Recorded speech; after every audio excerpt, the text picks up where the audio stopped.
our budget is set to be approved on November 4th. And since you want to make a decision on transit on November 4th, so there's got to be a discussion today about the $90,000 or even a full penalty. So if you were to completely pay off the penalty or the buyout or whatever you call it from the COVID funding, that means that would free up $90,000 from the operational 2021 budget. So I'm just mentioning that to council, so that if that's the decision and you decide, you give direction to us to prepare the final draft on the budget with the perspective of paying fully that penalty from COVID funding from the province and nothing from taxation. Therefore, it would free up $90,000 from the operational budget. Okay, that's a good thing, but that is assuming that we get phase 2 funding, correct? No, you could, right now, we were discussing that both the arenas and the transit are the major cost centers that are suffering from COVID. So it would make sense that COVID funding, even in first payment, covers this penalty. It would take almost 50% of it. So well, I guess that's where I'm a little confused, because if I remember the report, we had about $400,000 worth of funding available, and we had about $600,000 in expenses, but we did have some reserves. So for the report, like for the losses that we projected during COVID, before we knew about that 400,000, we still had a feeling that the good idea that we're going to be able to fund it from certain reserves or from other surpluses up to a certain point. So as of today in the budget, like that $400,000 hasn't been allocated yet. And then when we did prepare our 21 budget or 2021 budget, there are some additional costs due to COVID, like especially like in recreation and here in transit. We see that we might have less revenue or more costs to disinfect and stuff like that. But we haven't used that 400,000. We've been able to have a 1.5% budget without the use of that 400,000. So it is there, and it could be used for certain things like this. So essentially, add that $90,000 to the other amount of earlier today as a possibility of where we go with this funding. If we decide to allocate all of the transit costs to it, then or at least the $90,000 could be attributed to transit to that fund, correct? yeah, or a portion of or full amount. But by the time we're done by tomorrow, Yep. Once we get to talk about more work you're planning to do and more projects you'd like to conduct, then we may have to revise this and say, well, I'll give a clear direction, no more than this and no more than that. That'll be it. But we will need that to finalize our final version of the budget. I think everybody here agrees that it is COVID-19 related. So I would assume that the $90,000 that we're talking about for 2021, 100%, is attributed to the COVID fund. And depending where council goes with cancellation, if we're canceling in 2021 or 2022, if it's in 2021, I would say take it out of that fund as well, 100%. But the $90,000 for sure. Councilor Knosky? Along the same lines of thinking, if that money is not available, is this considered an efficiency? No. If we were to cancel The service? to make us more efficient. Well, There's money there as well. that's the efficiency fund, if you will, was given to the municipality to be more efficient. There was no strings attached per se. Technically, it could be spent on anything we want. But the spirit of that contribution to the municipality was to find efficiencies. So, Reduce costs. well, Cost doing 12,000 originally, right? yeah. Municipal cost.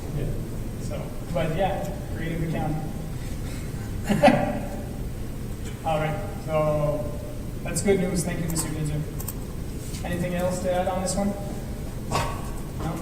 Okay, on va continuer. We're on slide 95 for planning. Councillor Lorrain? Yeah, just a reminder though, when we say slide 95, in the package though, it could be page 100 and something.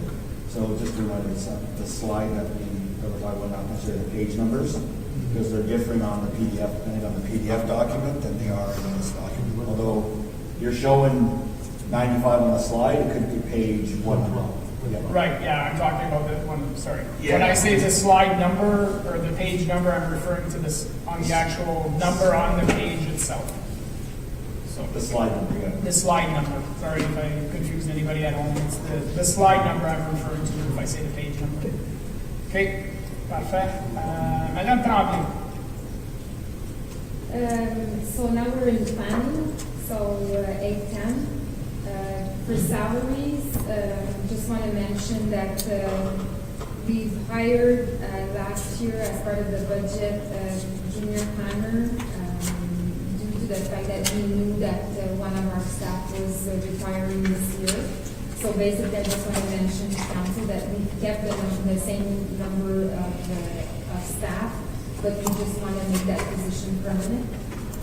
So basically, you have 2 planners, 3 planners working, and this is also relevant to the growth that we're seeing, number of permits that are increasing. We're working directly with reviewing all the building permits that are issued, and I think the number of reports that is produced every year is showing that the demand and the increase of number of requests. I just printed a report showing, for example, completely last year, the number of requests that we had was 157. And now we have, as per today, 206 requests that comes in every day, regardless of all the reports and all the other files that we're dealing with. So this is something that I just wanted to mention to council, that the salaries are reflected as part of the position that will become permanent. As well, we had in the professional fees an amount for consultant fees that's been added to the professional fee section to increase the efficiency of service offered by the planning department. So basically, during that period that we would hire the new, the replacement, I should say, it's not a new position, we had the plan for a consultant at 2 days a week for about 3 months. To cover that period of time to make sure that we're keeping the level of service the way it is. And basically, we also added an amount for a consultant to review our zoning bylaw and our official plan. So our zoning bylaw and official plan were done in 2018. There's a lot of amendment that needs to be done. So there's a lot of provision, for example, in the zoning bylaw that once you have it in the zoning and you're working with it, you see problems. So we have a lot of amendments that needs to be done to reflect a better working tool. So basically, there's an amount that was added to those fees. I'm sorry. Question, Conseil Buisson. Oui, juste revenir une page après. Quand que tu parles du poste d'urbaniste junior, tu as dit qu'il va y avoir une vacancy au début de l'année 21, mais Alix, c'est quelque chose, puis là, tu as Claire. Mais est-ce que tu remplaces pas Claire, c'est ça que tu as dit? Oui, je remplace Claire part en retraite. Ça fait que là, ce poste-là, c'est pour être remplacé. C'est ça.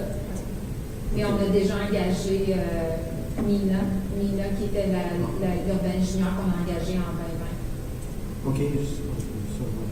Et vraiment, c'est le remplacement d'un congé de retraite. On avait engagé justement pour ces raisons-là, sachant que Claire était partie, on a engagé Nina Oui. pour faire certain que c'était prêt quand elle Ouais, OK.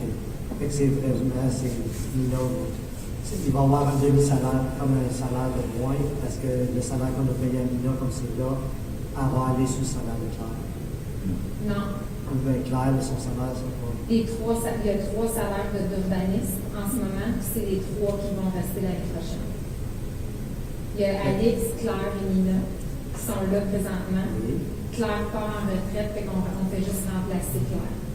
OK, ça fait que tu gardes les 2 juniors, Puis là, tu vas en faire un autre pour remplacer Claude. Je fais juste remplacer Claude, ouais.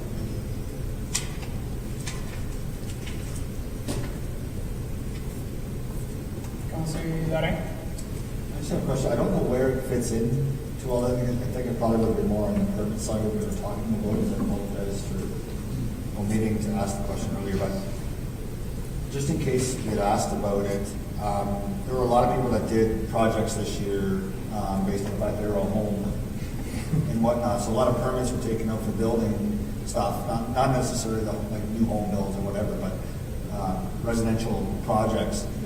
Like everyone knows, there was a shortage of materials out there for people. Will there be, or is there consideration to extend the time to close those permits out for their refunds versus the hard 1 year at whatever amounts?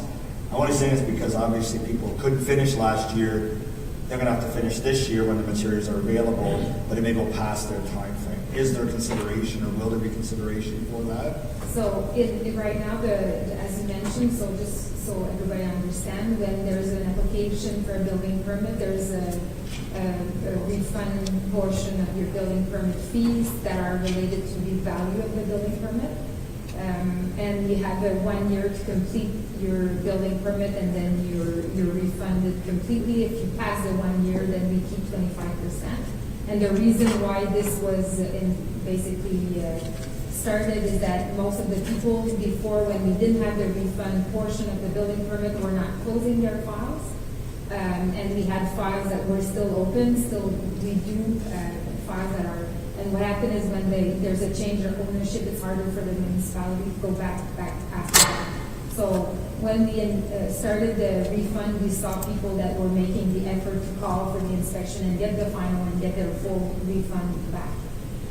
If it's a bigger project right now, there's a 2-year refund policy. So if your project is more than $500,000, you have a 2-year policy. And right now the bylaw says for under $500,000, for the value is $1,000. It's a year. So if council wants to look at it, we would have to bring the report back to council and looking at the refund policy, because right now it's in the bylaw for building permit fees. That we have that. It's all a question of liability as well. As long as the permit is open, we are liable if something happens. So that's why we want to close the permit as fast as possible. But if that's the direction from council, I'm more than.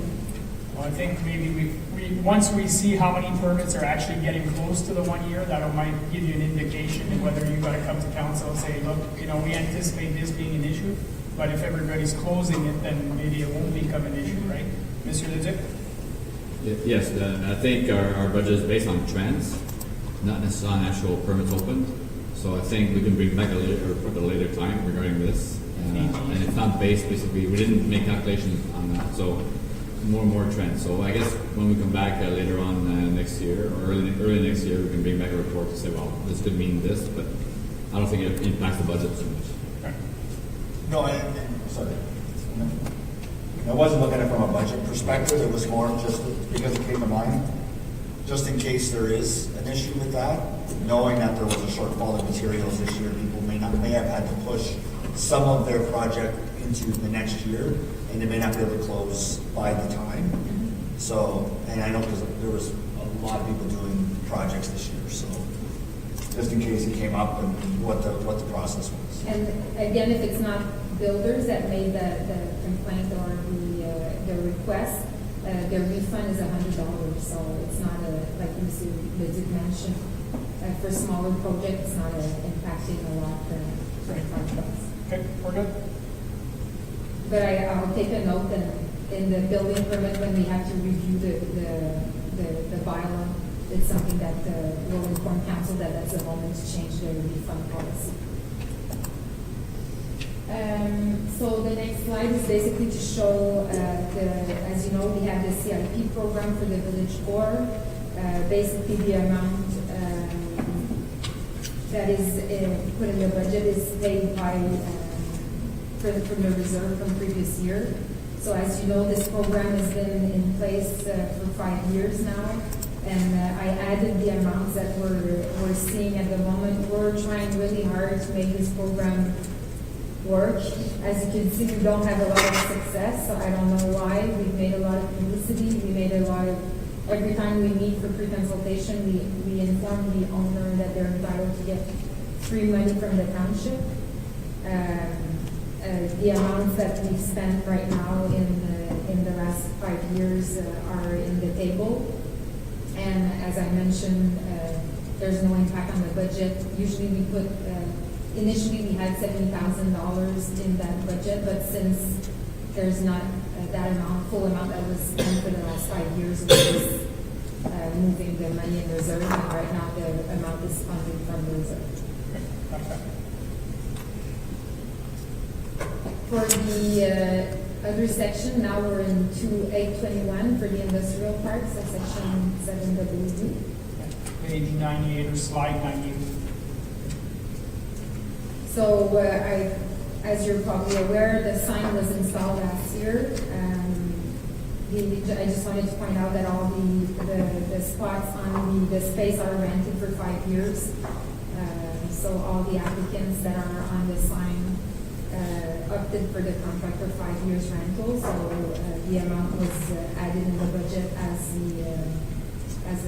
$17,100 per year for 5 years. Can you remind me, what was the cost of that sign? $65,000.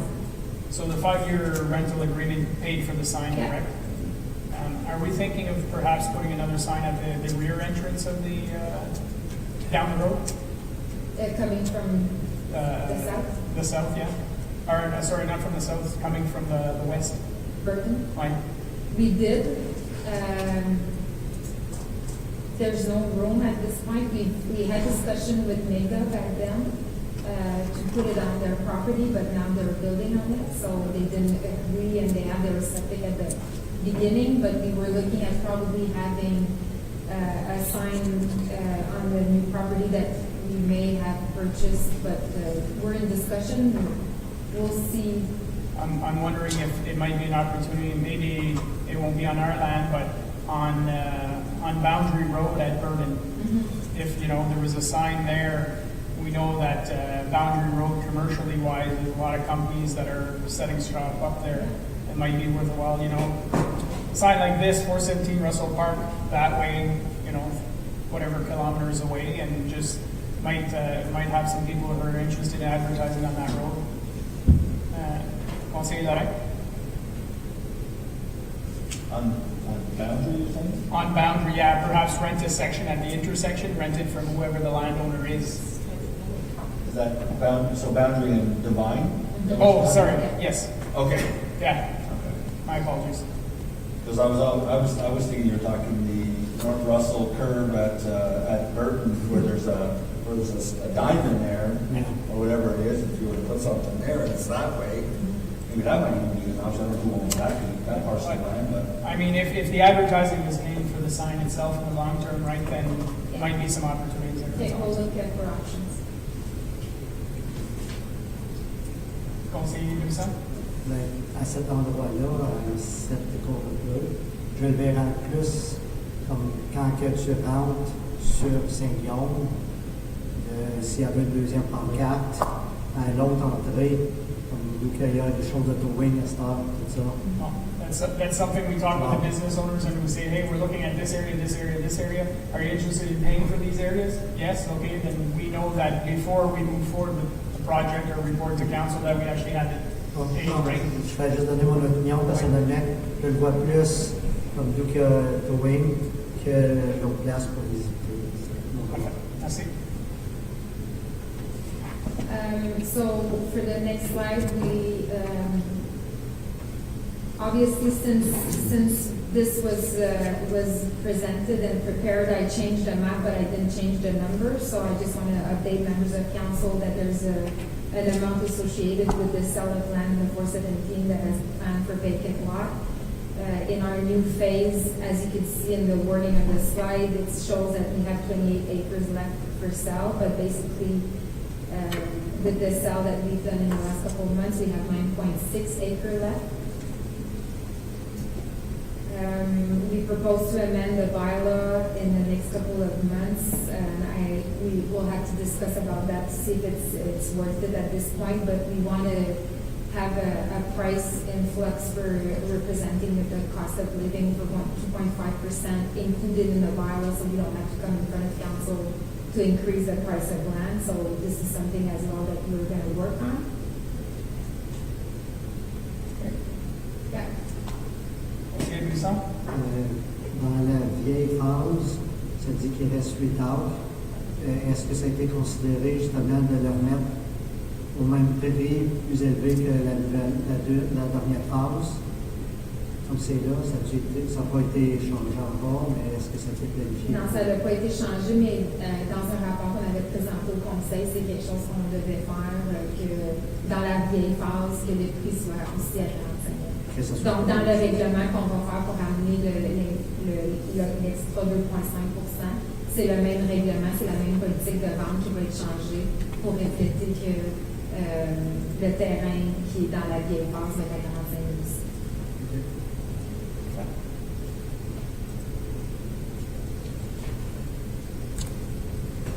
Aussi, dans le parc industriel, comme à tous les années, on met un frais au niveau des frais professionnels, qui est le frais pour nos avocats pour le closing dans les ventes de terrain.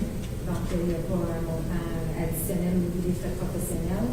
Je voulais juste mentionner aussi aux membres du conseil, et je n'ai pas fait de diapositive pour ce projet-là, mais it's a project that we worked on, and it's something that we had in the budget of 2020. It was a $50,000 for the line is $64.95, and it's for the CIP.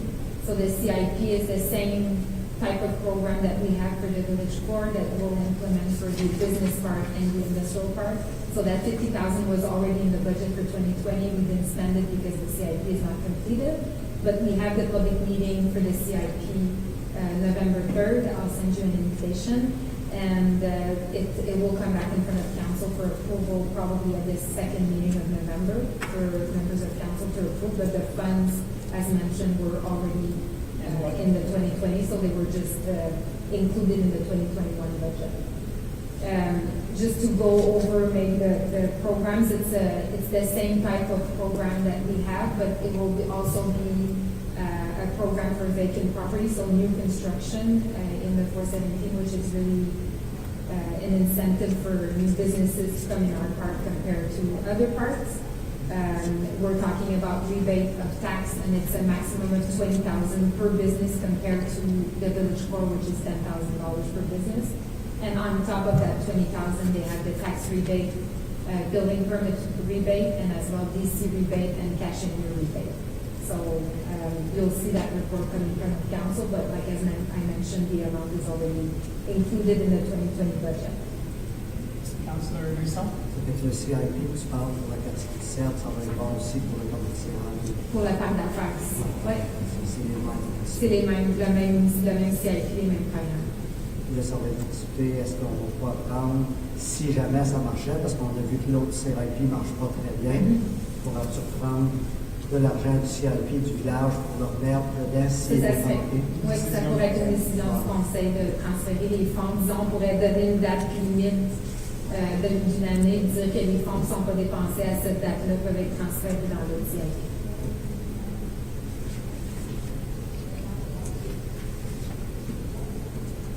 Au niveau des projets capitaux pour le parc industriel, on a inclus un montant de 400 000 $ pour construire la phase 2 de notre rue. Donc, cette année, on a fait la phase 1. La phase 1, en commençant les plans, le design, on a dû relocaliser un terrain municipal qui était dans le milieu du chemin proposé. Donc, on a décidé de faire ce projet-là en 2 phases. Donc, la phase 2, pour compléter les connexions des rues existantes dans le parc industriel, a été inclus dans les projets capitaux pour le parc industriel. Dans le développement économique, dans la section 823 7W,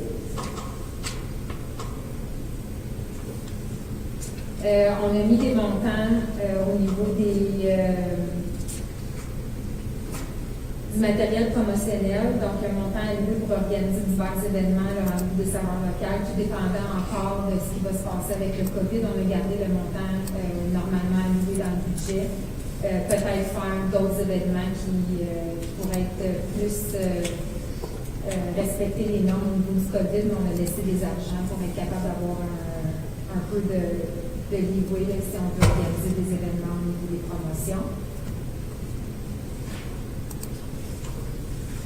Regarding the professional fees for EcoDev, again, the budget has been reduced since the following project has been completed in 2020.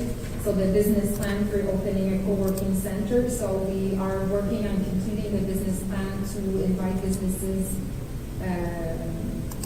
to have a business plan complete to proceed with the co-working plan. And as well, we have the CIP for the business park and the industrial park, so the professional fees were included in the 2020, but since we completed the professional fees, that's why we are seeing a decrease in the professional fees for 823.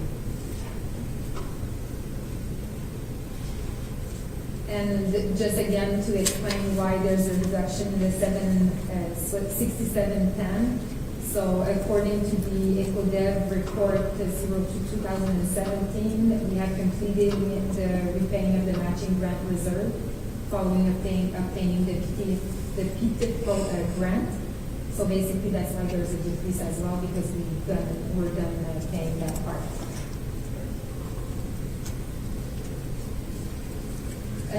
Capital project for 823 for EcoDev. So last year we had a project that was, as you remember, it was presented in the master plan to create a space for the Notre Dame and Villette Street. So as part of the master plan, so we added money in the capital budget, but this is something that will proceed only if we have a grant. So we applied for 2 grants right now to proceed with that project and move forward with some aspect of the project, and we were not successful, but that's why we included that amount, but that amount is basically based on the estimates that we receive, and if we're only going to move forward if we're successful with a grant. And that would come forward In front of council. in council Yeah. with the report, with the proposal. Merci, Lisa. Avant de faire ce projet-là, est-ce qu'il y aurait une consultation publique pour voir l'opinion du monde aussi avant que ça passe au conseil? Madame Tremblay, je ne sais pas si c'était quelque chose qui était planifié. Il y a plusieurs étapes qui doivent être faites avant. Donc, c'est sûr et certain que là, je pense que vous faites référence à fermer Notre-Dame qui voulait la connexion. C'est pas quelque chose qui est fait automatiquement. Donc, c'est sûr et certain que dans le processus, il va y avoir des réunions publiques parce qu'on doit avoir une étude de trafic qui va, regarder cette intersection-là et nous suggérer les meilleures options de procéder. Puis l'étude de trafic va falloir aussi regarder les autres intersections qui vont mener, par exemple, à l'aréna, qui vont évidemment affecter par le projet.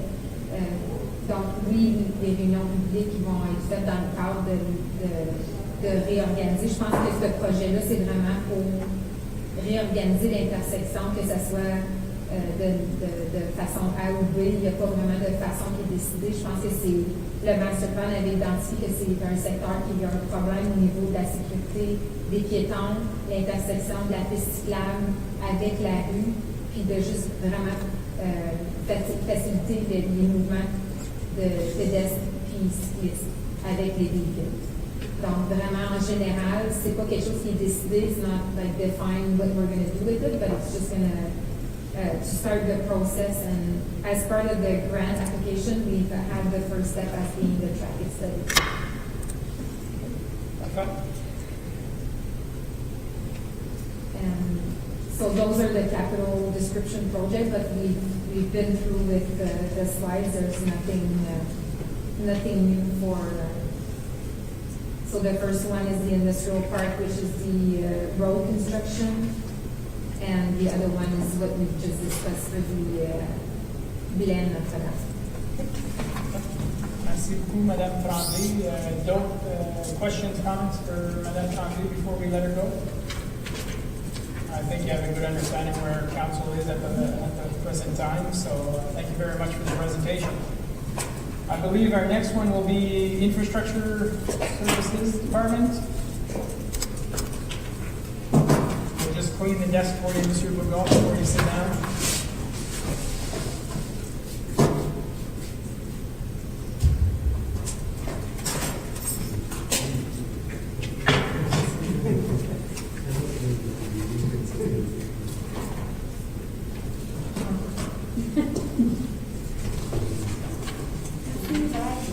Bonne journée, merci beaucoup.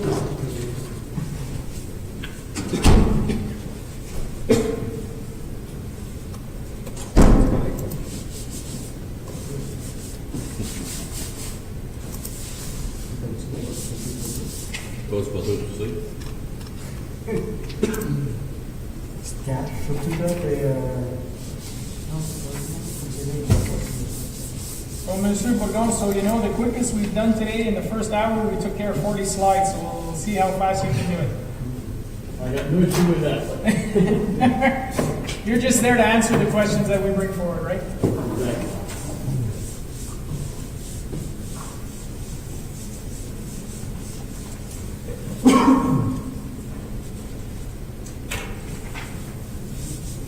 The John's people are really essential.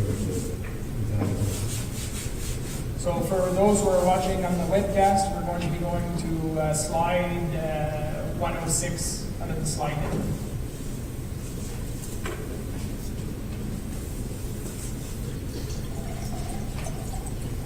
Councilor Lorraine just had to step out briefly, but he'll be right back, so we'll be able to get started, Mr. McCoy. I'll just fill up my budget, the line by line item, just in case. So far, we haven't been going line by line, so you might be safe on that one.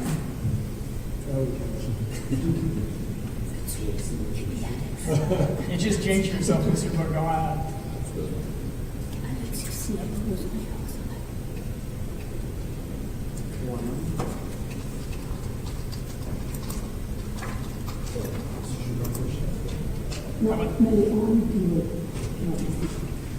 At section 3M to start.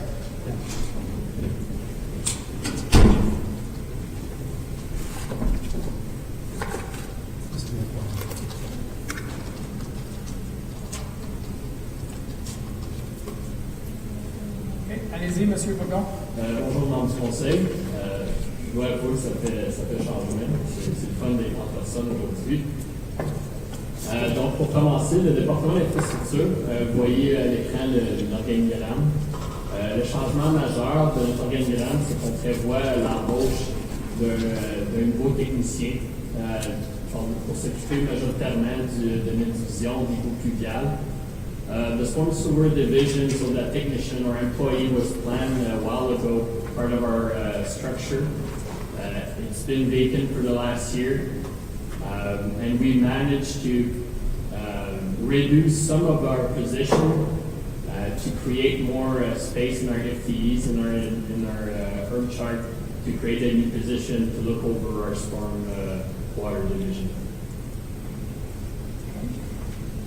The first section for Public Works, so section 3M. We're maintaining the type of budget that we had in the previous years, so maintaining the current level of service. So there's no major variation in our budget. Beside the operational, we're now, since we bought our grader, it's no longer a location, so that made some free up some space in our operation budget to allocate between different accounts like the winter control. So besides that, in our public works division for operational, there's no special mentions. I don't know, member of council will have a question regarding the public works division. No, I think you're good, Mr. Bourgon. Donc maintenant, on va changer à la section 3O, qui est la section où le budget des lumières de rue.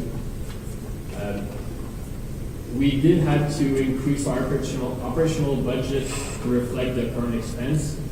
Avec les villages qui continuent de croître, on a de plus en plus de demandes de localisation de la part des différents entrepreneurs ou des compagnies comme Enbridge. So we need to hire a third party to do our locates for our streetlights, which is quite expensive. So we had to increase our operational budget to reflect that new demand. We also had $5,000 part of our operational for the replacement and addition of Christmas lights throughout our villages.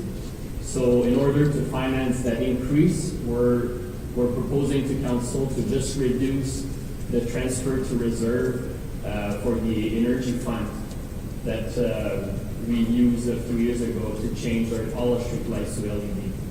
So reducing that transfer by 5,000, but allow us to replace and increase our street Christmas lights. Just out of curiosity, 5,000 gets you how many lights? It will, let's say, about 5 to 6, depending if with the model that we're purchasing. With the hydro layout and the purchasing of one light, it's about $1,000. Okay. Conseiller Brisson? Excuse-moi que tu dis que la demande de localisation a augmenté, mais comment se fait, c'est nous autres qui payons pour? Parce que si c'est la chose résidentielle, c'est pas celui qui bâtit qui paye pour? Monsieur Bourgon? Monsieur le maire, donc, puisque c'est des demandes qui touchent à l'infrastructure dans notre emprise de rue, ça revient à la municipalité de défrayer ces frais-là. À moins que si le conseil serait, il y aurait toujours une possibilité de refacturer ces dépenses-là. Mais je pense qu'à ce moment-ci, c'est pas une pratique qui est commune, même au travers des autres municipalités dans la question de ressources. C'est pas nécessairement quelque chose que je recommanderais à ce moment-ci. Et il faut clarifier aussi, c'est pas juste des nouvelles constructions. Quand quelqu'un fait du landscaping chez eux, il va appeler, je m'en rappelle pas de la compagnie. C'est Hunter One Call. Ouais. Mais dans le fond, c'est surtout pour toutes les, comme Enbridge, Bell, pour toutes les entités qui creusent dans la rue, il faut faire les localisations. Fait qu'on le fait, nous, de nos systèmes, notre système d'eau, nos systèmes d'égout, mais on a besoin de quelqu'un spécialisé pour faire les localisations de lumière de rue. Puis donc, à chaque fois qu'il y a une nouvelle maison qui se branche au service d'Enbridge, par exemple, bien, ça requiert une demande de localisation. Donc, c'est pour ça là, que nous, les dépenses augmentent à ce niveau. Councillor Seltzer? Yeah, it's just on the topic of Christmas lights. Last year in Russell, there was only 9 lights, of which only 4 were working, 5 were working. So I don't know what the cost of repair is versus purchasing new ones. And Marionville only has 2 in the whole village, where I know Limoges, I think, had 38. I don't know if there's a possibility of sharing within the 4 communities. And Ambra also is almost every pole. So I don't know if we can balance that out a little bit this year if we don't have the funds to purchase new ones. But it was, like I know this year, even with COVID, they're talking about, trying to break things up in the community and sort of even encouraging businesses to decorate, and some of the like the museum was going to put lights on, and some of, like, this was a Police Village project that they were initiating and saying, let's light up our villages for Christmas and make it more cheery and what have you. So that was just something that I really noticed last year when I went around the village. That only, whether it's just something at the pole, that only 5 were working in the whole village. So we had got a few emails last year. Actually, I think I remember we had raised it at council last year. Mr. Bourgon, we were going to be putting a plan together to make sure that there was proper representation, if you will, throughout the villages. And that's why we're proposing that type of operational investment to address that. And I don't remember the exact amount in Russell, but Marion really do have 7. Oh, yeah, because they formed 2. Monsieur Conseiller Lorrain? Yeah, that was a good point by Councilor Sosa about the police village trustees. Is there an opportunity there to work with them, or when we apply, do we get funding at all ever from them? That Well, would we received some for the museum. Or technically, sorry, it was the historical society that received the funds, and they passed it along to us for the siding, for the museum cladding. Now, I think in the past, when township has approached them, we haven't got any funding directly from them. So it might be an opportunity to talk to some of the organizations we deal with to see if they can, approach their village on our behalf, the police village, because that seems to be the only way that we get funding out of them. Might be an opportunity there, right, to spruce things up there and get that going. Yep. Okay, I see Mr. Bourgault taking notes, so. Your vote's right. Merci. Donc, s'il n'y a pas d'autres questions pour la section lumière de vue, Just, can you remind me, how much are we transferring right now into the reserve? So we're going to reduce by 5,000, but how much are we actually putting in the fund? Remember? Because the fund was created to find energy efficiencies, right? And if I remember well, out of the slide deck, we're doing some LED changes in the community center and that kind of stuff as well. So in 2021, we're transferring $100,000 We're transferring $100,000? to the energy. Okay. And that money is being used for that project we're referring to, one of the capital projects for LED lights and Okay. So I'll just throw this out there, Mr. Bourgault, when you look at doing the design or the planning of the lights, if you feel that, we might, instead of 5,000, be better if you had $10,000 to buy more lights for another, taking that out of the transfer. It's not going to affect the budget whatsoever, but I'm open to that idea, and I think most of the council would probably be open to something similar. So just keep that in mind when you're putting your plan together. Monsieur Marc.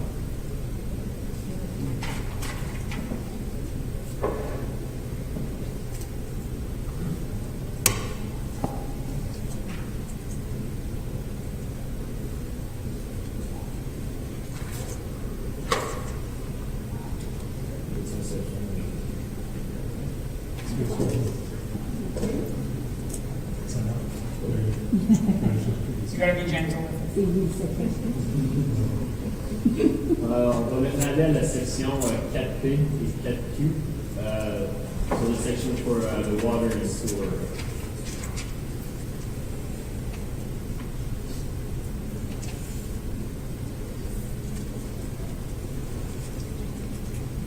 So part of our business plan, myself and Monsieur Godin had to review, Monsieur Godin and his team to review the financial plan for our water and sewer. Donc, lorsque ce plan est approuvé par le Conseil, nous avions à faire une révision à chaque année.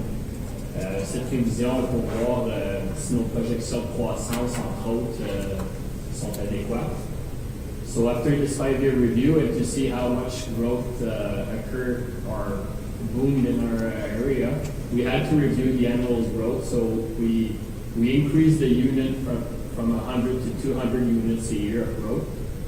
And we did some operational expense adjustment.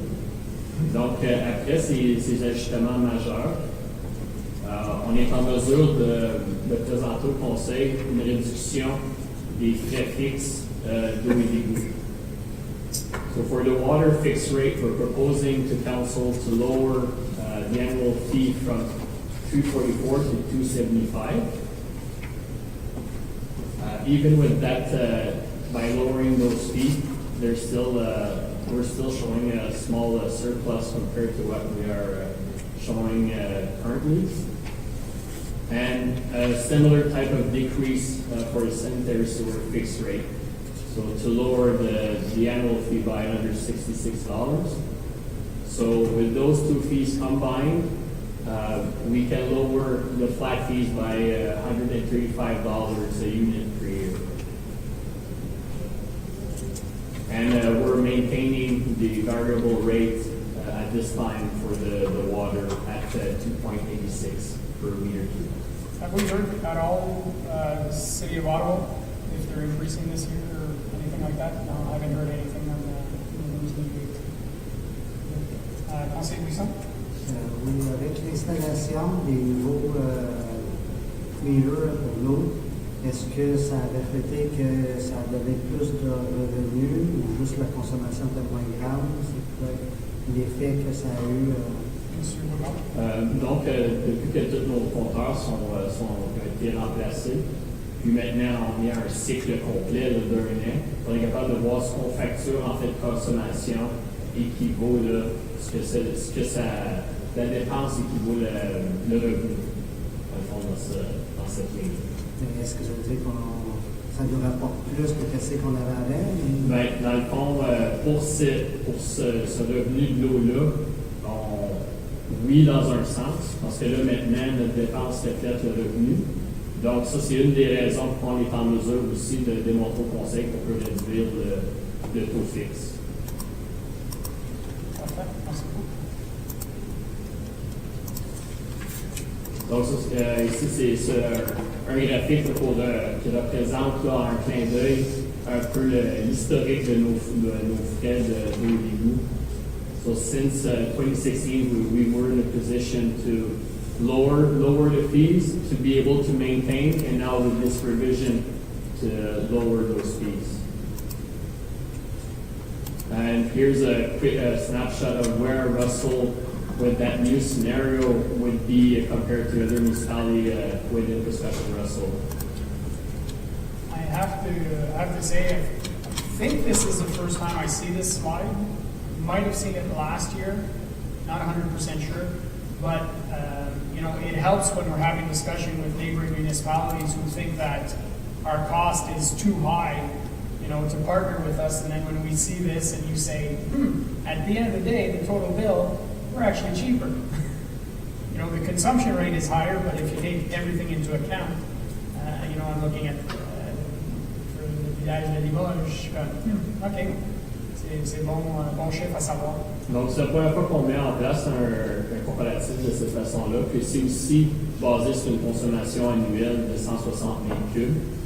Parce qu'il n'y a pas une municipalité qui facture exactement de la même façon. Donc, d'essayer d'avoir le meilleur comparatif possible. Mais ça donne quand même une idée au membre du conseil qu'on se retrouve, là, qu'on monte dans le palmarès.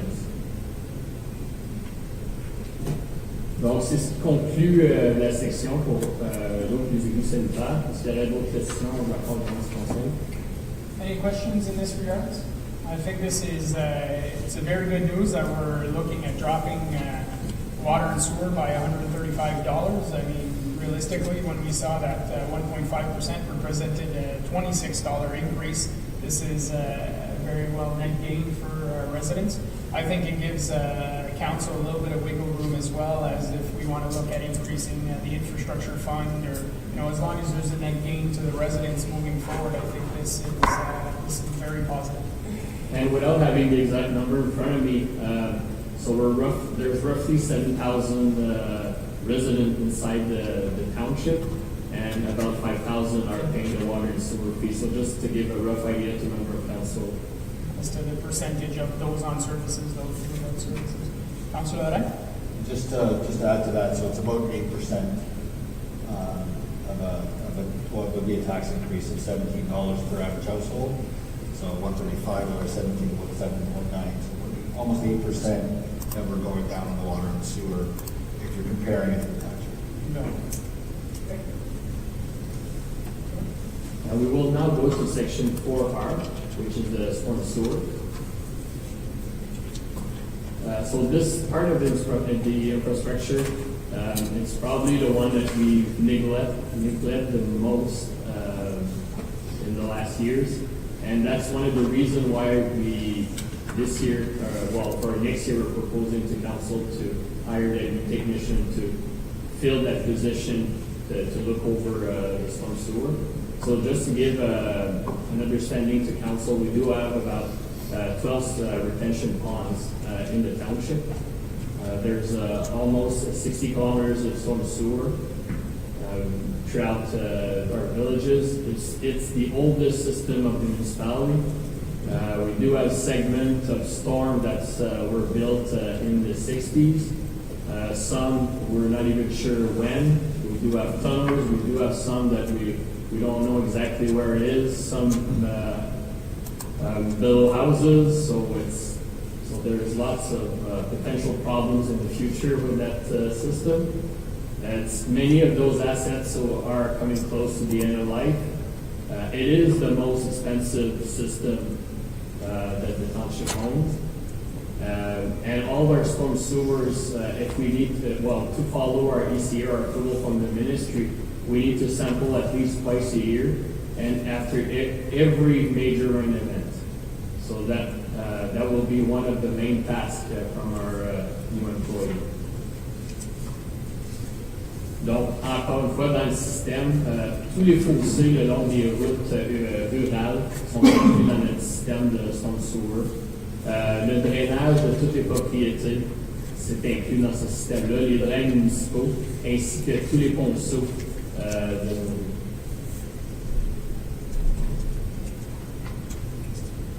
Conseiller Brisson?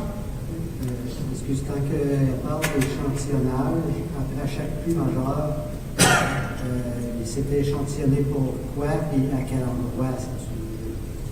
C'est échantillonner la qualité de l'eau qui est relâchée dans le fond, en nature ou dans la majorité des étangs qu'on a, ça va être des drains naturels ou on va la rivière Castor. C'est vraiment mesurer la qualité de l'eau une fois qu'elle passe au travers des étangs. Donc, il y a différents paramètres à rencontrer. C'est au travers des étangs ou de n'importe quel fossé? Non, ça, c'est les échantillonnages, c'est seulement à la sortie des étangs. Dans toutes les retention ponds. Puis c'est resté comme sur tout, écoli et tout. Oui, puis les particules solides, différentes choses comme ça.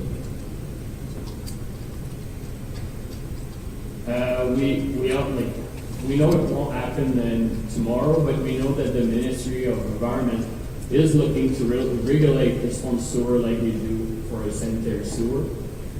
So that's one reason as well why we're putting a different plan in place to follow what we're currently doing with our sanitary sewer. Conseiller Brisson?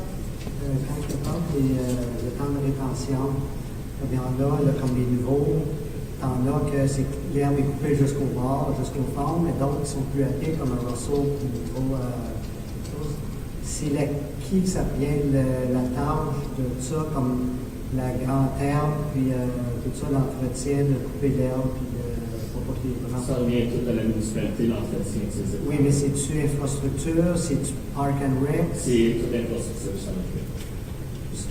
Même si, comme l'autre, c'est comme quasiment, je prends l'exemple comme le projet Cloutier ou le projet de Mélanie, que c'est vraiment couper l'herbe. La facture de couper l'herbe revient au département de l'infrastructure. Okay. Donc, il y a beaucoup de ces maintenances-là qui ont été mis de côté au cours des dernières années. Donc, c'est quelque chose qu'on veut rectifier la situation, s'assurer que Je pense qu'il y a des discussions à avoir aussi, le développeur, par exemple, trouve qu'on ne coupe pas assez proche, mais nous autres, on parle avec South Nation, puis South Nation nous recommande que ça devrait être telle hauteur, environmental reasons, so it's just the department that takes care of it. Donc, le nouveau poste de technicien sera en charge d'adresser toutes les plaintes de drainage qu'on a au courant de la municipalité. Just to give council an idea, just the first part of the year, we received 67 complaints just for drainage. So basically, most of those complaints are residents complaining about presence of water in their backyard. So we still need to go on site, assess if there's rectification to be made, organize that work. So it's all things that the technician will be able to do. Inspection of new culvert, the locates for storm sewer, as we mentioned earlier, all the sampling, coordinate all different type of maintenance work, and capital work as well. Le technicien pourrait aussi faire l'inspection de toute notre infrastructure, puis mettre à jour notre banque de données de nos actifs. Puis, comme j'ai mentionné auparavant, ce poste-là a été identifié il y a déjà plusieurs années dans notre organisation. Pour subvenir au financement de ce poste-là, we did reduce the amount of days per week from our senior consultant position, so did lower it to 3 to 1. One of our admin was budgeted for 5 days a week, but we did reduce it to 3 days a week. And we did some changes in our operational budget to reflect now that individual will be doing some tasks. So there's some reduction that we were able to make in our budget as well. And also, we want to work towards the user fee system for our storm sewer. So the better we understand our system and to know exactly how much it's costing us to maintain it to appropriate level and what needs to be invested in the near future, well, we'll be able to put in place a plan to determine how much it would be per, let's say, commercial property versus a residential, urban versus rural. Il y a plusieurs modèles ici en Ontario déjà pour les frais d'usagers pour ce qui est des égouts pluviales. Donc, on ne veut pas réinventer la roue, on veut se servir de ce qui est déjà présent. La Ville d'Ottawa a déjà un système similaire. Donc, on aimerait se retrouver en position que l'an prochain, aux discussions de budget, on est capable de montrer au moins un plan d'attaque au Conseil là, de comment on peut aller de l'avant avec les frais d'usagers pour les storms. Puis, ça aurait un impact sur le budget de taxation. C'est certain que là, ça serait changé en frais d'usagers. Mais ça, il y aurait quand même un. Puis, on aurait exactement le système. On collecte l'argent qu'on a besoin pour les dépenses de ce système. So just to be clear, I want to make sure that we speak a little bit about this, because I know when this was proposed in the city of Ottawa, rural residents went up in a huge uproar. So we're not looking at, a report will be presented to council in 2021 as to how the administration is proposing this. But you see it right here that the impact is a reduction of taxation budget. So we're essentially going to take the funds from taxation and just shift it over like the water and sewer. But because everybody pays taxation right now, so it's not new. We're not targeting rural areas and saying we're going to throw a new tax on you. We're just going to make it more transparent where the funds are going to be. I think it's really important to understand that because, like I said, the city of Ottawa went up there was an uproar when this was even mentioned. So I just want to make sure that we have a clear understanding, before, because it's mentioned here in the budget. Want to say anything, Sam? Moi, c'était juste pour le slide avant, quand il disait la réduction du consultant senior. Je croyais même que le consultant senior, c'est quand il avait pris sa retraite, que c'était supposé être juste à peu près 1 an, 2 ans dans le max, puis qu'il est encore là. C'est pour ça que je suis juste surpris qu'il est encore dans la playlist. Okay. Monsieur Bourgon, évidemment, il y a des projets que tu penses que tu as besoin de son assistance. Oui, effectivement. Puis donc, c'est pour ça que pour l'an prochain, on propose au conseil de garder cette mission-là à une journée par semaine. Puis c'est entre autres pour travailler sur un projet d'envergure qui est la conception des services apportés à 406. D'autres questions? D'autres commentaires? Non? OK. Je vais continuer. Monsieur Bourgon? Donc, si complète la section pour les égouts pluviales. We will now proceed to our section 4S, which is the waste management section.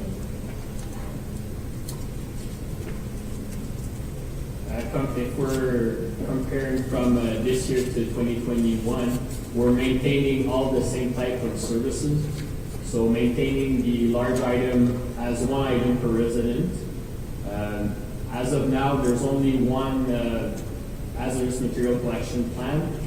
There's 10 grand of reusable diapers, which currently it should actually be mentioned 6 out of 10 we're giving this year. There's one that was giving out earlier this week.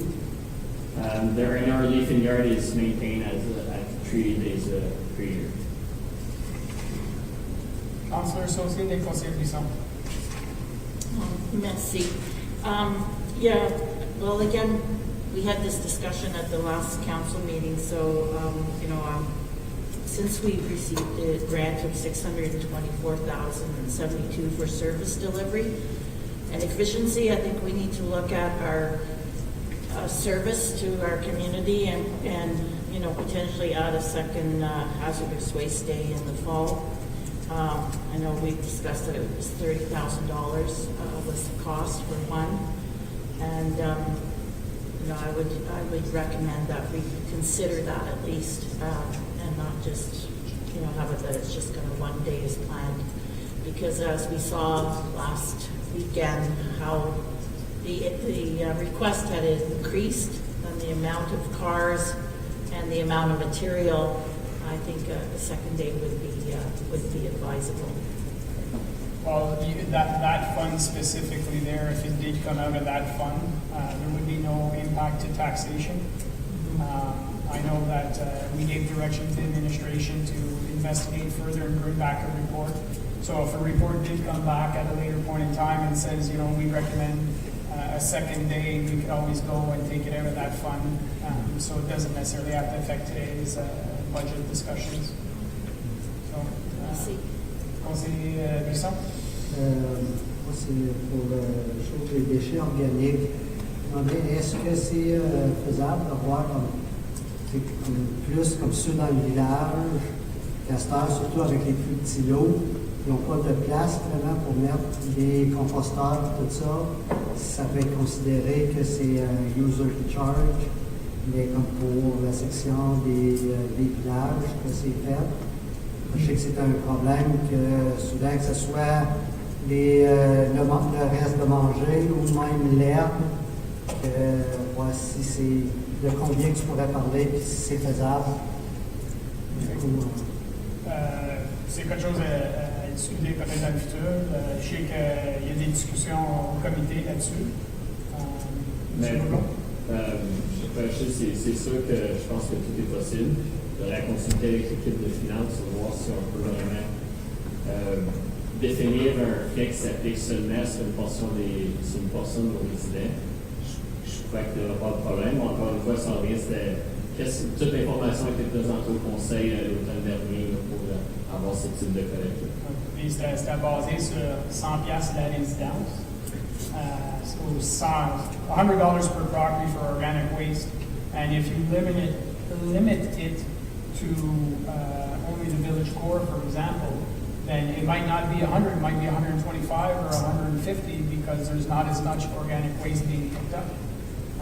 I know that the Township of North Grenville, Kentville, just signed an agreement with the City of Ottawa. There might be possibility to investigate that. We could wait a year or two and see how the deal is working out for North Grenville, because I know we've had discussions in the past where, and if you speak with people in the City of Ottawa who are, I should say, politicians that signed the contract back with OrgaWorld back then, and the impact of that contract on the city, I think a lot of them would be iffy if they want to do it again. So I want to make sure that whatever we look at doing, that we evaluate it very well. Mr. Bourgon? Well, there's a few things here. The original contract by the city was based on a specific amount of ton per year, which was not the case when we went in tender last year. And Overworld, which is now Wuri, I believe, something like that, did talk to me about that new program that they offer to smaller municipalities, to offer the program at the same price as they do with the City of Ottawa. But for us, it's still cheaper to go with GFL, based on the tender that we did last fall. Yeah. So that program would be almost irrelevant for us at this point in time, if I'm basing myself on the numbers that we got last year. Yeah, because I was reading an article actually on it last night. I think North Grenville is paying $126 a ton, and that's not including the pickup. That's just to dispose of. So there's some significant costs. Councilor Janoski. So I just have a comment about going back to the hazardous waste pickup. And I know what you said the other night was that the company that does it, who's drain all is extremely booked up. So at what point can we actually factor in a potential second pickup later in the year? If it's doing one in May and you're doing one in October, what's that time frame that we have to look at to book them? Because I would hate to get to a point where we get to May and realize we have all this extra people that are coming, and then we're like, well, we can't book them because they're already booked up. So what does that look like, and how does that process work so that we ensure that we can get them if we need them for a second pickup next year? From my discussion with one of their, the manager at Drainall, told me that early winter we would still be able to book for fall. So that's kind of our time frame that we would be looking at. So that my interpretation would be if we wait until May, it may be too late to book with them.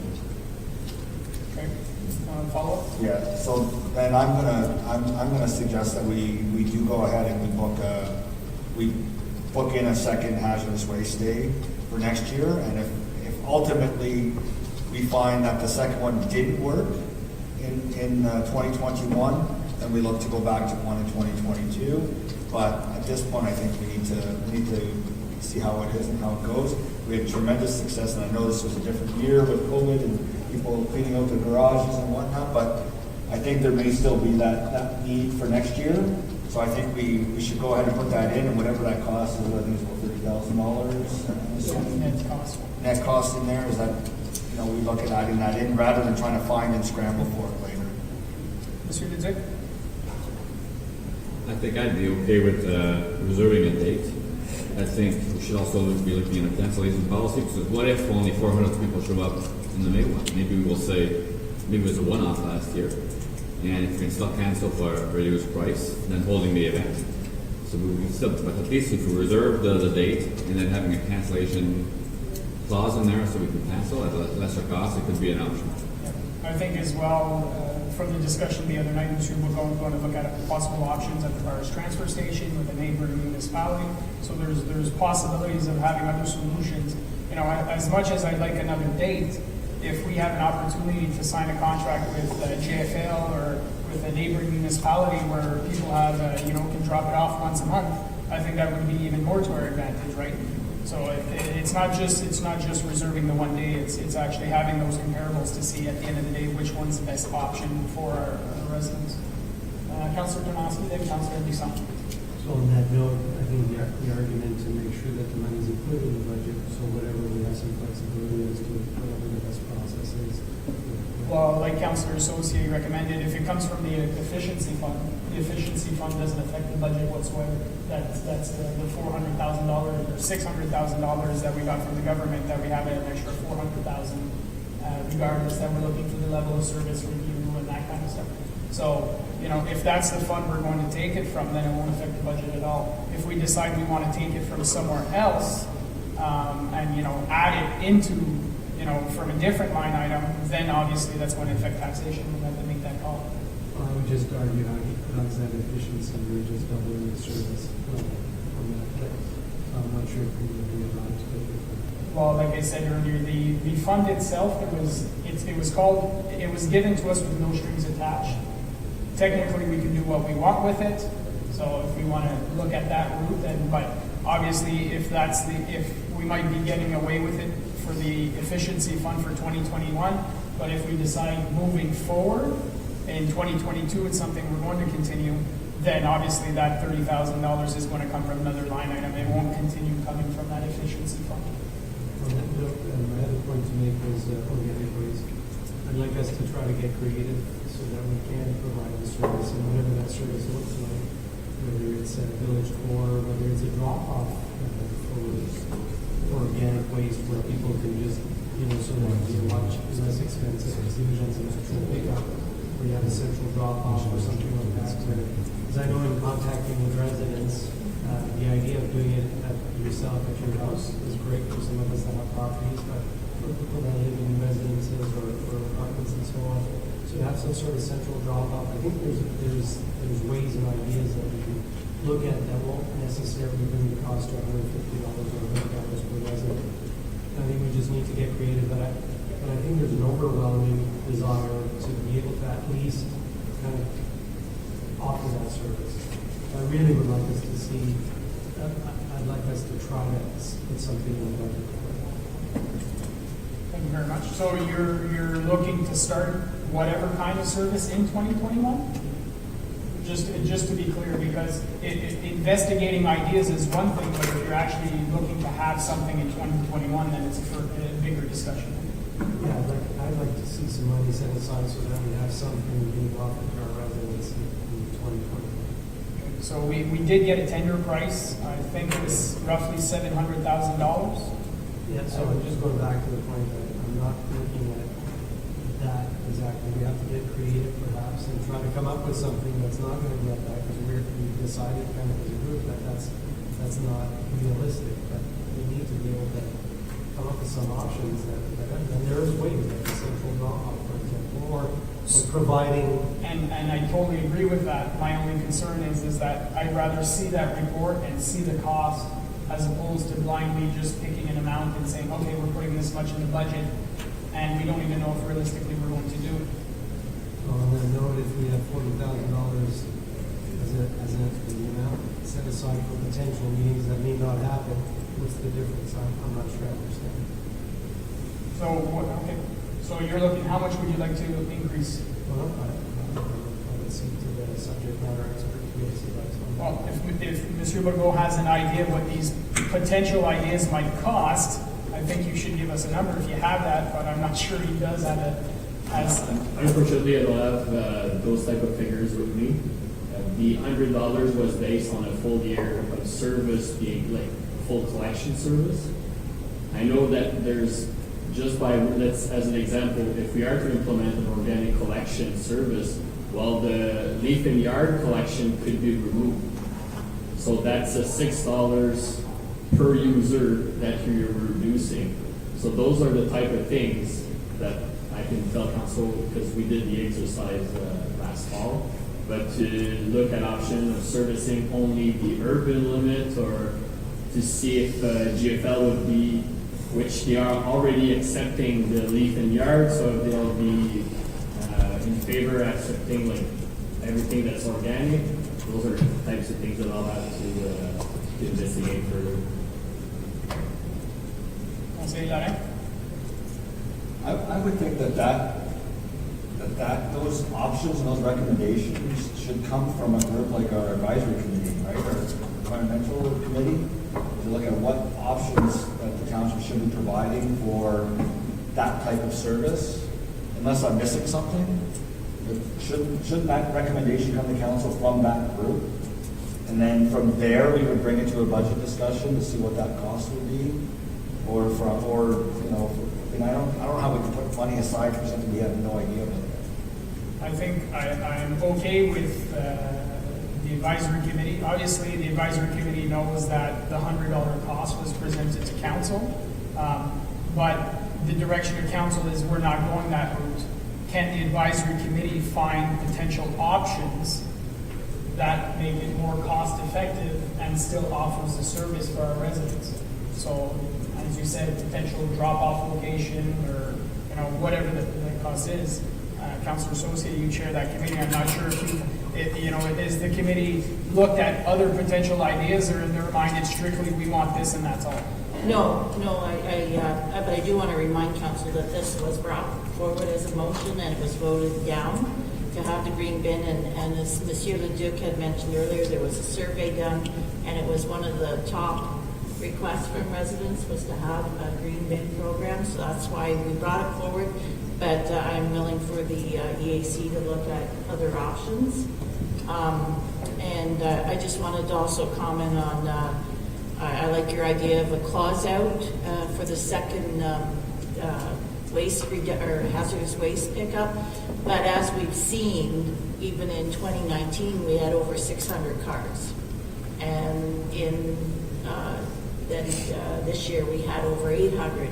So I think as we're growing, I do think we're going to see this trend continue, that it's going to go up. So, But I will put that on the agenda for the AAC for the next, to look at the organic waste again Okay. and bring it forward. And then there are other options besides just curbside pickup. You know, there is other communities have done depots and things like that. But again, we need a location, a place, we need land. So there's, Yeah, I think council's taken the position that they didn't want to essentially increase 6.5%. That's roughly what it represents 6% or whatever, 5%. And council's taken that position, but if there's other options to look at, then definitely.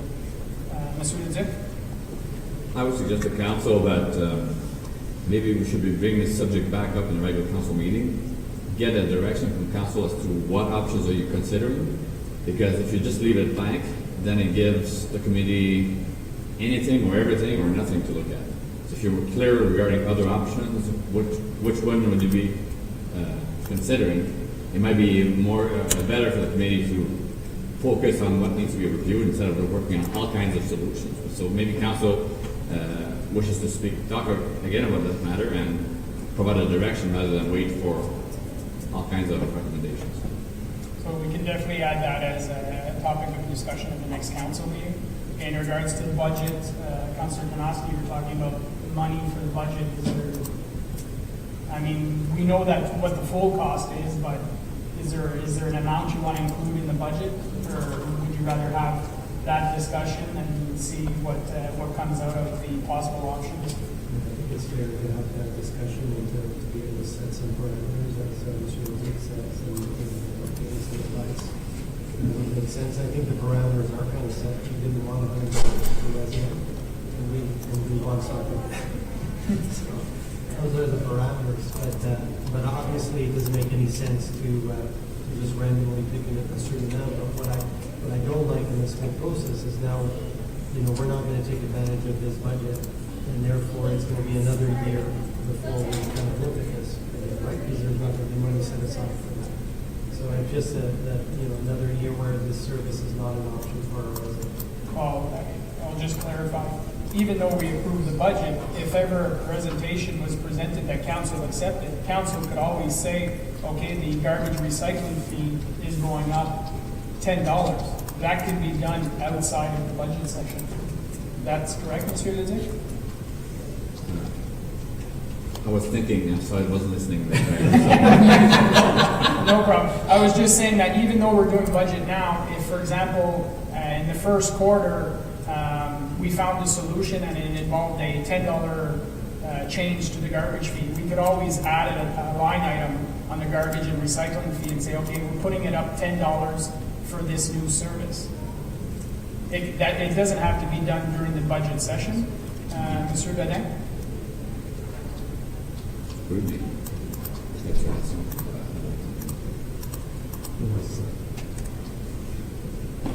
right. So you're correct in the sense that the waste and recycling fees are dictated by the user fee bylaw, which can be updated at any time. There are invoicing implications regarding timing of invoicing, but also I just want to advise council as well that waste and recycling is a user fee funded department, and when there are we do have accumulated surplus reserve from surpluses from those three activities: waste, recycling, and disposition. So there are funds there that could also be available and allocated to the service if we decide to offer a service later on. So there are a few options. if I understand you correctly, there are already funds put aside if ever we decide to go to do some organic waste, that it'll be adjusted at that point. Mr. McGowan? And I just want to add also that let's say council does approve early in the year to move forward with organic collection.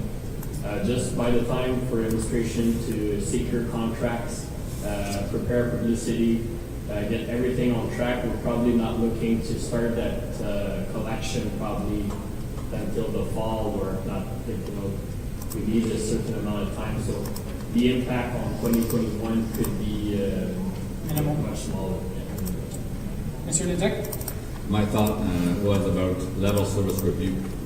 We've not spoken about that today yet, but certainly I was thinking that not only what's existing, what's future as a level service review might be discussed and assessed. So, are we putting the cart before the horse before doing this level of service review? I don't know, but from the admin perspective, we would be. Conseiller Bisson? Je pense qu'on n'a pas vraiment besoin d'en discuter plus pour le budget, parce que je pense que vous avez mentionné, dans le temps que c'est implanté, l'année est quasiment finie, c'est un user fee aussi, donc le peu que ça peut coûter pour la chose, ça n'affectera pas le budget, selon moi. Mon autre question que j'avais, c'était pour la Transfer Station à Vars, le contrat qu'on a avec Azot, à quel temps que ça vient échu? C'est cette année, c'est combien d'années, puis s'il y a des Monsieur Legault? C'est un contrat de 15 ans qui a été signé en 2014. On est bon jusqu'à la fin 2029. Mais 15 ans, mais y a-t-il un prix spécifique ou s'ils peuvent terminer? J'ai entendu des rumeurs que ils voulaient négocier pour certains produits, qu'ils voulaient charger, tout ça. Je peux vous dire qu'à ce moment-ci, c'est des rumeurs, je n'ai pas été informé. Mais, J'ai pas eu l'information, donc c'est pas l'information qui a été partagée au conseil. mais le prix, comme c'est là, était. Oui, c'est un prix qui a été déterminé en 2014, puis avec une indexation annuelle. C'est bon? Ça, je voulais clarifier parce que j'ai entendu ça. I just want to make a comment tu parles de user fee, and yes, garbage and recycling is a user fee, but like if we decide to put organics as it's a user fee, but it's a forced user fee where we're telling you have no choice, you're using this service, you're going to pay for it. Whereas when we talk about user fees for the dome or the arena, that's, residents have that option. But when it comes to organics, waste, whatever we put in place, it's a user fee that's forced upon them. They don't have a choice, they'll have to pay it. So just want to make that clarification, because sometimes people think, oh, it's a user fee, I don't necessarily have to use it. No, on this one, it would be pretty much whoever we forced to take it's taken. So, okay, Super Councilman, Monsieur Legault. Donc, les changements importants soulignés aussi, c'est que on doit ajuster les taux, les frais usagers, parce que puisque maintenant le contrat est sur 12 mois. Donc, on propose au Conseil une augmentation de 5 $ pour la collecte de déchets, puis la collecte, le processing du recyclage. Puis aussi, au moment où on écrit la présentation, there was no update on the recycling program transition.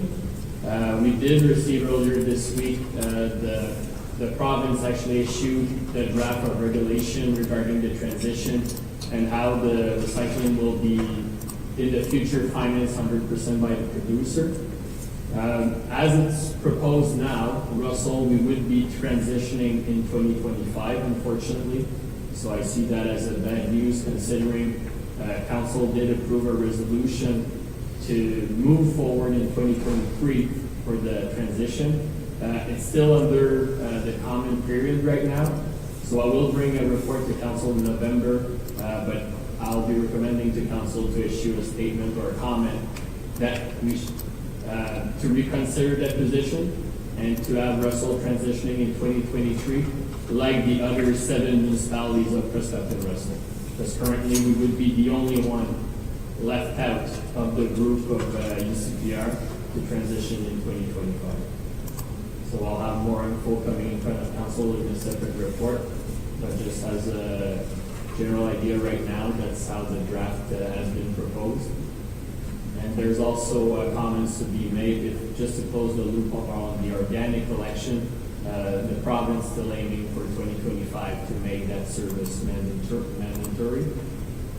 It's still not clear for municipalities of ranging of what's the population, what's going to be the cutoff, or they're talking about the south and the north. So with the draft regulation right now, it's not clear where the Township of Russell would fall and what type of target we need to achieve. Again, those are, as it's progressing, I'll be able to provide more comments to the council. Thank you very much. Donc, ici, un tableau résumé là, pour montrer l'augmentation des frais, puisque maintenant, là, on a le contrat, il englobe une année complète. Donc, c'est une augmentation là, de 5 $ pour les frais usagers. We're we're not looking at increasing the price per tag yet. Donc, on va aussi un graphique pour montrer l'historique des frais pour le waste management. Donc, c'est ce qui conclut la partie opérationnelle de mon département. Parfait. Merci beaucoup, Monsieur Leblanc. I'm trying to remember where I saw it, but have I seen recently, like, the water and sewer comparison with the all of Prescott Russell? Have we done one for garbage in the past? No. No? That might be something to look in the future, just to have an idea how we're doing in comparison to a neighbor. I know that in general, all other municipalities are looking at us, being like, for just the limit of garbage and the type of contract we put in place, with, like what council did approve in the last years. I do receive lots of calls from other municipalities that are asking us how we did it, what we're doing, why was it working for us. So I can reassure council that I'm not sure about the fees itself, but just as a general practice, the Township of Russell is ahead of the game for the waste management. Based on conversation, I concur with that. I know some other municipalities, there's 2-3 bag limits. Their tags are selling for $1. It might look great from a resident perspective, but now they're starting to realize what's happening with their landfill and how bad it's, how fast it's filling up. So they're looking at us as to how can they mimic Russell Township to effectively start controlling the problem better. Conseiller Larin? And if they don't have as a quote-unquote user fee, like we have it, everyone is paying a different amount for the same service. Whereas here, everyone pays the same amount for the same level of service, right? Because if it's just in the tax base, which is what it was before 2009, 2010, I think it was, when the infrastructure fund came in. Yep. So before that, if somebody had, our average house is 340,000. If somebody's house was 250 and somebody's house was 550, each one of those three people are paying different amount for a 1% tax increase. But they're paying the same amount for that level of service. So just want to make sure everyone understands that it's, what we've done is we've leveled the playing field for everybody, and everyone pays the same amount regardless of the tax increase. And I like the way it's broken down in slide 122, where it really shows this is, to come and get your bag, it's this much. For what's in your bag or in your recycling, it's this much. It really breaks it down for residents. And when I look at this and I say, $196 a year for all I have to do is put it at the corner and somebody takes it away and I don't have to think about it anymore. That's pretty reasonable. Conseiller Larin? And if we look at either one of the two slides, in the whole time, I think the 179 was the original amount back from 2010 even. Yeah. If you look at that 179 and 196, that's less than a $20 increase over a 10-year span. I think that's a phenomenal number that we've been able to maintain over that period of time. So, and we can see where the cost is. The blue cost is if I'm not mistaken, the blue cost is the collect. And we know that it's gone up over the last couple of years due to our new contract. And we had a 5-year or a 7-year contract before. So we were steady for those 7 years. So. Councillor Associate. I don't know if this is time to say it, but I just wanted to comment that most people are very pleased with our new contract. I'm getting tons of comments. I've witnessed it myself. This guy picks up garbage in the ditch and puts it into the recycle box. So, people have asked me to pass that along, so I'm just saying it with the residents. I know at first we've got a new contract, but now people are very pleased with it. About the similar comments. Yeah. Okay, we can continue, Mr. Bourgon. So now the capital projects. I'm not sure how council wants to proceed. Do you want to go one by one, or? I think we've been going one by one, but not in detail, just say what the project is, where the funds are coming from, and if there's questions, then we can look at it. Donc, le premier projet, c'est un achat, un remplacement qui est identifié dans notre fleet policy. Donc, c'est pour les travaux publics, puis le financement vient de la réserve. Buisson? Je vois dans les notes pour un gros flatbed avec un F450 aux choses de Park and Rec. Park and Rec, as-tu besoin d'un gros truck comme ça? Monsieur Bougon? Donc, présentement, le département de parc et récréation ont un ancien fuseau, donc un ancien flatbed qui était utilisé aux travaux publics. Donc, on a redonné une deuxième vie là, à ce camion-là. Ce camion-là est maintenant, on va dire, je vais utiliser désuet. Donc là, en remplaçant notre nouveau camion, on est capable de le recycler ou de le réutiliser là, au parc de récréation. Donc, eux vont pouvoir maintenir ce service-là avec le même type de camion. Et débarrasser de celui qui est... Exactement. Donc, le disposal va être notre fuseau qui est utilisé présentement ou qui était utilisé par le département de récréation. Je trouve ça gros pour Park and Rec. Ben, c'est la même grosseur que le véhicule qui est employé présentement. S'il y a été utilisé, ça. Merci. Next. Le deuxième thème, c'est it's the purchase of a speed radar. We've been doing that purchase for some items in the last few years. I did reach out to UCPR to be part of their program, which that program is buy one, get one kind of deal. So I've been confirmed that it will be brought up in front of their Public Works Committee. And we need to, we need to replace our existing signs, mobile signs. Donc, ce budget sera d'acheter des permanents, des fixes et remplacer nos mobiles. S'il y a l'argent qui reste, là, on aimerait acheter un compteur à piétons. Donc, quand que ce soit pour différentes traverses, la piste, les trottoirs, il y a différents standards qui demandent le nombre d'utilisateurs pour déterminer si on a besoin d'une traverse ou non. Donc, c'est quelque chose qui pourrait être utile autant au département de l'infrastructure que de parc et création. Question, conseiller Buisson? Fait que là, il y a 2 mobiles et 2 fixes à acheter. Oui, exactement. Donc, ça, c'est la priorité. On a baissé le budget, ce budget-là. Puis, si advenait qu'il y aurait des économies, qu'on serait en mesure d'acheter le 5e item, on va le faire. Mais on met la priorité là, sur les 2 mobiles et les 2 fixes.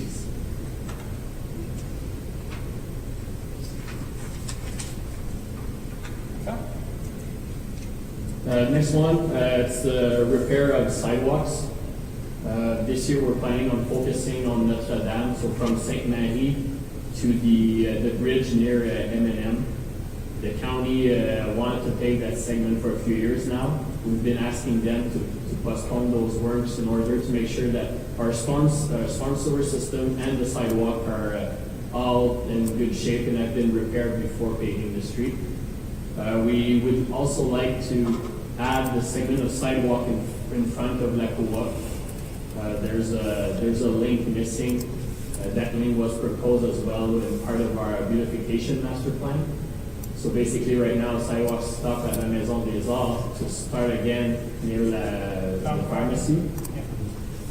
So being Notre Dame, it is our busiest street, so we want to make sure that the sidewalk are in proper state. Conseiller Buisson? 100% pour le trottoir.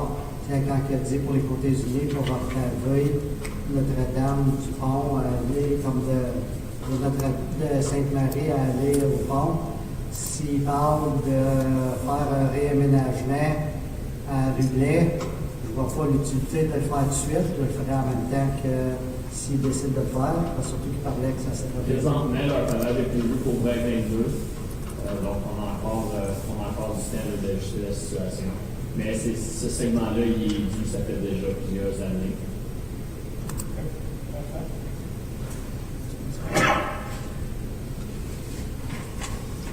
Part of our, all the next segments or paving work, it's all related to our road need study that was approved by council last fall. Donc, la première item, c'est le crack ceiling. Donc, on a fait cette année, on a un montant, 80 000 puis on peut faire on a une liste de locations de segments de chemin. Puis c'est d'en faire le plus possible dans ce qui est proposé dans notre étude.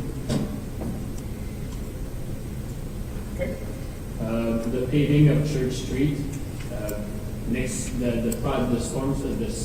sanitary sewer project, which was intended this year, was postponed to next year due to COVID.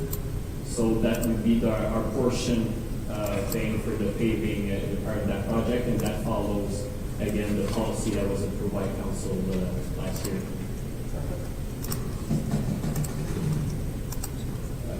Le pavage de la rue Richelieu. Le pavage se fait présentement sous les travaux des égouts sanitaires. Donc l'année prochaine, ce sera la portion municipale à financer dans ce projet. Et la même chose pour l'équipage.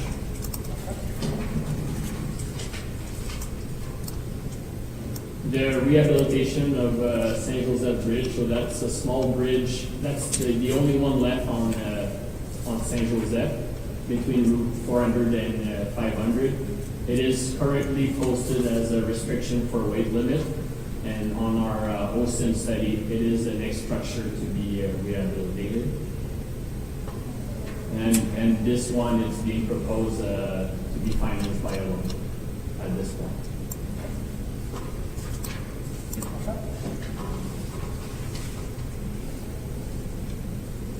We are proposing to complete, to almost complete the paving of Route 200. So there's a 3-segment in between North Russell to Eddy, from Hamilton to North Russell, and Eddy up to 1.4 kilometer east of Eddy Road. So after this year, there's going to be one segment remaining, which will appear in next year's budget. Yeah, I just have a question. What is funding other municipalities? What is that? We will, again, this year, and I believe we will be receiving next year, it's the grant from the UCPR. So the UCPR gives $2 million to all, not each municipality, but is broken down between every municipality. So we get a portion, close to 25% of that, $400,000 or $500,000 a year that comes from the UCPR level. So that's where that other is coming from. Maybe Ted's with UCPR there might benefit us for future. Yeah. Thank you for clarifying. Conseiller Buisson? Interprendre du pavage de la route 200, surtout le route qu'il a dit, le East of Eddy. Dans le code de ce qu'il avait employé avec l'étude, c'était quasiment comme s'il faisait juste mettre un peu de roche, mais ce chemin-là n'a pas de fond. Ça fait que je crois qu'il y aurait beaucoup plus d'argent à remettre que juste après permettre comme un peu de surfaçage, parce que l'amour sort à chaque printemps, tout ça. Et ma question est, j'ai vu qu'est-ce qu'il y a asphalté à 200 avec la qualité de l'asphalte. Personnellement, je ne suis pas garanti que ça va durer aussi longtemps que ça durait avant, parce que c'est vraiment quasiment juste comme du gravier avec un peu de goudron dedans comparé à avant. Puis, je me demandais si au lieu de faire ça, il y a la route en Moncton, que vous avez pavé tout le reste, mais il n'a pas été pavé le petit bout qui reste entre Break puis la 200. Pourquoi pas prioriser celle-là, ce bout de chemin-là, pour commencer. Puis après là, comme je dis, moi, personnellement, le surfaçage, comme j'ai fait, c'est ça. Je ne sais pas vraiment, mais c'est surtout celle-là, moi, je vois en automne, comme vous avez pavé le reste, finissez-les avant de faire les autres projets. Il n'est même pas dans le projet de 10 ans, dans les chemins. On va laisser M. Bourdon répondre. Ma réponse est simple. Présentement, nous, on suit le plan qui est approuvé, le road need study qui est approuvé l'an passé. Donc, ces segments-là, c'est ce qui revient pour l'approbation du conseil. Donc, basé sur l'étude qui a été faite. Exactement. Okay. Pour le chemin de M. Conseiller Buisson, il discute Hamilton Road. À un point, on avait discuté que that would finish the link for the the trail. You know, we had paved that section of going all the way to, from Forest Road to 200 because we're creating a link. Forest Road 200, all the way down Hamilton to coming through down to Craig. Have we looked at what's the cost? Do you have the cost estimate for that section of road? Not on hand, but I believe it's part of the item, the council members' request later on in the presentation. Yeah, and I think you might have. I thought I'd I seen think- I that think one. there's a number, I think there's a number. You're right. There was a number later on in at the end of the budget session. Conseil Larin? Yeah, actually, I'm probably a little bit further, so I'll wait till you get to the other one. I'll come back. Okay. Now for segment on Route 400, there's actually two. We're proposing, again, following our road needs study, it's an overlay. It was determined that those major roads should have 2 lifts of asphalt. So basically, in between South Russell and McDonald and Saint Jacques and Saint Joseph, we are proposing to do that second lift for that main collector of Route 400. Same thing with Eddy Road from Castle Street all the way to Route 200. It's to add that second lift on that second road. And same thing with North Russell from Campbell Court all the way to Route 200. Je pense que c'est aussi Route 400 Saint-Jacques à Saint-Joseph. Yep, exactly. Conseil Larin? Yeah, so I guess my question will be then, for the two projects, the one ED from Castor to the 200, and then North Russell from 200 to Campbell, are we taking into consideration whether or not those subdivisions are going to tear up that road in the meantime until they're fully complete with all the big trucks coming in and bringing materials down, whether it's down Edie or down North Russell? Like, is it the right time to do those two sections? Well, Monsieur Legault? that's one way that we could be looking at it, or there's also the approach that with that second lift of asphalt, we'll make our road more of a truck route, so appropriate road, so it will actually have a better structure for our road system. They don't have to cut it anytime soon, like the cuts are done? Yeah, exactly. It's mostly all rural roads, rural collector. So there's no infrastructure that will go into those roads and will actually be a better segment for trucks to commute. Okay. I just wanted to make sure because, I live right there too, and you got the big trucks going on both sides, and just wanted to make sure it wasn't going to cause any issues with that, and that there was no more road cuts that were going to be needed, because if you lay down brand new stuff, then all of a sudden you're cutting the road and you're adding, it doesn't make sense, right? Okay, perfect. Next one, Monsieur Legault? Next one, we're proposing to do the engineering for bridge rehabilitation, which is proposed to happen in 2022. So again, we're following our OSIM inspection and asset replacement plan.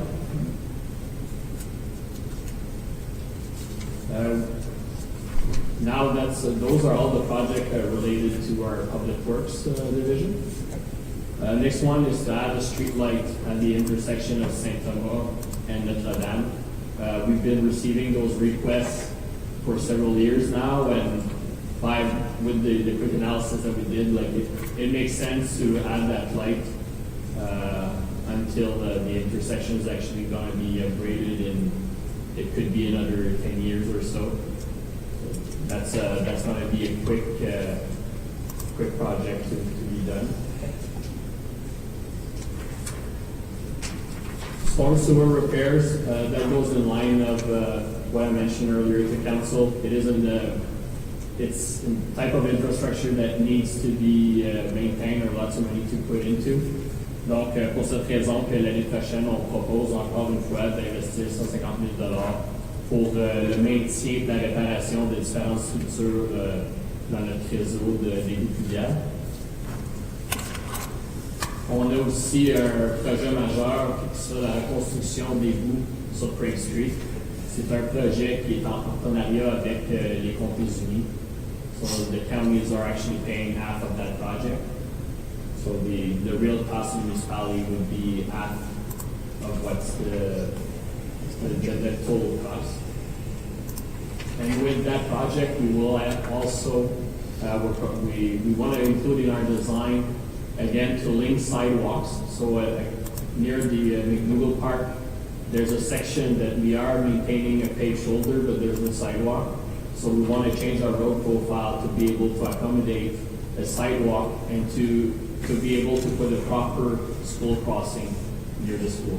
So instead of having two, just one, but one with the appropriate set of lights. And that was proposed and approved by council with the previous report from the administration 2 years ago.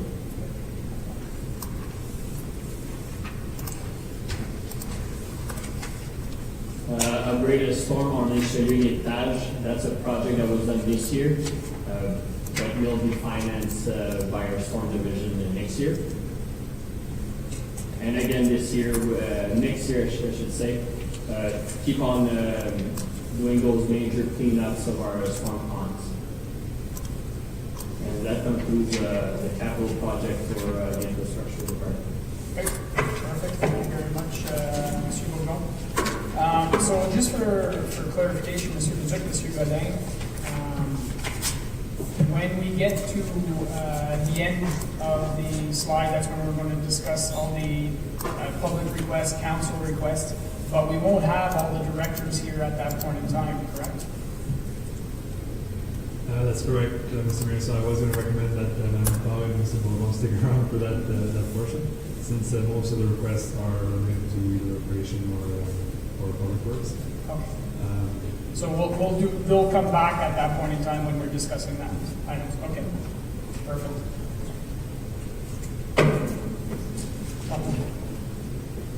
Do you want a 5-minute break? Okay, before we get into Parks and Recreation, thank you very much, Mr. Bourgon. There's a lot of information well received. Before Madam Powell starts, so we're gonna circle back to the council section where we have the community grants. Okay. So in the slide deck, we use slide 22. Or slide 23, sorry. Okay, I'll mention that. And section 1A of the plan. 1A. En effet, Maddie?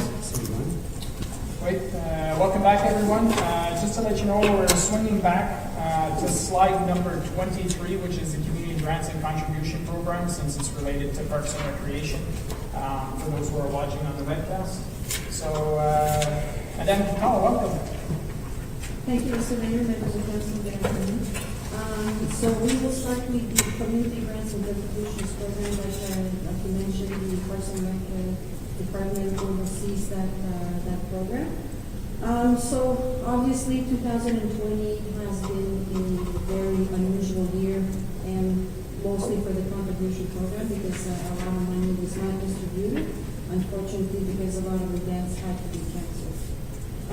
So basically what we tried to do is we brought back all the pre-approved from 2019, sorry.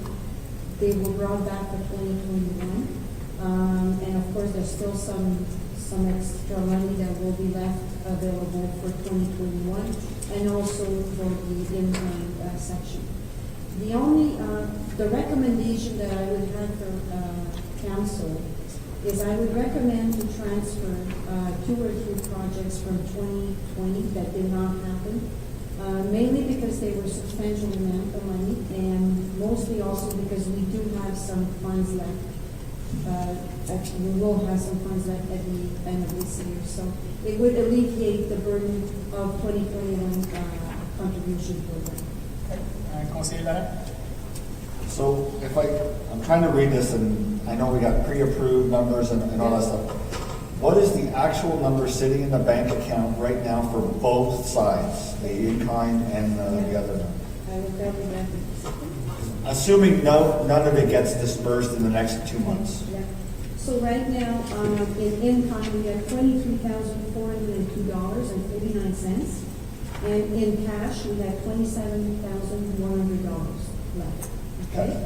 So this is why I would recommend to transfer 2 or 3 events that I could list. Let me get there. Sorry?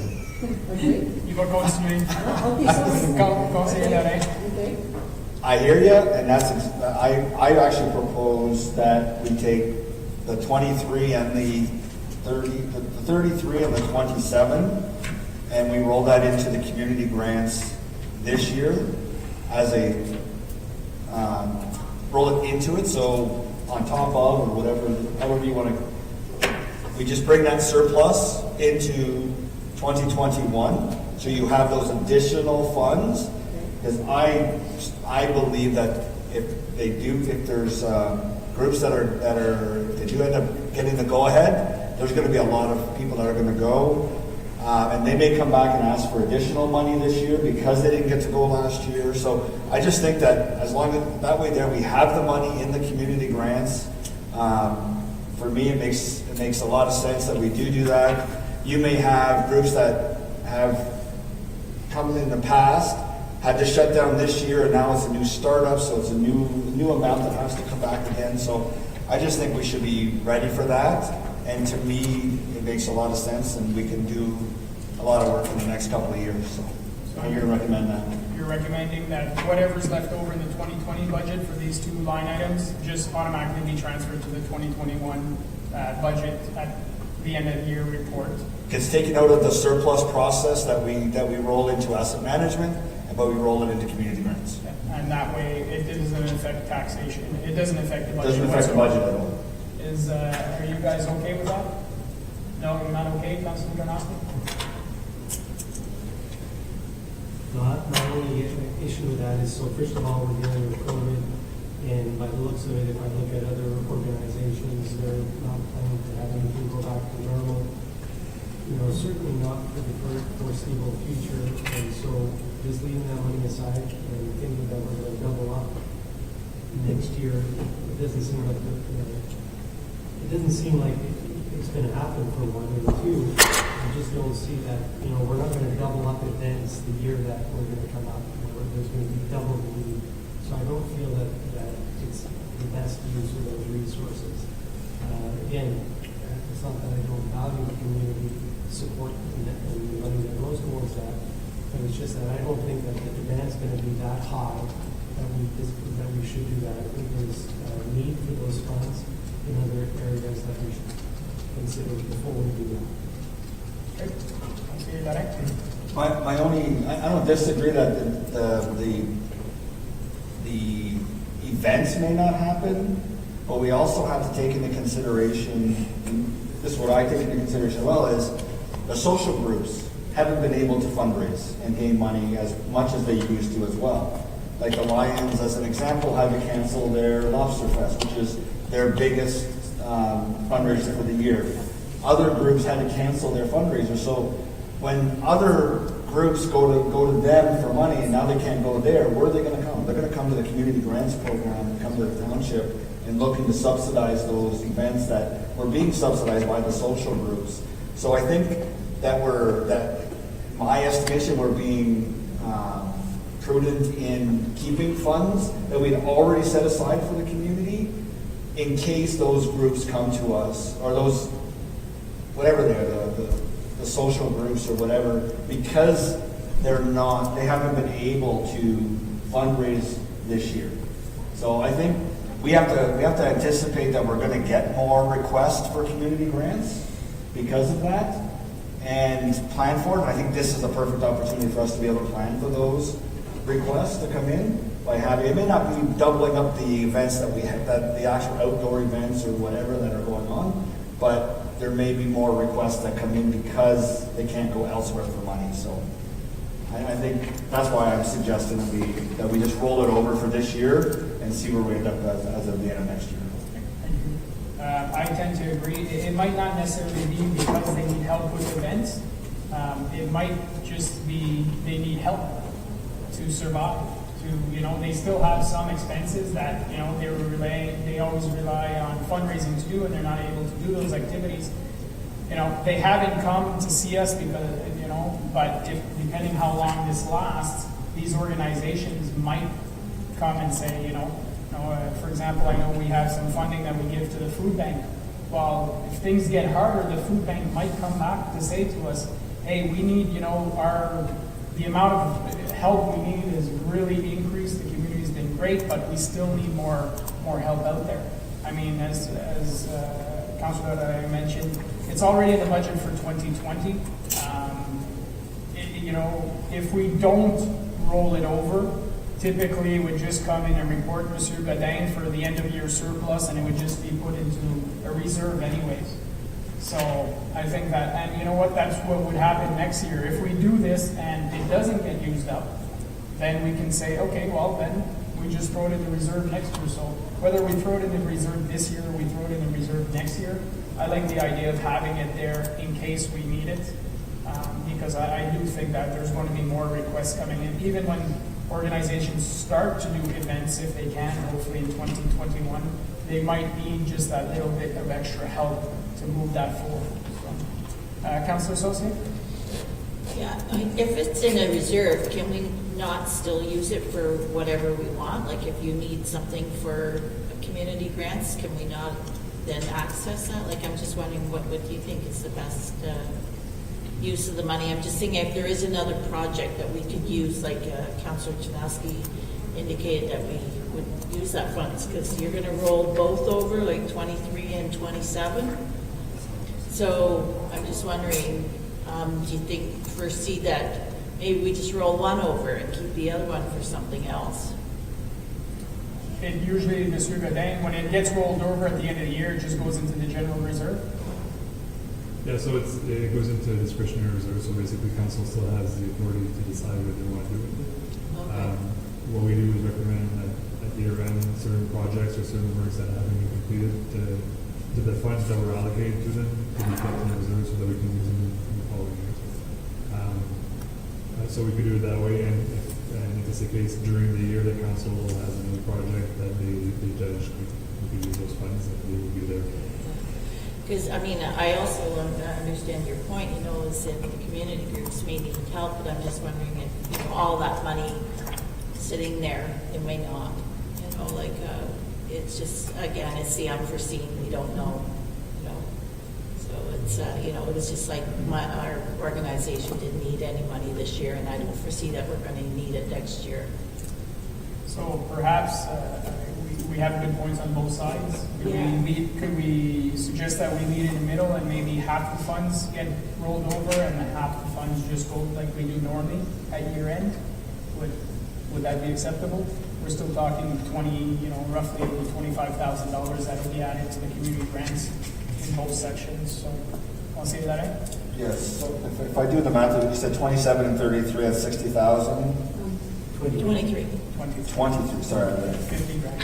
So 50 grand. So I guess what would we do? Just for argument's sake, we put 50, 12.5. 12.5 and 12.5. Yeah. And then the other 25 goes into the regular Report, regular year-end report. I can live with that. I just, again, if Madame Vital sees that those funds are being used significantly, then I think she can make a request to us to transfer out more money into there. So that's, because you got to remember, right, she has to bring a report to council to get money out of that reserve versus just putting it into the consent items that she normally does now for projects that come in. So it's just an extra step for her to get it to council to approve. But I mean, at this point, I'm fine that we get $25,000 over. I think that's more than what Madame Vital was looking for on a few of the projects. So I can live with the 25 being brought over and 25 going into general reserve. Okay, members of council, you want to be okay with that? You okay with that? Okay, perfect. I'll say you something. Moi, j'avais juste la suggestion qu'au lieu d'avoir tous ces chiffres-là avec différentes couleurs, avec toute l'équipe, il n'y a plus rien de pre-approve, tout ça. On ne sait pas quelle activité qu'il va y avoir, on ne sait pas comment la formule qu'on va avoir, tout ça.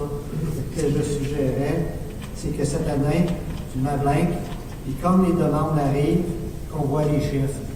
Parce que, comme il dit, pourquoi avoir le pre-approve, ça va tout bien juste dire au monde, OK, ben, pour penser notre programme, on a besoin un petit peu moins, on a besoin un petit peu plus. Fait que, je dirais, moi, personnellement, c'est pour ça que je dis, on ne sait pas, si ça ne part pas comme c'est là, ça ne regarde pas comme aucun des choses au nord vont avoir lieu. Fait que, mets les blancs, puis avec les choses, ça, c'était ma première suggestion.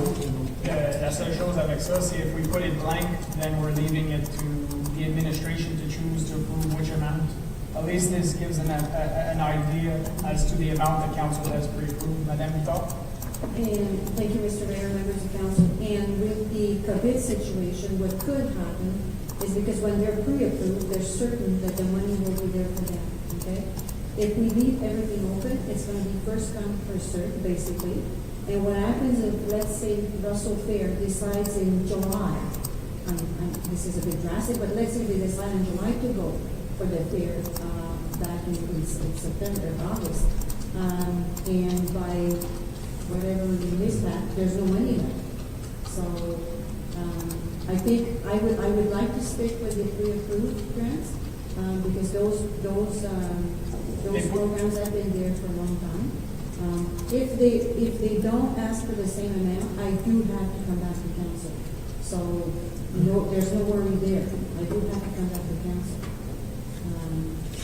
So I would like to keep the same kind of format that we've been using. Okay. Councillor, follow-up? Ben, c'est que l'autre chose que je me demandais, justement, avec le COVID, avec les distances, il y en a bien des organisations qui faisaient leurs réunions dans la maison, ces choses-là. Est-ce que, ben moi, je serais pareil toujours que dans ces fonds-là, de rendre nos salles disponibles pour nos organisations, mais faire sûr que l'invitation est envoyée aux responsables des organisations pour dire, si vous en avez besoin de la salle pour vos réunions, ils sont disponibles, peut-être une fois par mois, quelque chose comme ça, mais... Ils ont juste à faire l'application en même temps. Oui, mais juste faire sûr qu'il est disponible, que le monde ne se sente pas, ben non, ils ne vont pas nous le donner, mais qu'ils se sentent libres de faire l'application, que oui, on est ouvert à ça, qu'une fois par mois, qu'ils ont leur réunion. Ouais, ben, je pense que We're already granting some halls for committee meetings, so I'm not sure which committee you're talking about, but we all are already granting some halls for some. yeah, we're open. They just have to make the application. I mean, can we let them know that we're open to those applications? I guess we could It's send just an that email at to one all. point, where do I send this and to whom? And if I forget one, Yeah, but I think the organizations that we have contact with, we can, Sure. just let them know that, council is open. We do have, a community grants policy. If you're interested, if you need help, then. it's on the website on the Parks and Yeah. Good. Councilor Johnson?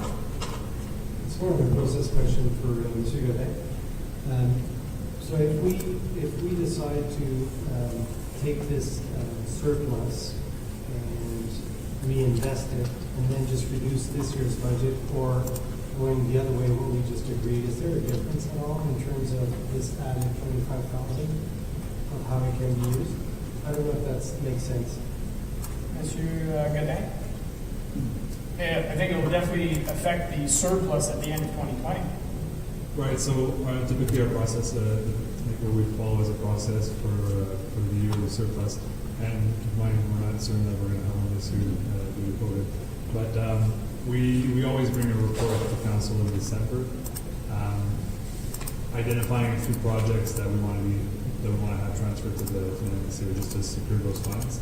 And everything that we don't identify there. So if we weren't to include anything about community grants into that report, and there is $50,000 in savings, basically that savings would be part of the general surplus. And one thing that we do include in that report as well is what a recommendation on what we should do with that surplus. So in previous years we've had the DOMA financing. So the DOMA wasn't fully financed right off the bat, so we've been transferring the surplus to finance the DOMA.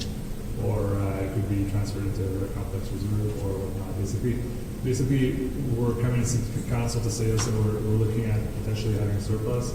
Is there anything council wants to do with it? And, So like the process-wise, it's that report in December that we bring where council decides what to do with extra funds. So in this case here, since we know we're gonna have significant savings in the community grants program, council would have basically the decision to do what with those funds, to supply it towards where we want to apply the general surplus or transfer a portion to general fund.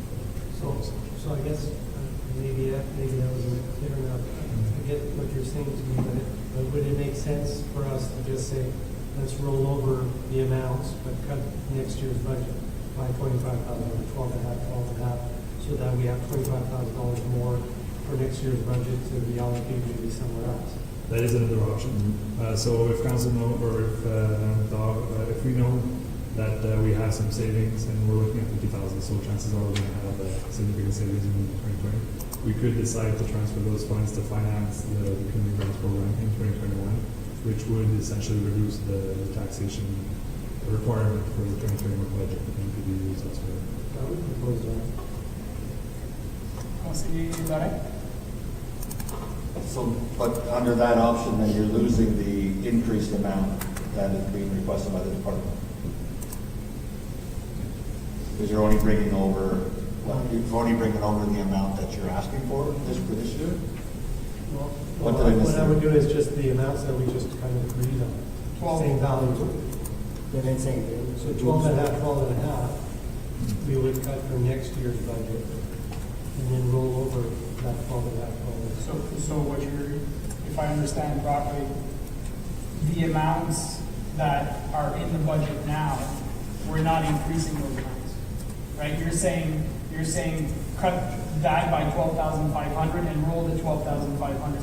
So there's no actual extra funds available next year above what's in the budget. No, because there was 25. There's 50,000 extra between the two line items. So we're deciding to roll over half of that amount. Right. 12.5, we're rolling over. My point is that instead of waiting to have a surplus at the end of the year, we just say, look, we know we're gonna do that, so let's roll over all of it for both line items. Okay. But this, for next year's budget, let's cut 12.5 off each line item, which gives us $25,000 more to work with in terms of the current budget. La seule différence, c'est que So là, you're- au lieu de le mettre en réserve, ça tomberait disponible pour public comme Right, break. gives us more. More playroom in 2021. We're rolling over the whole thing and we're saying cut the budget by 12,500, 12,000, so we'll have the extra 25. Now, the only worry with that, and I caught from Monsieur Leduc, is we don't know if we're going to have a surplus this year.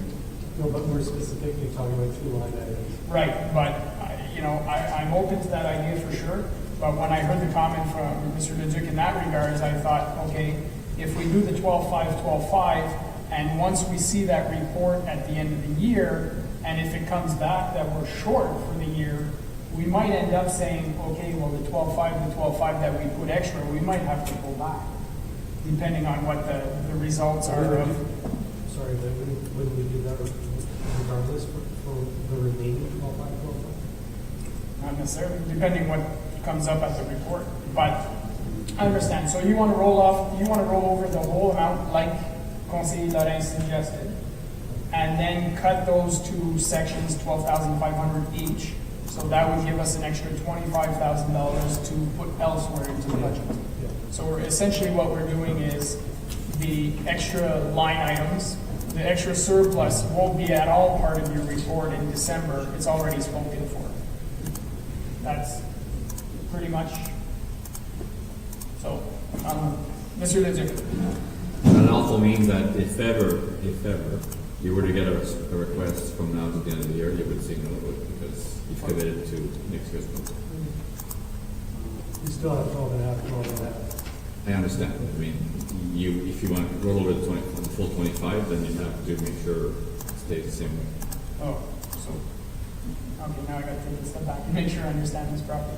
You're talking about rolling over the complete 50,000, That's correct. and now, but Cutting the budget. 25, Yeah. right? So there's nothing left this year. Well, there's still 25,000 Well, technically speaking. no, because you just said we could use that elsewhere in this budget. So if we allocate that $25,000 elsewhere in this budget, it's not available in 2020. $50,000 being rolled over in total. Correct? Yes. We're taking 25,000 now we're reducing the budget for next year by 25,000. Correct. If between now and then, there is a extra request or something, there's still an extra 12,500 rolled over. That's not right now accounted for, but that's working towards perhaps an increase. And keep in mind that the first 6 months of the year are pretty much not going to happen. Right. I know, I understand that, but the 12,500 and the 12,500, the other 25,000, I'm just saying that if we're rolling everything over now, we have to make sure if somebody comes and asks something, well, we don't allocate that $25,000 elsewhere today, tomorrow into the budget. Because if we allocate it to say, oh, we're going to put it towards this project, it's not available anymore. C'est juste qu'on lui transférait 25 000 dans l'autre budget, on en transférait rien comme 20 000, comme ça, la différence. No, man. Si jamais il y avait des- And that's the sort of thing, if we're transferring the whole 50 over to 2021, we're cutting the budget by 25,000, so there's 25,000 left. If we decide to use that $25,000 somewhere else in the 2021 budget, it's not available in the 2020 budget anymore.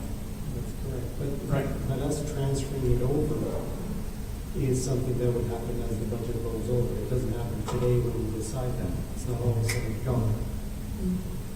Monsieur Godin? Yeah, I would just suggest that, like, I think the direction is pretty clear from council as to what the result of the one result is. We can take a note and include that in our year-end report, and I would suggest that whatever surplus there is from the 2020, from those two line items from 2020, be transferred to 2021, and that we can reduce those two line items in 2021 by 25,000. Right, 12,525. And we can report to council as to what's going to be left for 2021. If I understood the intention here, basically we could just be saying we're transferring whatever's left to 2021, but we're reducing by You're reducing the budget by 25. That's correct. So the extra 25, that's where I guess I'm getting mixed up, is where's that extra 25? Which was, there's 225s. Right, so we're rolling everything over into this line. item. 50,000 50,000. We're taking $25,000 out of the 21 budget. of the 21 budget. Where does that 25 go? Which one? The one you just took out. Well, no, that means it's for us, it gets added on to possible other things that we can work with. Right, and I totally agree with that. I I haven't totally put it anywhere, I haven't asked for it anywhere. Right, no, and I totally understand that. My only comment is, if ever something, it's out of the 2020 budget now. Like, that money is rolled over as of when we approve the budget. So in November, December, if somebody comes for funds, there are no funds. Mais qu'est-ce que c'est? No. C'est le prochain. No, because there's 50. 50 is all going into 2020. No, Monsieur Godin, It's it makes it's sense, the- there's a process we can do. It's not physical. No, but I'm seeing this as the whole 50,000 from, that's available right now, is being put into the budget of C'est 2021. qu'il y a 34 000 encore. Ça va être 34 000, puis tu vas rajouter un 12 000. Non, non, on parle de qu'est-ce qui reste aujourd'hui, qui est à 23 et 27. Il reste 50 000 Oui, je aujourd'hui. sais. So, ça, on le met dans le budget 2021. On le coupe à moitié, on enlève 25 000.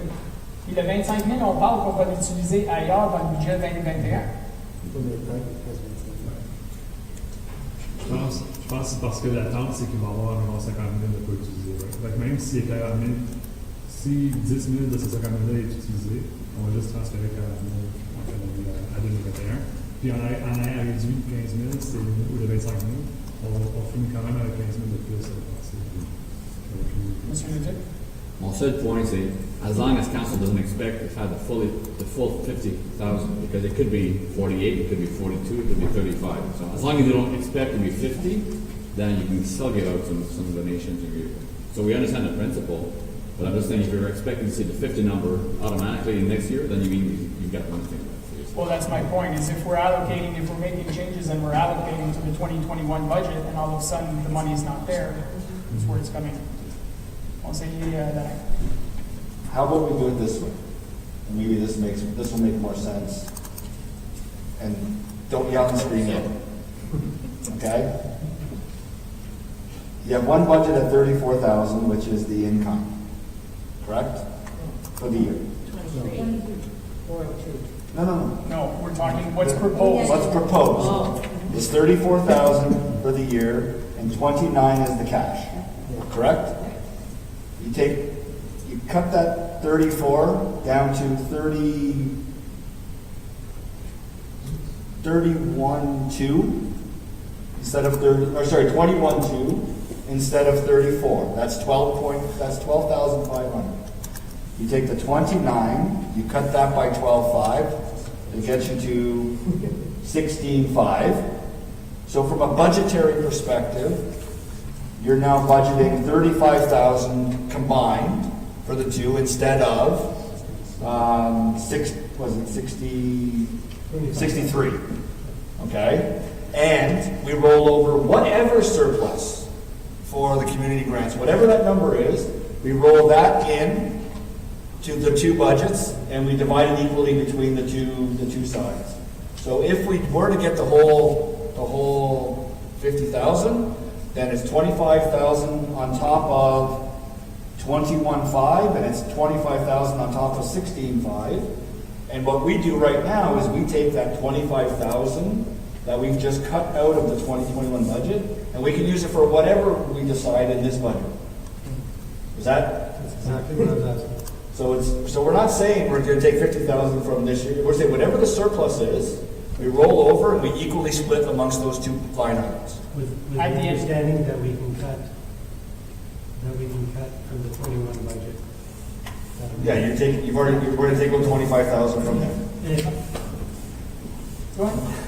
If I may, in the short time that I've been sitting on council, I've also seen that, and to address your concerns, Mr. Mayor, that I've also seen that if someone comes up with a request that wasn't budgeted or something, we tend to still make decisions to accept them anyways. And so I don't think it'll have any major impact if there was, and I don't know, like all of a sudden a surprise request or something like that. No. I just wanted to make sure that I understand now more the way that it was explained by Councillor Lorraine, that it's what gets transferred at the end isn't a specific amount, it's whatever is left, as opposed to wait, it was just a matter of understanding. So, want to say that? Can I also make, so that we're all clear for 2022, because we do the 2022 budget? Yes. Yeah, we go back to That the starting point for the community grants is 34 and 29, and not 21 and a half and 16 and a half. So we all know that there's going to be an increase there in that line item when it comes back to council for that amount, that we all understand that that's the starting point, just because we cut it here today. Okay? So we all agree we have another 25K that's now sitting on the side that we can work with once we get to it. Thank you. Okay. Is that it for community grants? That took a lot longer than you thought, didn't it? Well, it usually takes long. At the end of the day, we are all talking about getting to the same place, just taking a different route to get there. And if I can just mention, we already had a grant request yesterday, and they're asking for 3 times what they're asking usually, so we might see that between now and the end of December or so. And it is a grant that we're going to probably propose, because it's doable. It's the Christmas baskets. And like Councilor, I think it's Mr. Mayor mentioned, that a lot of community groups can do fundraising, and this is the reason why they're asking more money, because they were not able to do any fundraising the whole year. So and the needy families are still there, and probably more than usual. Yeah, see, and I'm fine with the way we're doing it. My only concern or risk that I see is that we've cut these two amounts down, and all of a sudden we get a mass rush of demands this year, and there is no surplus for next year because of the way we've just structured it, right? So then we might find ourselves with, whoops, we don't have the funds that we thought we were going to transfer. Yeah, so, okay, parfait. So, Monsieur Godin, we're going back to the original 124, is that it, slide? Yep, slide 124, so, and in the binder is section 5T. 5T. Thank you, Thomas.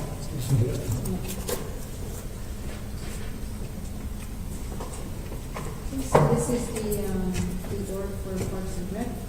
There's a little bit of slight difference between the DFE, but mostly it's mostly the same.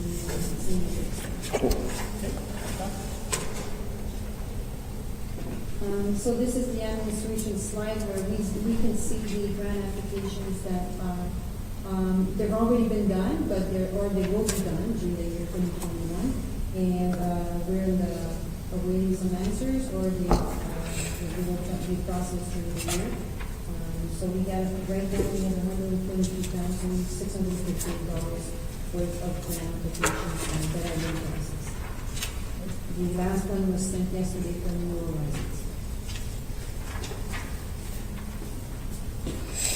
The next slide, I'll go briefly on that. It's the daycare services, like you probably know, because most parents are not back to work. They're all working from home. We've seen a very big drop in the registrations at the La Croisière and Saint-Jean daycare services.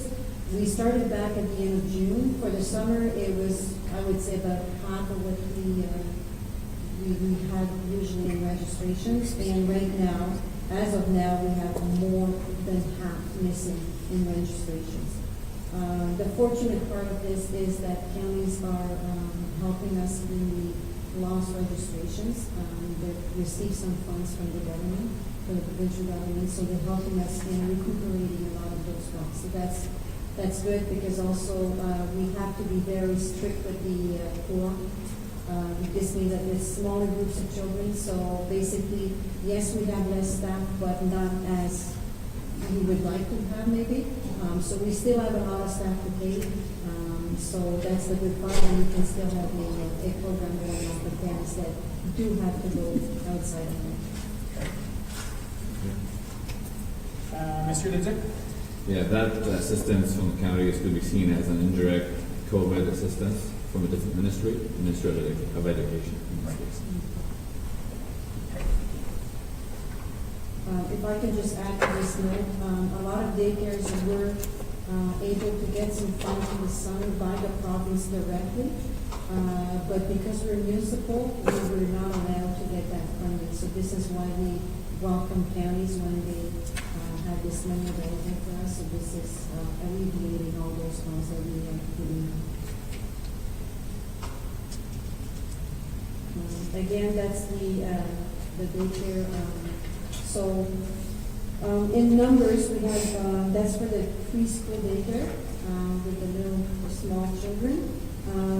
So the number that I really want council to be aware of is the 244 names on the waiting list. So I understand this is a very big number, but this is how drastic it is in our community right now. We're building houses and houses and houses, and of course those houses, they house some young families. So that's why they're looking for that preschool daycare services. Do we know offhand, or do we track in regards to the 224 names, how many are from which village? Those are all from our village. Village, Those are- no, those and, are residents. Ambaro, Russell. Villages, okay, no, I could track them, but I would think most of them are from Henry. Okay, no, just because I know that the house sales in Russell are higher right now than they are in Emblem. Yeah. I know we don't offer services in Russell currently, but it's just to try and get an understanding when we look at expanding those services, that we expand in the right areas. Yeah, there's a lot of things to look at, like the age group, the language, there's a lot of things to Yeah. look at. It's on the business plan. We kind of left that a bit on the side this year because of COVID, but we will, of course, we'll look at that in the next months. Yeah, unfortunately, yeah. 2020 was pretty much hit the pause button and just maintain status quo and not even status quo. There's a lot of catching up. Councillor Associated, Conseiller Bissonnette? We know all 3 schools in Russell have preschool programs. Do we know if they're full, or do they have waiting lists as well? Or? Yes, we know the one in Saint Joseph, that's full.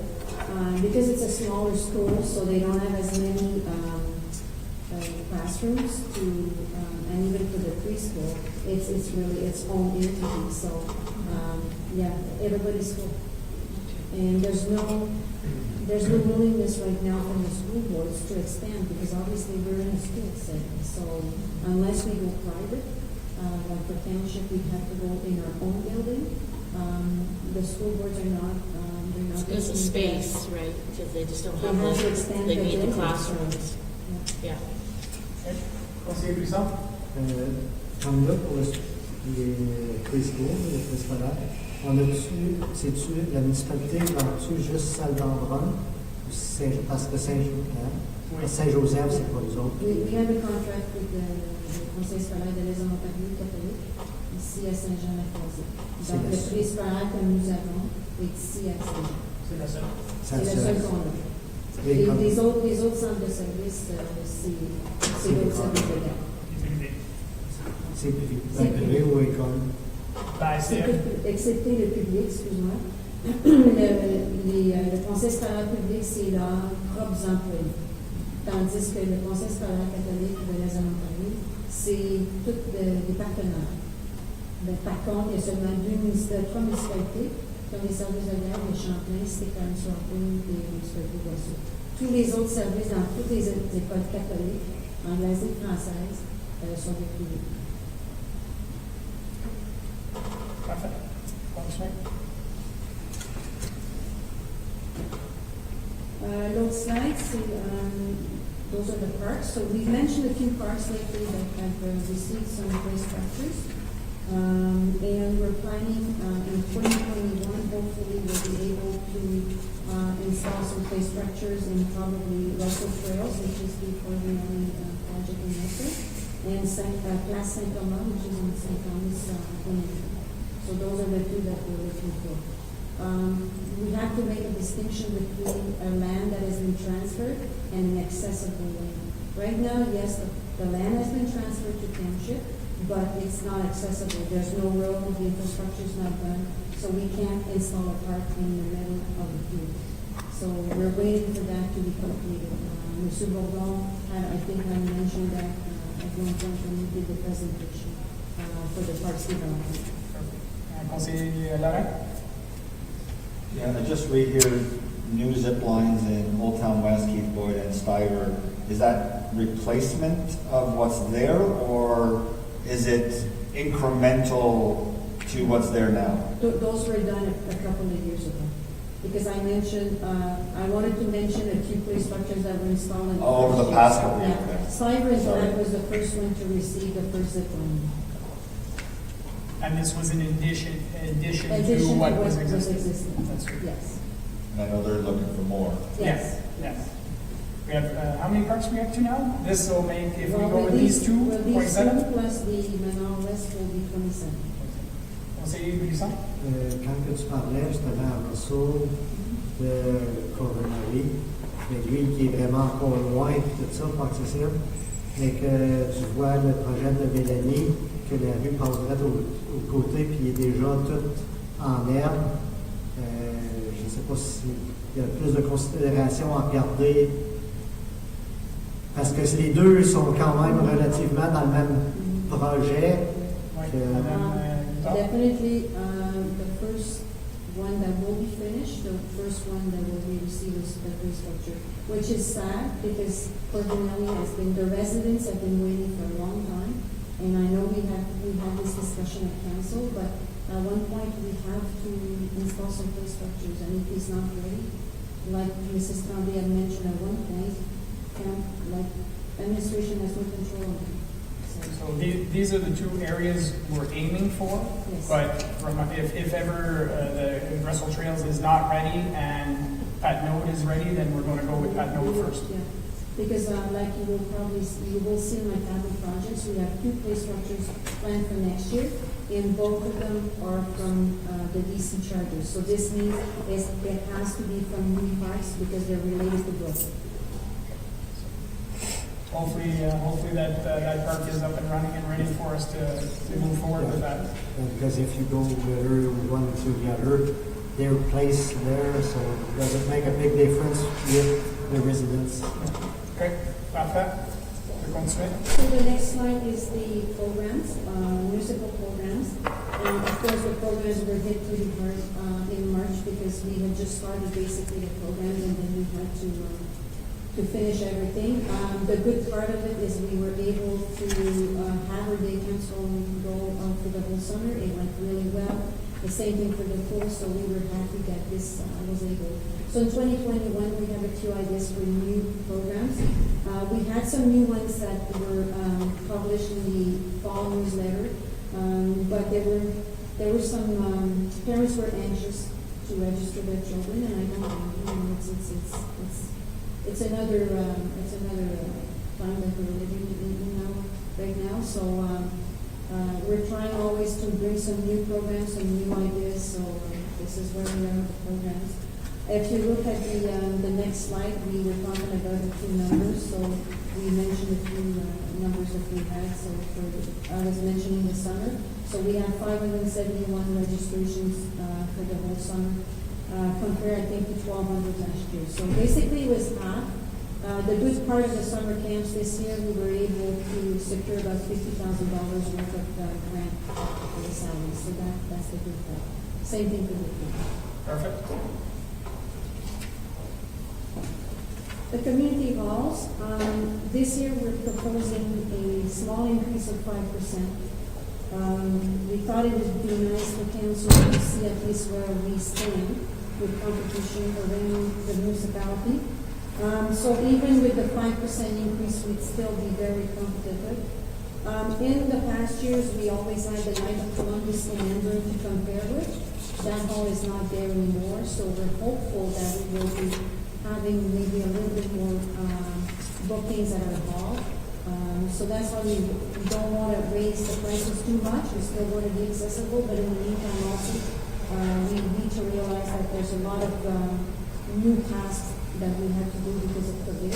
So we thought that after 15 years it was time to raise the prices. Okay, perfect. Continuer. So those are the new prices. For the arenas, there's no change in the price except for the surcharge of 18.75%. Even with that, we're still very competitive. We're showing that to you. I will mention the price for the minor sports. We would go from 163 to 172, which is very competitive still with the surrounding areas. Okay. And we know that the surcharge is going to help for future rec complex, which would be these users who would be benefiting from it. So it makes sense that they would help too. We're not showing the pool, but also the pool has a surcharge added to the. Conseiller Larin? Yeah, I just want to understand what you were saying there. Increase of 18.75%. Township of Russell. Brings us up to 233. The 233 is the adult pool. That's the adult rate. Yeah. Okay. Minor hockey, that's why I did mention the minor sports, because I know we always, like to know how much. So are you proposing an increase to the minor hockey rate? No, it's with the 18.75.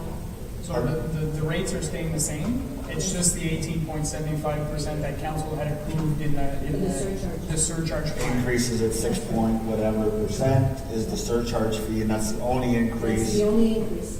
So operational will not Okay. receive anything except for the surcharge. I thought I heard an increase, so I was like, wait a minute. I know there's the surcharge. And as That was a council 3-year requested, surcharge.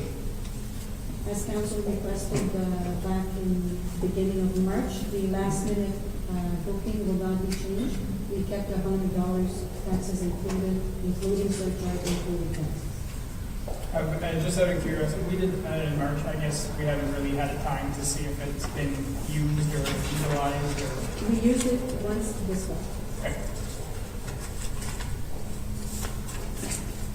No, because obviously when we passed that, I think 2 weeks after this was over.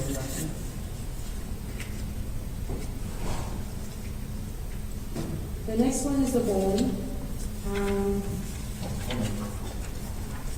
So that's, for me, it's one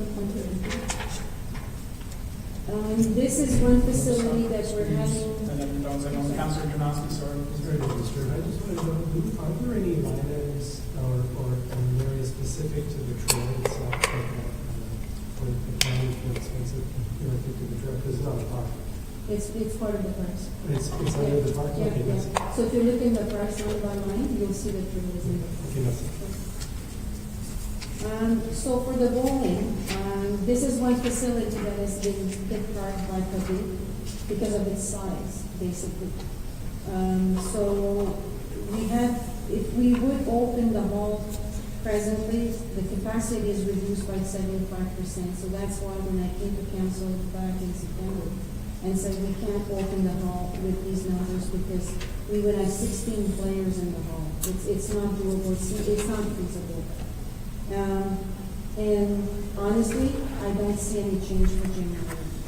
In 2 months from now, I don't see any change. I think the 6 feet will stay for a while. So because of that main reason, I would ask council to be able to reopen only in September.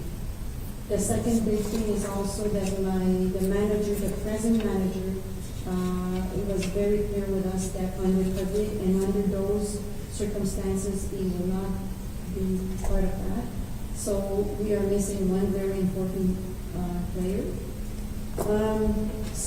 And we have to have like a decreased number of players, a very modified schedule of players.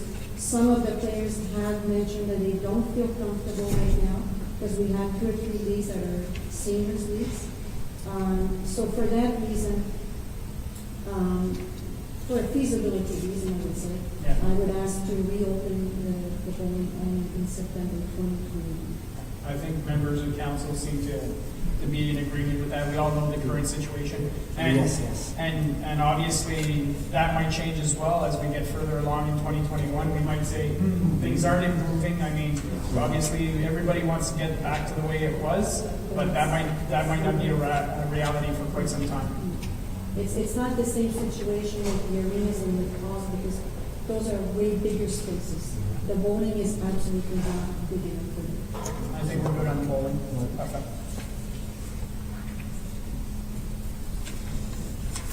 So the sports zone, because of all the sanitary measures that we have to take, we've added 1 employee every hour to help us in doing the sanitization. Up to now, it's been going very good. So that's the good part. Because of COVID, obviously, we saw some drop in the purchase of some passes. And this is where we'd like to ask, because after 3 years, we never had an increase in any of the fees. So this year, we'd like to have an increase of 10% in the passes and an overall increase of 7%, or 5%, sorry, in all the other categories. We think it's fair, and we've checked for the gym, for example. We've checked if we would still be competitive, and we're still very competitive. So because of those extra fees, which we're trying to alleviate, the Dome has been very successful for the last 3 years, and we do not want to lose that trend. So this is for and I put a lot of numbers. You see here, you can see the passes and where we would see with the competition. This one would reflect all the changes in the prices, which is very, very minimal. For 3 years, it's very minimal. This is where, if you go back one slide, I think I had sent you an email in this regard.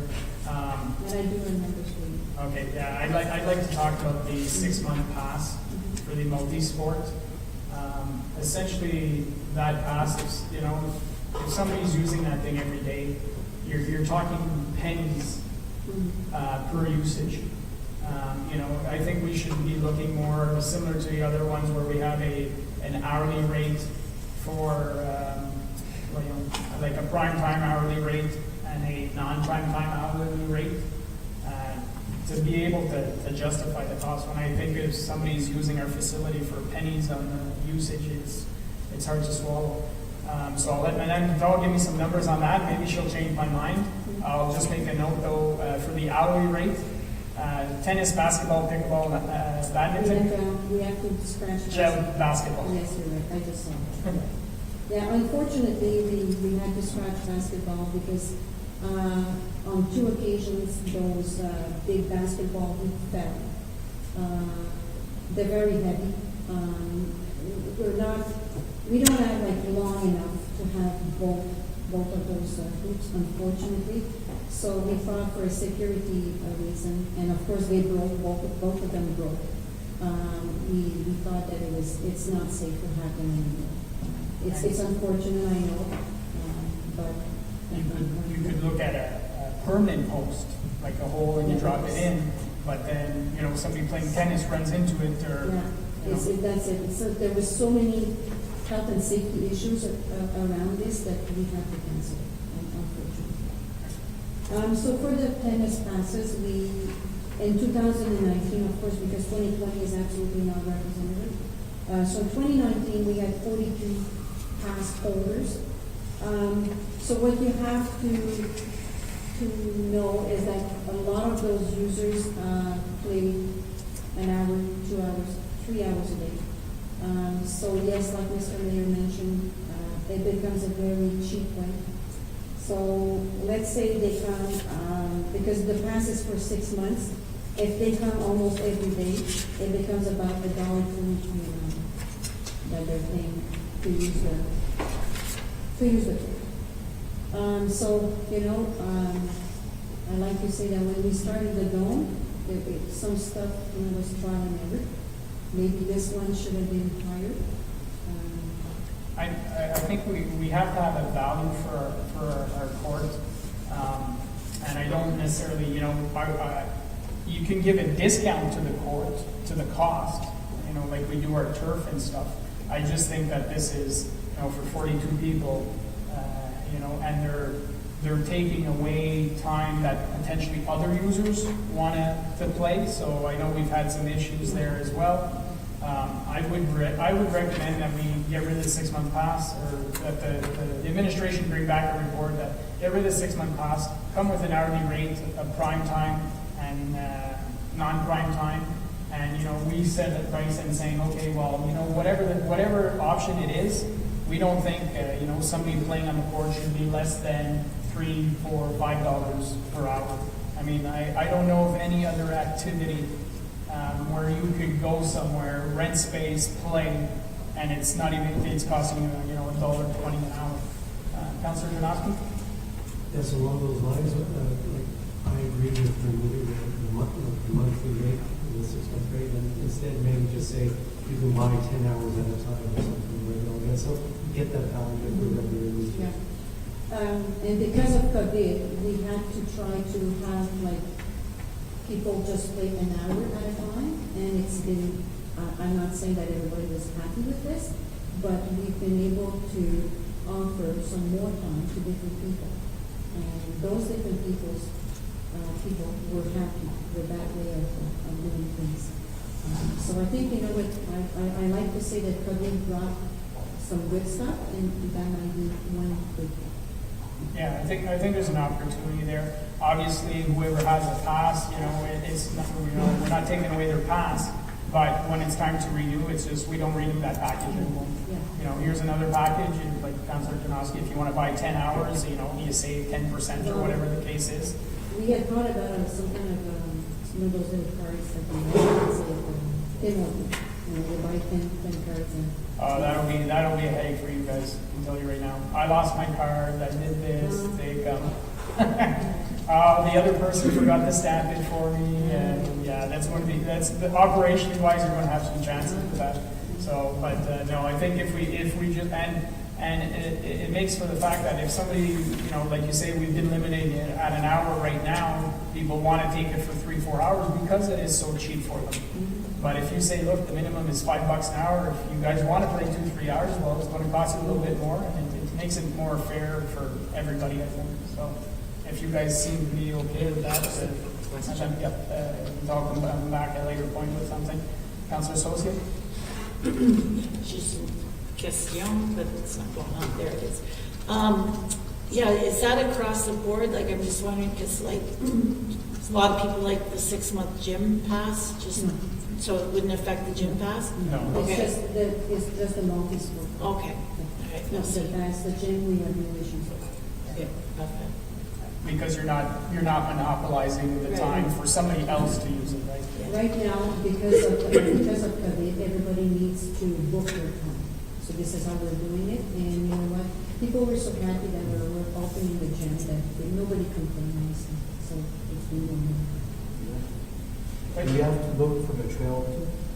Yeah, everybody has to, there's no drop-in in anything right now, not even for the programs. We're going to feel this because the drop-in for the programs are very successful, but for this year we can't because there's a maximum number of people allowed in the gym. So if you allow drop-ins, how can you control this? And people will be mad because you're going to have to tell them no on full. So. We're going to have a repeat of the hazardous waste day. Okay, next. The next one is just to mention that because we decided to honor all the passes and extend them from the time that we were closed.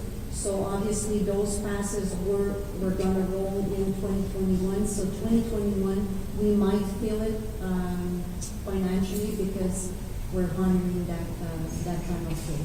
Yeah, definitely have an impact on the revenues. And the last one, but not the least, is the recreation complex.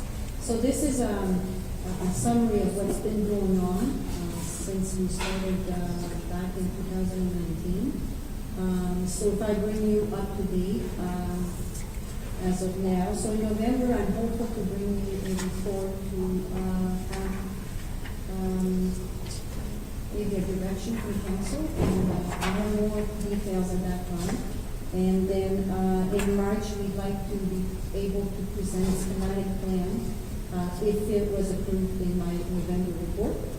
And then in April 2021, we'd like to have the public consultation concerning that schematic plan. And hopefully in June 2021, we'd like to present a timeline and a financial plan to council. So this is where I stop the year because that's a lot of material. So we're very optimistic that we could reach that goal by June 2020. Okay. So at this point in time, are we talking about this, or are you still got a few slides? That goes really with the train station. Okay. Everything's gonna be together. Okay, so let's continue in the slide deck where you're at.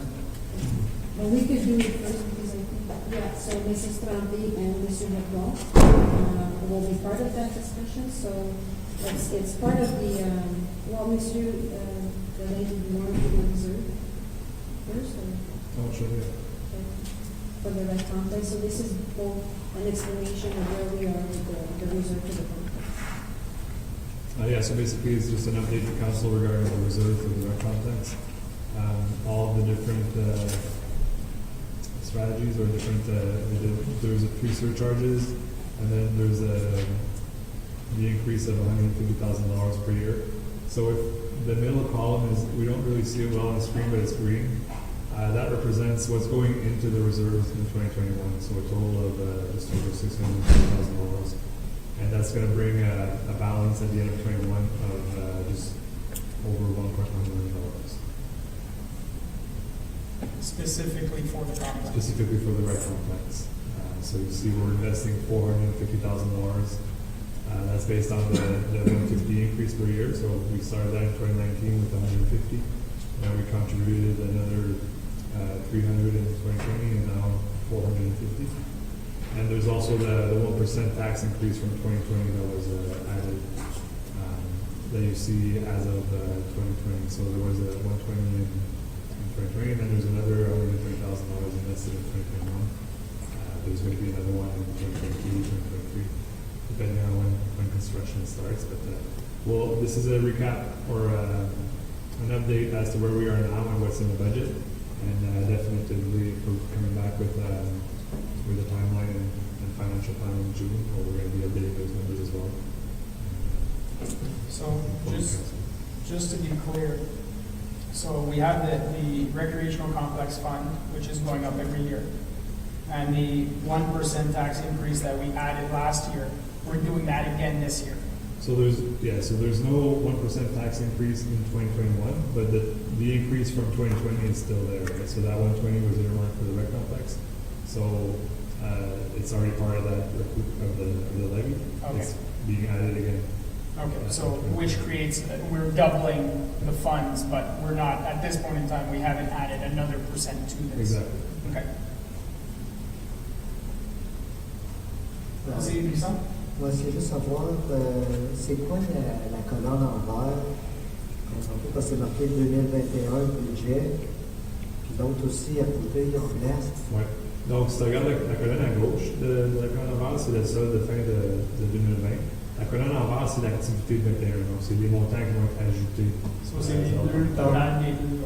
Puis la colonne à côté de ça, à droite, c'est le solde de fin de 2020. Ok, c'est l'argent qui est remis dedans cette année. Donc, ton 546 plus ton 634 donne ton 1.1. So we have 1.1 million at the end of 2021 specifically for the complex. But at the end of 2021, the development charges, we have a total of 7.7 million. Right, so 7.7 million. So that represents what we anticipate to have in the DCs for recreation. So it's not specifically only for that project. And at the moment in the DC study, we don't have access to that total amount either, but we will be doing the DC study shortly or in the coming year, and we'll definitely be looking at updating that the available fund. But the $7.7 million is what's in our bank, or what we're expecting to have in our bank account for recreation development charges. Right, but in the DC charges for recreation, we do have identified the rec complex area, correct? That's right. And just to make sure if I remember well, we're allowed, when you're dealing with DC charges, like the dome was 4 million or whatever, you're allowed 80% from the DC and 20 has to come from current taxation. Yes, but that's why I'm saying also that number is going to be revised because we're reopening the DC study. So an allocation of the rec complex, is it going to be to serve growth versus actual residents? There has to be a ratio established there, so we'll be in discussions with council about what that number is. But yes, in the current one, I believe it was 80%. Okay. It just, I want to make sure because there's items in this plan that I think could be done in 2021. So when we have those discussions, I just want to have a good idea where the funds I'm going to try and get them from. Conseiller Bisson? Ouais, parce que justement, tu peux pas prendre la section comme au moins les deux rinks aréna, si on ferme les deux autres, il faut que ça soit soustrait des DC parce qu'on ne peut pas le prendre dedans parce que c'est pas tout un niveau solide. C'est si on met une piscine, si on met le reste. Right. Anything new would be the 80%, if you will. So, okay. Parfait.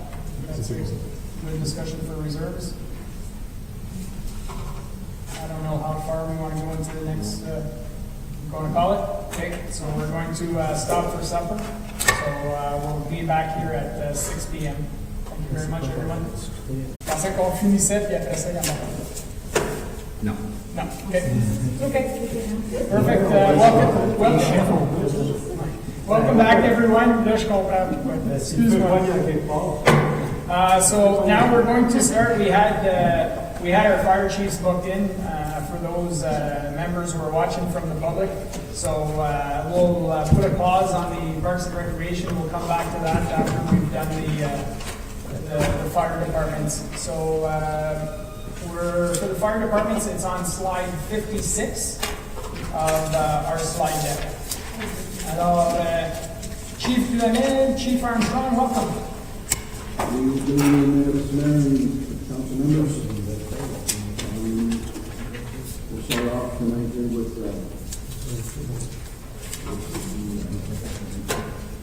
on page, slide 57. This here is, we're asking that for fire prevention, we're going to add $2,500. This is for, we call it an Apex data. It's a fire mapping system. It helps settle our crew timings. The cost for this is $5,000 per year, but the price is locked in for 5 years. And this is for both departments. So what it is, we have them on our tablets, so when we ever get a call to a certain address, you can click on that address, you find the hydrants, you know the fire, you know the flow of that hydrant, you know how much the size of the house is, and stuff like that. So that's all in our pre-plans that we're working on there now. And this is something that we're going to have to get into perspective for our fire risk assessment in 2024. So this is what we'll start to prepare, and this is going to give us the whole township, like, and also all of this data collection. And so when we do present this to the fire marshal, everything's going to be up and ready to go. Quick question, peut-être for Monsieur Godin.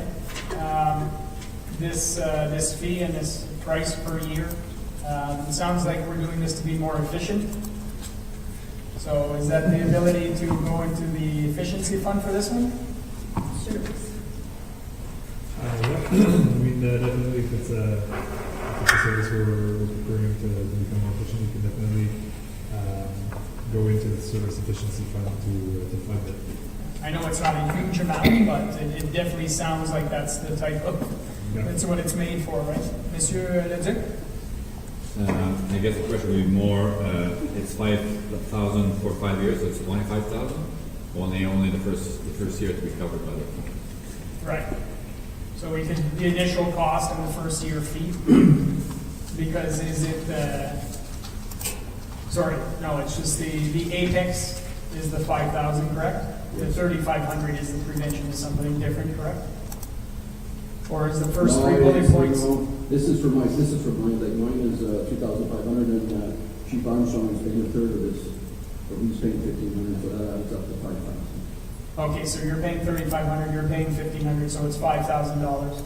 Yeah. So that, make a note for efficiency, I think, For 25,000 or 5,000? well, as you mentioned, for the 5,000, because the other 4 years is not, like, if you're telling me you can do it for $25,000, but, Well, I don't know if there was any limitations regarding how fast we have to spend the efficiency grant. If there are no limitations, could you put that into a reserve? For example, use the first year and put that away in reserves for the next 4 years. Yes. I mean, there is no limitations, and we have actually done that for asset management. We've allocated 100,000, but we're giving 25,000 a year for 4 years. So we could kind of do the same thing here, $5,000 per year for 5 years.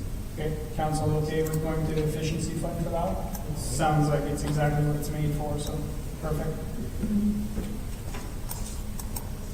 Slide 58, GO, the professional fees, we're going to throw in $10,000 to cover the cost of the fire unit for Yellow, some for the industrial park. But that doesn't mean that if they don't come, there's no charge. So if there's not there, if they don't, they're not there, they're not there. So that's that one.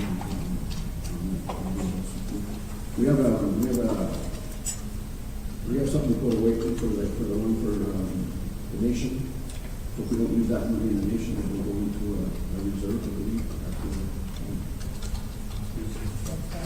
Conseiller Bisson?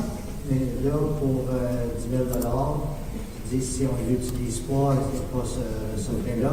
Mais ça veut dire pour combien de fois, s'il utilise plus souvent, à combien que C'est $30 que c'est comme la nation, c'est la même chose que la nation.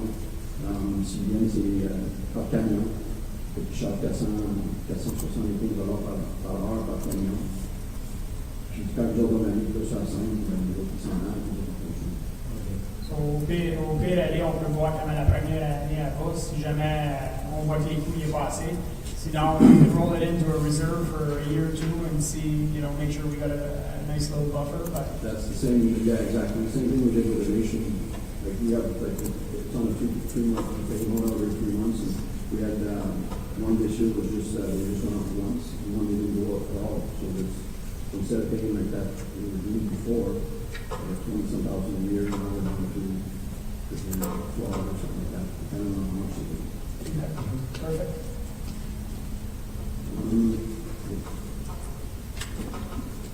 This is, the next one here on page 59 is, it's a fuss, it's, they call it, fire, insurance underwriters. What we'd like to do here is, have these people come in, evaluate fire department, and then this year will help.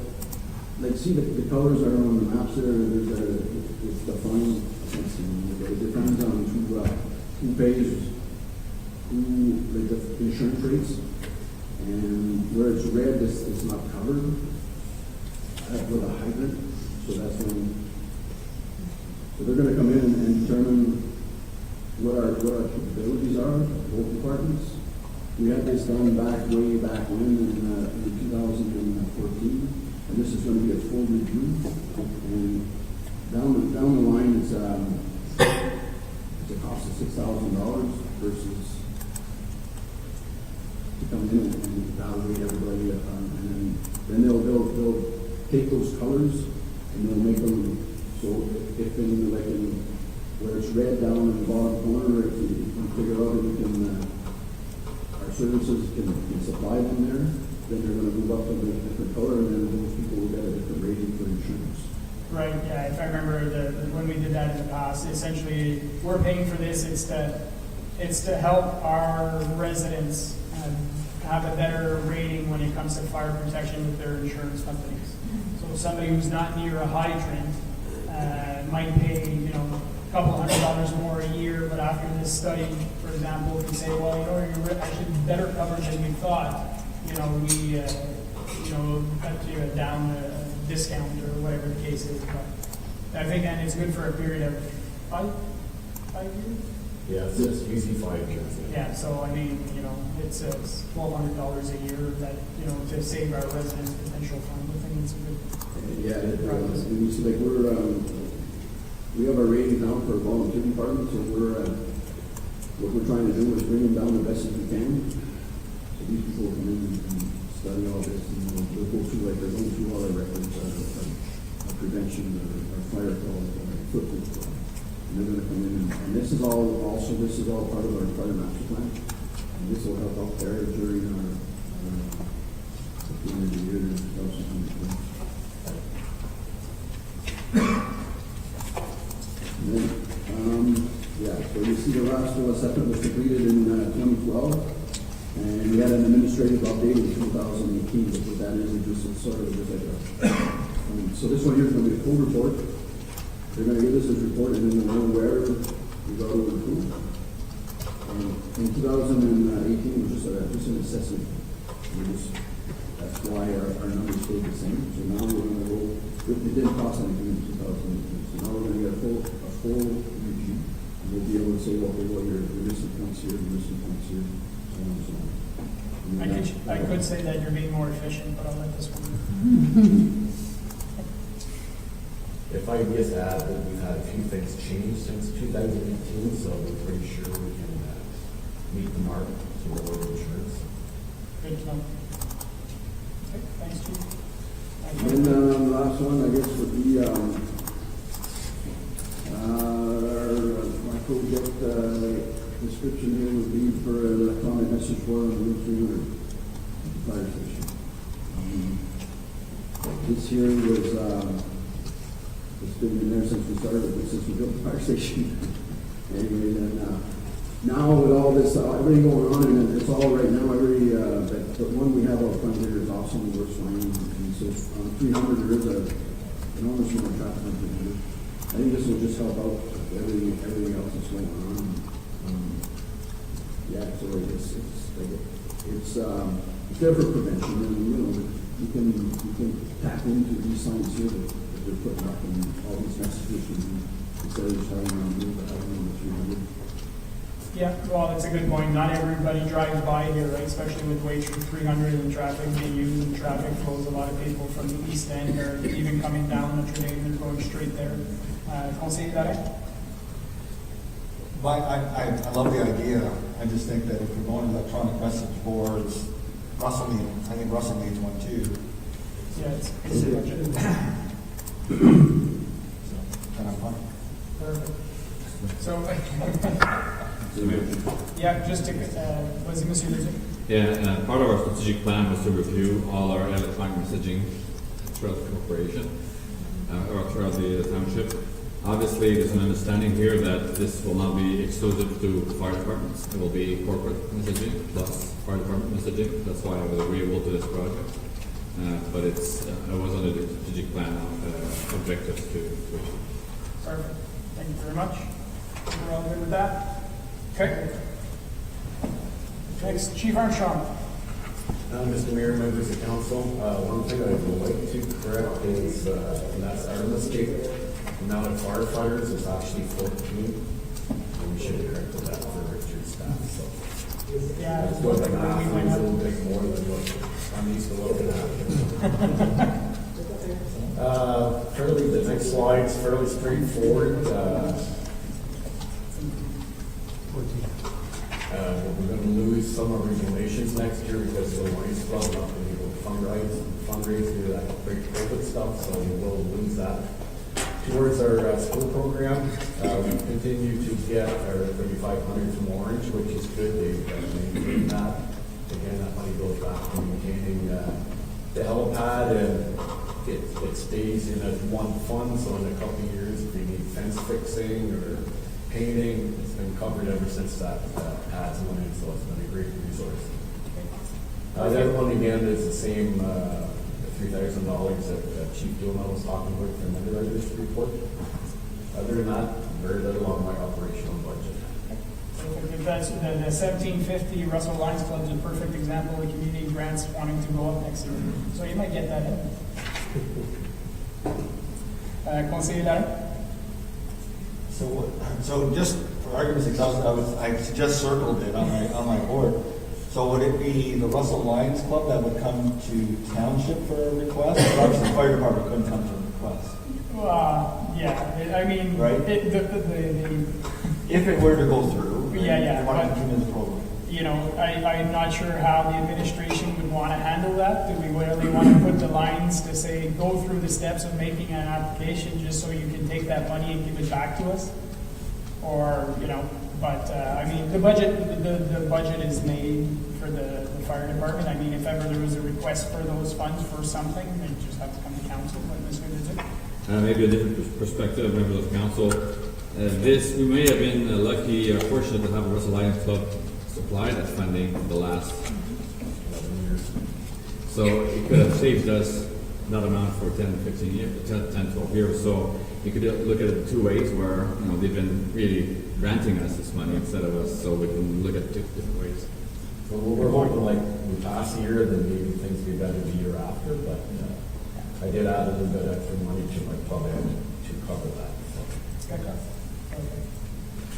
Go ahead. So my last question. So the message board in Emblem is 55, the Russell one is 21. Is that because we already have an existing structure there and it's just the electronic piece? Yeah, because the electricity, everything's already put in, the boards there, so it's just a matter of switching it to electronic, so that's the big savings. Excellent.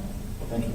Are we looking at going with the same company, or are you looking at going for an RFP, or just curious? We can definitely look at that. We've had the same company provide us with a quote. That doesn't mean we can't look elsewhere when we go to do it, so. Okay, I was just curious. That would be a matter of going through our RFP process, I believe. Yeah. Okay. Wait, Conseiller Bisson? Is to know if it will be that sign accessible to the public, a bit like in Limoges. The public can approach the firefighter to have their message on the board, or if it will be like here, that it's only the municipality staff that will be automatically decided. Like Monsieur Leduc said, it's, the boards are going to be the corporation boards. There'll be messaging for the corporation like here with firefighter stuff there. But it's really for the corporation. Am I right, Monsieur Leduc? That's correct, and we don't have enough space for everything we have to broadcast, so I would not want to sell that off right now to both. Okay, perfect. Yes, that's the message board. Again, the 5,088 is for continuous repairs on our back parking lot. For 15 years, there's some maintenance to be done. And then the big one at the end is the tanker. The tanker, Russell tanker and Evergreen tanker are both at critical stages. So we're looking to replace one in 2021 and the second one in 2022.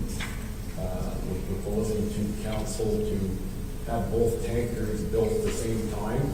If I go back a little bit in history, those are the two trucks that actually were built at the same time when they were first built. So we'd like to continue that. I think it's a good procedure to keep, so whether it's firefighters in Russell Station or Emerald Station, the truck that's the same. Everything's in the same place. We provided paperwork showing the savings.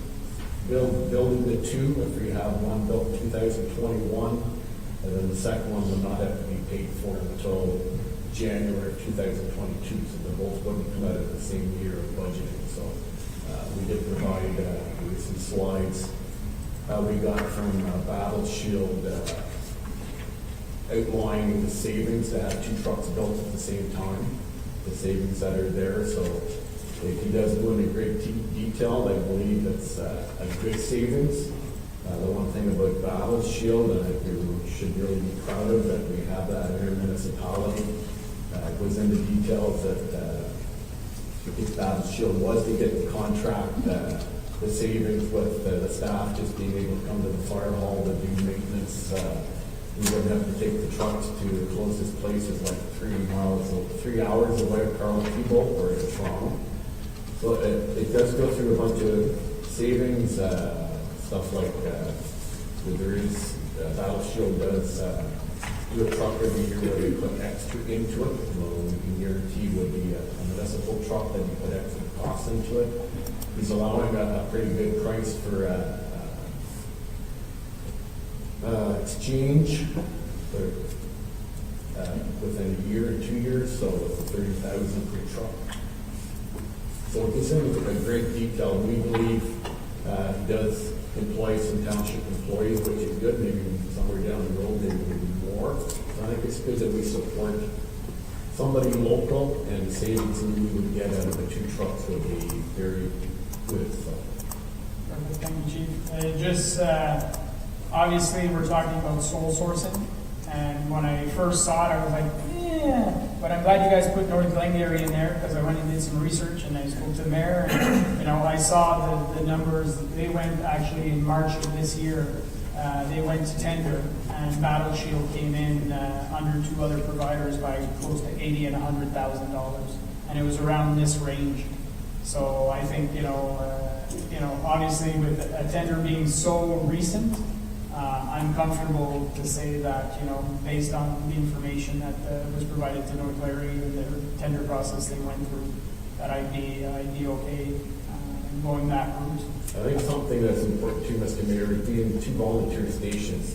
It takes staff out of the line of duty and send them to the other side of Montreal to Toronto to take a truck to get service. Yep. It's very important that the builder can actually come right into your fire hall and fix it with no hourly rate, and you're not taking any staff out of the area. So is we get a cheap rate for the service. Yeah. Right. But it's not certain. Like it's really, we knock them down pretty good, and then we can get this service 24 hours a day. So if something happens at night, they'll send their BTPs or their technicians right there on the site, and it's like Chief was saying, you can't go to Toronto, you can't even get these guys out of Toronto or whoever. Definitely, Mr. Snow is definitely a good corporate citizen, if you will, where he's really, he's a hometown boy and he's helping us. He's proud of his work. His work is quality work. I'm in the park and I'm over there every day going on, what's new, and something comes up, if it's like, we gotta slow down or anything. But these trucks here will be built, quality, and a lot of bells and whistles on there, but probably won't be able to get from anybody else. So just to clarify, so we have a budget in there, some pricing. Look at, this here is department reserves. This is something you guys created back couple years ago, more than that anyway.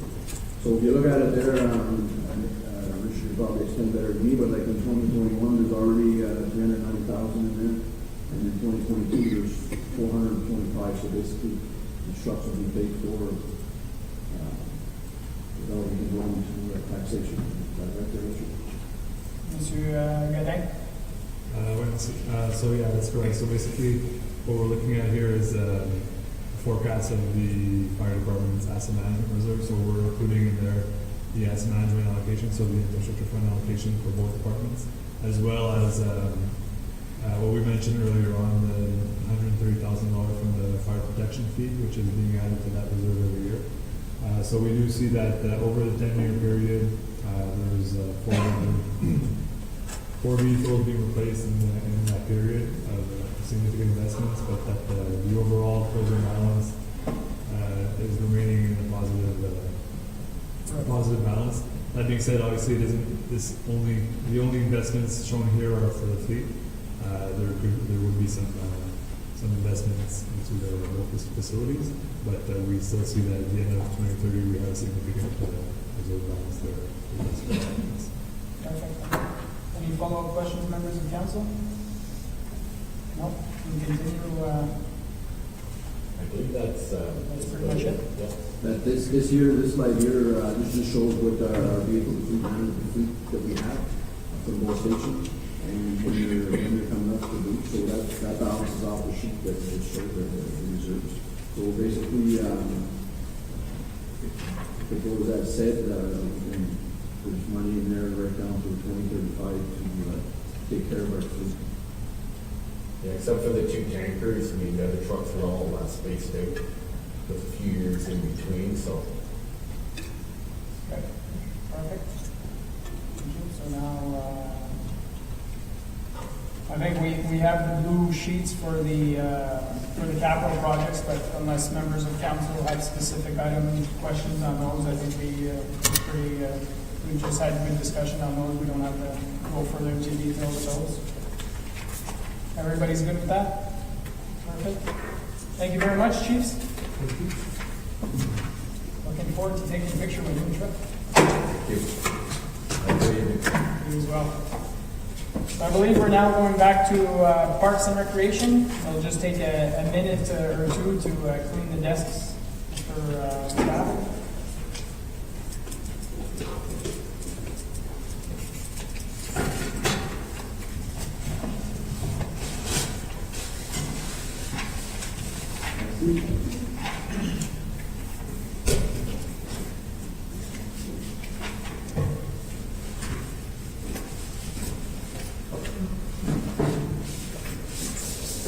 So while they're cleaning, Monsieur Godin, how are we doing on our savings here? We're spending. We've got 1%. Yeah.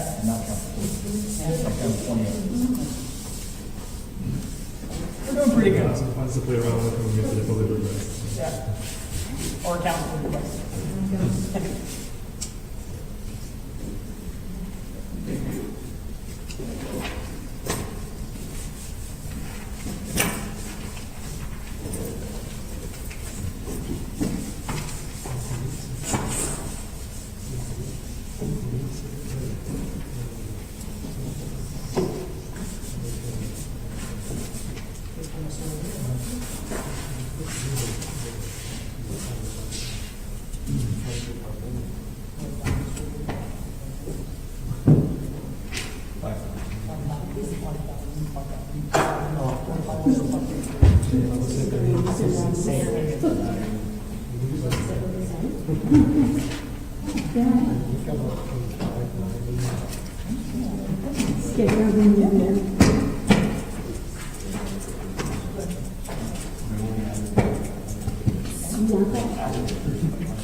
All right.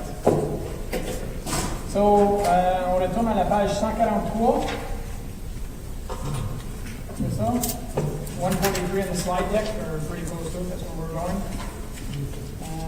Madame, right, Madame Guital, I think we had done, we had discussed this, this item.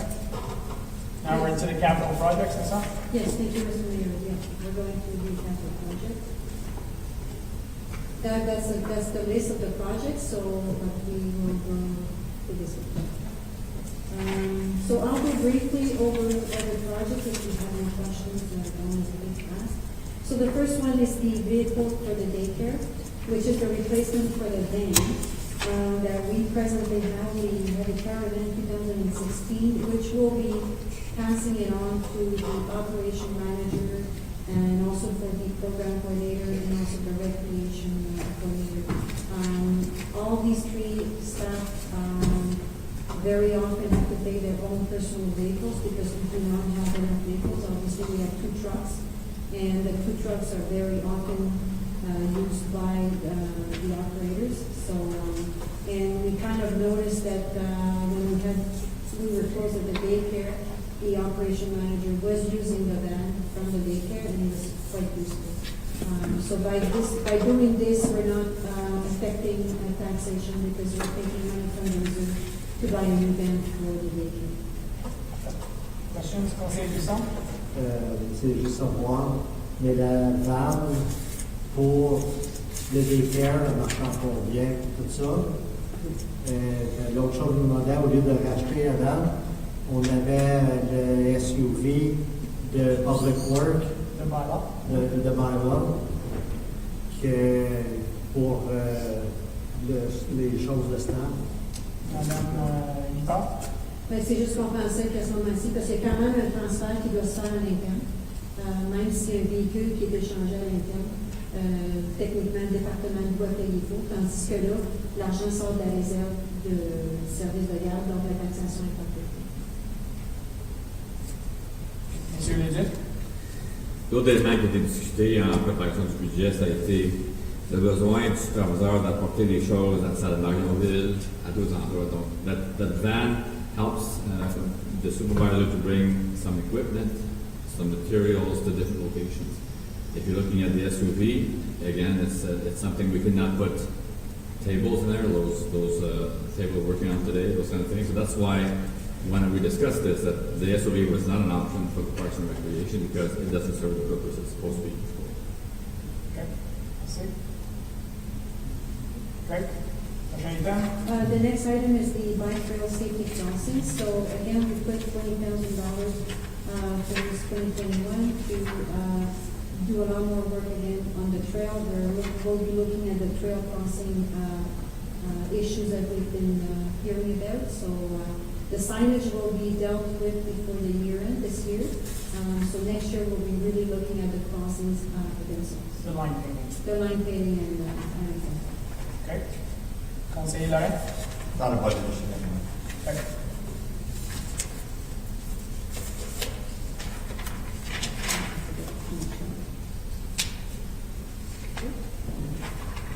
So the next one, I think, will speak for itself. Resurfacing? Resurfacing of the Russell tennis court. That was really dire.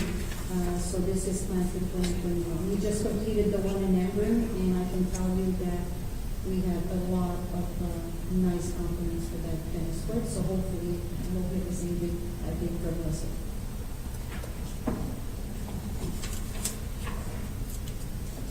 This one is for the outdoor rink rebuild. This is just a picture for the purpose of the budget, but all the boards that we have to install and reinstall and take out every fall and spring in Russell, because you will remember this is not a permanent thing. A lot of the boards need to be replaced, so this is why we need to put some money towards that. And hopefully by next fall we will have some new boards to do our rink. Unfortunately, because we were waiting for the Agricultural Society, because they were planning to maybe have a shelter built in that same area, and then our rink would have been positioned underneath. So I guess with COVID and everything, so they didn't have time to work on that project. So obviously the rink will be going back to the same position, the same place, the same location. Okay. Conseiller Larin? Do you have operational funds in this budget for 2020 to fix those boards? Because I know those boards are done. Yeah. Like screws aren't sticking and whatnot. Like how are we gonna put it up this year? We will be putting them up. Obviously, some boards will have to be replaced. We do have operational money, but we really wanted to do like a very massive changeover for next year. So if we do get the money, we will be doing that. But you don't have that value in operational funds this year to put, correct? Not $10,000, no. Okay. That becomes a capital project Okay. according to your plans. Conseiller Larin?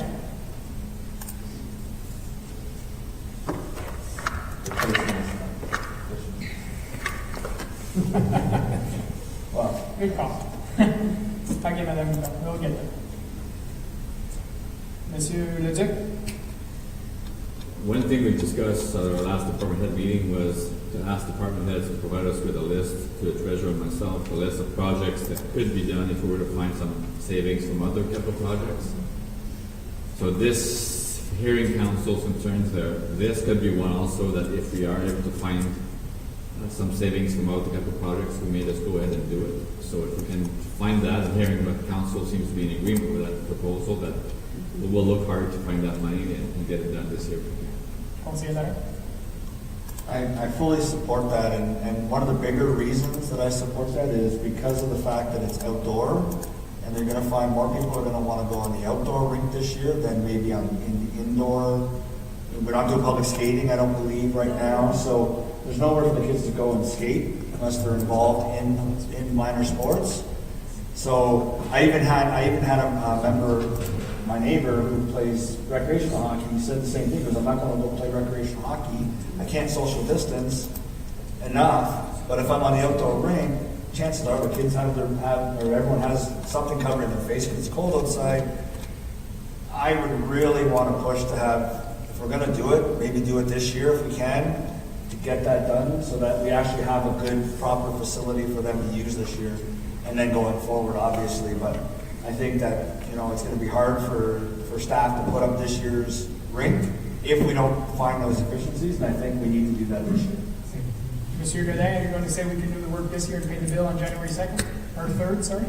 Well, not quite, but no, but what I was going to say, we are going to look at the savings if we do have some to do that, but if not, this project is being funded from reserve, so we could definitely look forward right away with that same reserve investment.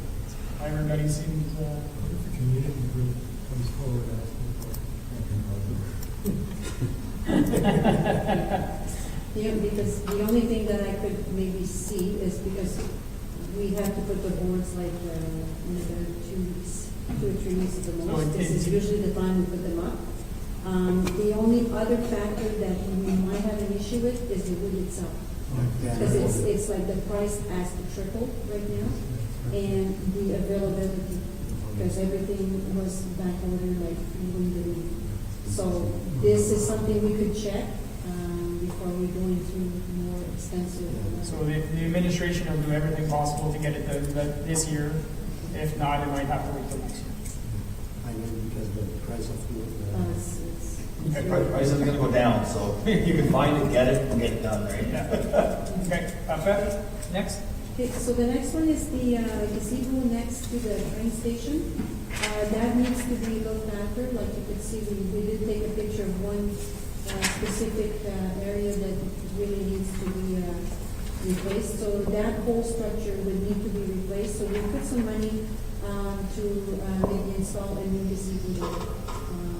A new wooden shelter in that, similar to this. People like to sit there and they're shaded. We usually have 1 or 2 picnic tables. So. I think it's very well utilized. Obviously, I know we're talking about the future of that area. Yeah. So we'll take that into But that consideration. area is closer to like, in further areas, so. Okay, questions? No? Okay, next.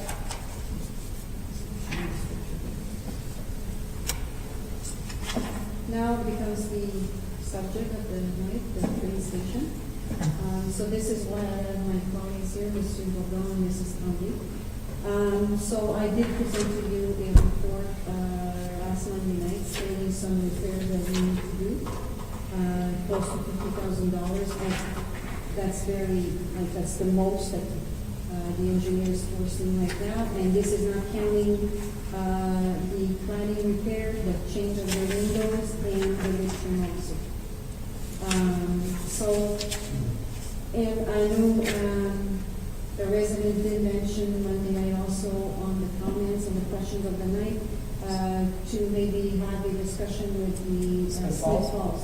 I did find my correspondence that I had with these two gentlemen that I did meet back in 2017, July 25th, to be exact. I met Mr. Blaine Roy from the Railway Museum of Eastern Ontario. He was from Smith Falls. And at that time, they were very interested. They went back from their visit. They were very excited. I was supposed to hear from the president. I did touch base with them a month later on August 29th. And he told me that I would be getting a report. I never got it. I never received it.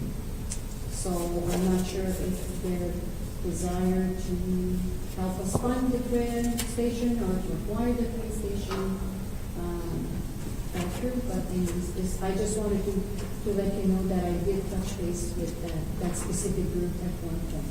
So just to be clear, the report had said roughly 50,000. Here we're talking about $5,000 in this. Okay, why we do that 5,000? It's because we already have 14,400, I believe, left from this year. Okay. So this would bring us to $20,000, okay? So we already have $20,000, and we would have $20,000 already in to help us do something with the train station. So this is where it brings us with the concept plan that I gave you. Because at one point we had discussion of maybe moving the train station to the recreation complex area. So if you look at the concept plan, you will see the dome where it is presently located, and the recreation complex will be across the parking lot. And then you have 2 soccer fields, 2 baseball diamonds, a snow hill, and then we would like to maybe position the train station there where we could use it for storage. We could use it maybe for just a little canteen area. So, of course, there would be some moving fees to move the train station over there. And of course, we still have to do those renos that were mentioned by the engineer. So I know it becomes expensive, but if this is council's wish to keep that train station and have to give it another location in the future, this is what we thought maybe we could do with it. Because I will let the floor to Mrs. Tandy. She can explain her concept because of the Blaise Street project. So what would happen to the train station? Okay. So let's hear some thoughts on the matter. As I've said it before, it's a nice old building, but it has no sentimental value for the township. It's not an original building of the township.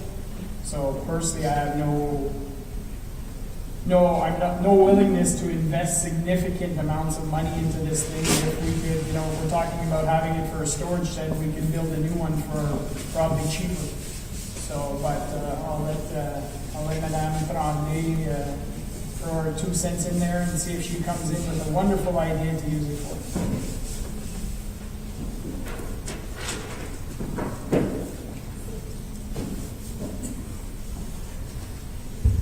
So yeah, we discussed about the meeting that happened at council, and obviously for when the streetscape master plan was,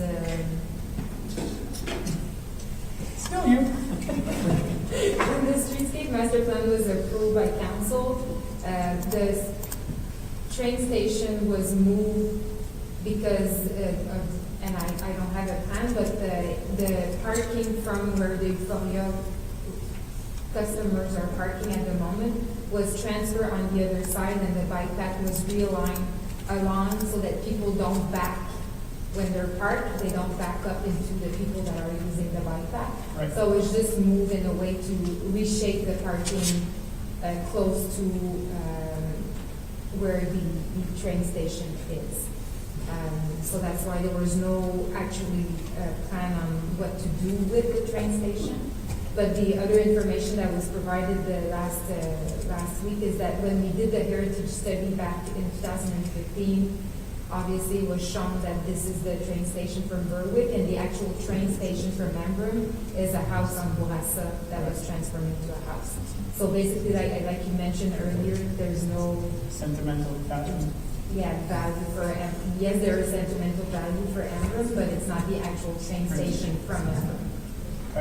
There was a project that was proposed a couple of years ago as well, more on the helping businesses, is that we had a school in Embrun that used that to have a market along the bike path, and they would use that building for the market as well. So yes, there's ways that we could basically, I think we're trying to find, yes, further down. I think as well, if I remember well, Monsieur Leduc, you and I had met a couple from Embrun. So as you can see on the plan on top, the parking was realigned on the other side, and the bike path was realigned as well, just to facilitate that corner, like I mentioned in my presentation, just to make sure that the pedestrian crossing and the cyclists that are using the bike path is safer, because right now when people are parking at that location, when you're using the bike path, you go behind the cars that are parked, which doesn't really make sense, and it was creating more a safer place for people to walk and bike. So that's why they were proposing to remove that train station out of the way to accommodate the parking at that location. Okay.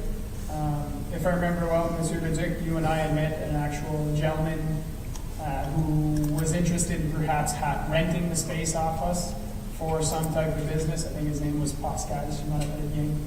And I think you had went to show him the space, and even if we were giving the minimal costs associated with him having to just hydro, heat, the basic cost, he found it too expensive.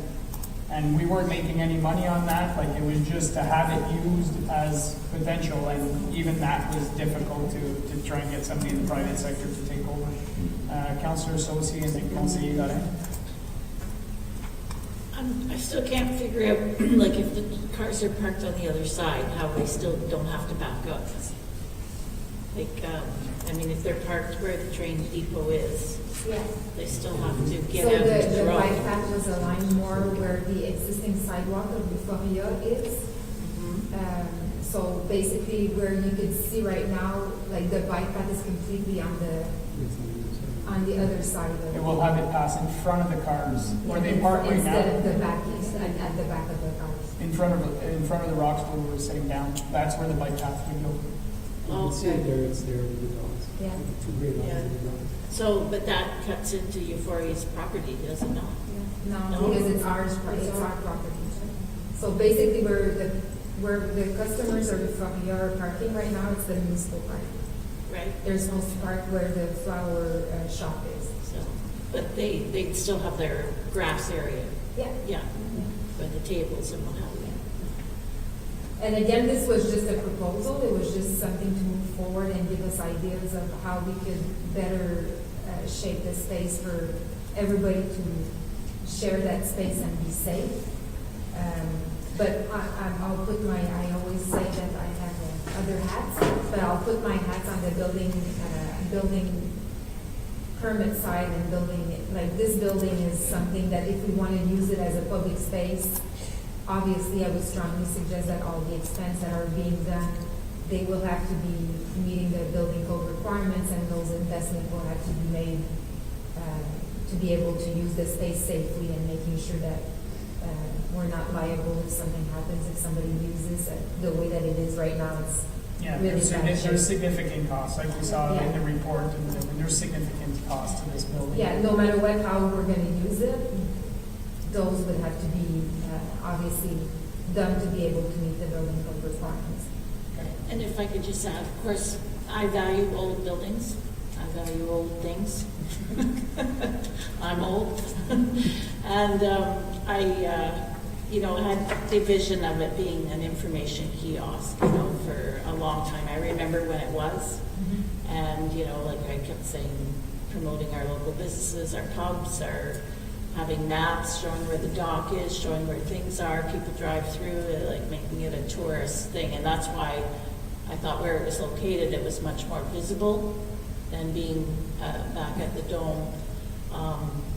And I mean, I understand the cost, but I think it would have been a really, we could have promoted our photography club. They could have postcards. We could have, I had a whole bunch of ideas of how to promote that building and put it into the community, because it is quite attractive. And I just want to add as well, like as at the council meeting on Monday, we had a question about like, are we going to apply for grants? This was part of the program that we've applied under the EcoDev, basically to use that building, and we've included it because in part of the grant application there was a historical portion that you could get money, and we were not successful. So it was under the RED program, and we did include the train station as part of the bigger picture of the grant, but we were not successful. Do we have a date on it, on the building, like when it was built? I have the date in the report, but there's no date on it. Thank you. Councilor Laret?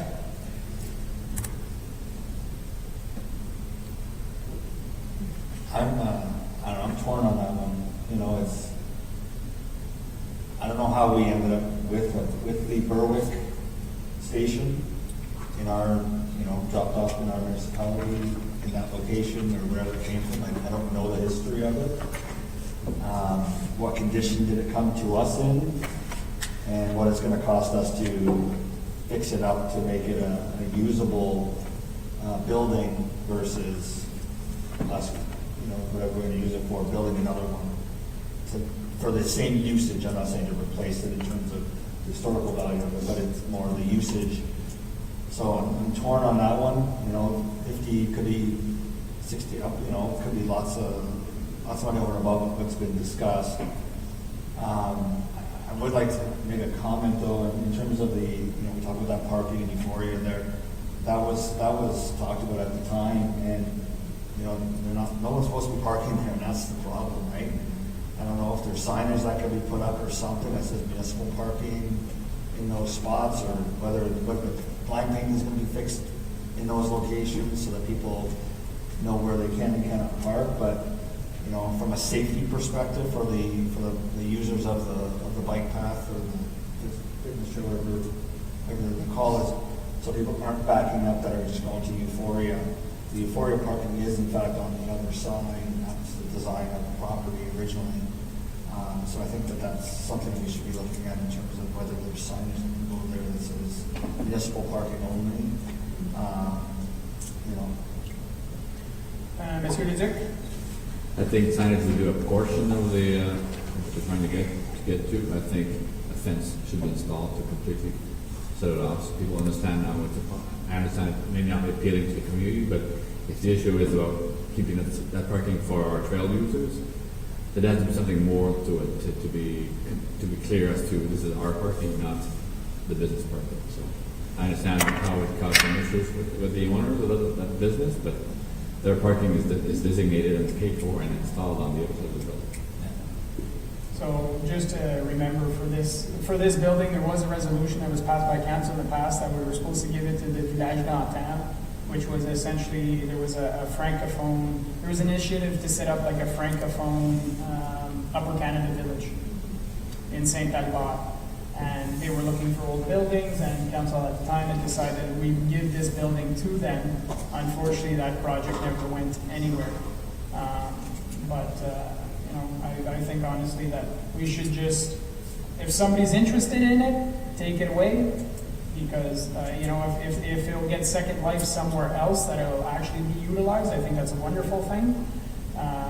But personally, I don't want to invest tons of money into this building when we could essentially do it a lot cheaper, brand new. Conseiller Brisson, conseiller Bernas. Oui, parce que mon point de vue, justement, c'est dans le budget, de mettre de l'argent pour get rid of it. That's because it costs something to get rid of it. Because trying to, otherwise it will be just to paint it back and staying it as a monument. Because trying to re-put it at the standard of today, it will cost a lot more than just having it new. So, and I'm completely against moving it close to the dome. So, no, for myself, my point of view is if we don't use it just as a monument, just get rid of it. Well, there's 5,000 proposed in this budget, and as Madame Vital said, there's $14,000 from the 2020 budget, so there'd roughly be $19,000, $20,000 available to help get rid of it, move it, tear it down, practice for the fire department, whatever options we go with. Councillor Tarnowski. So just a comment from the PRAC committee, I think that the wish there was, or the recommendation of council was that we do decide on something, or whether it be taking it down, making it into official storage, or at least put an end to the speculation of what could be. I would have loved for it to be an info kiosk as well, but the amount of money involved at this stage makes no sense, and I agree with Councilor Brisson that it makes no sense to me to spend money to move it to a Okay. So I think we seem to have direction, not necessarily everybody's in agreement, but it's Councilor Associate, last thoughts?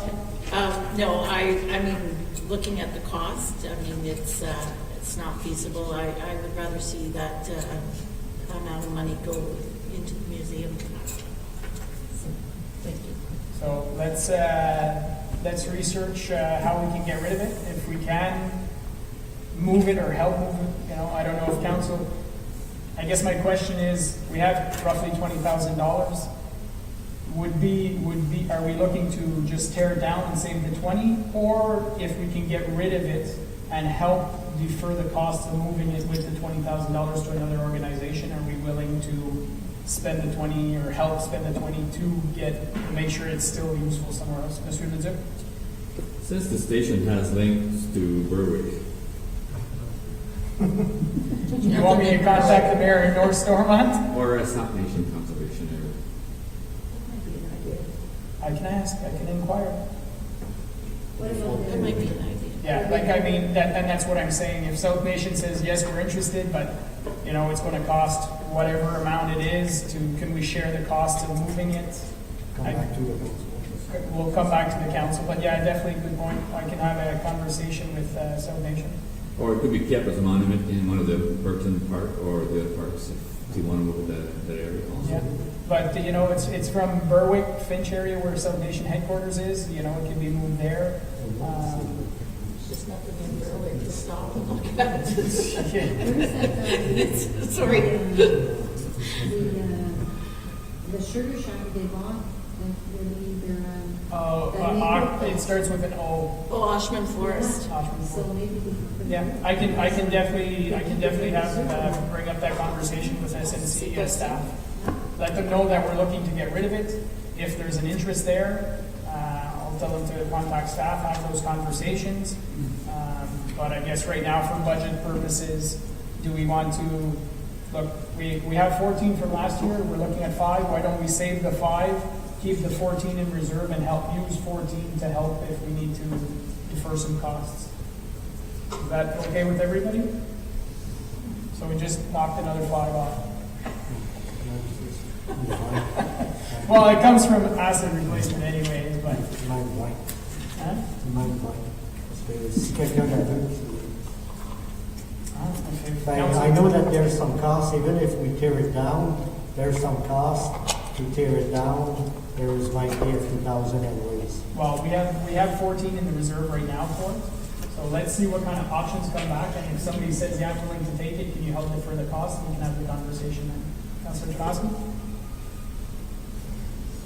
Just one point is when we do remove it, I'd like to just make a request of Susan that we maybe put the actual plaque to where the original train station was and actually have a plaque there. Or a plaque program. Let me send it to you. So, just to be clear, you want a plaque there? Or do you want Where it was, and just give a bit of Where the history. emblem was. where the Emperor one Where was, the Everland is. which is a house right now? No, where it was. Where it was moved And from? given it a bit, no, like on the trail where it I mean, was. je pense que c'est It's a house. Yeah, well, It's in- Wait, so it's to find out the original location of the original train station and put a plaque there. But just above the train track. Whatever. We'll figure something. That was a good idea.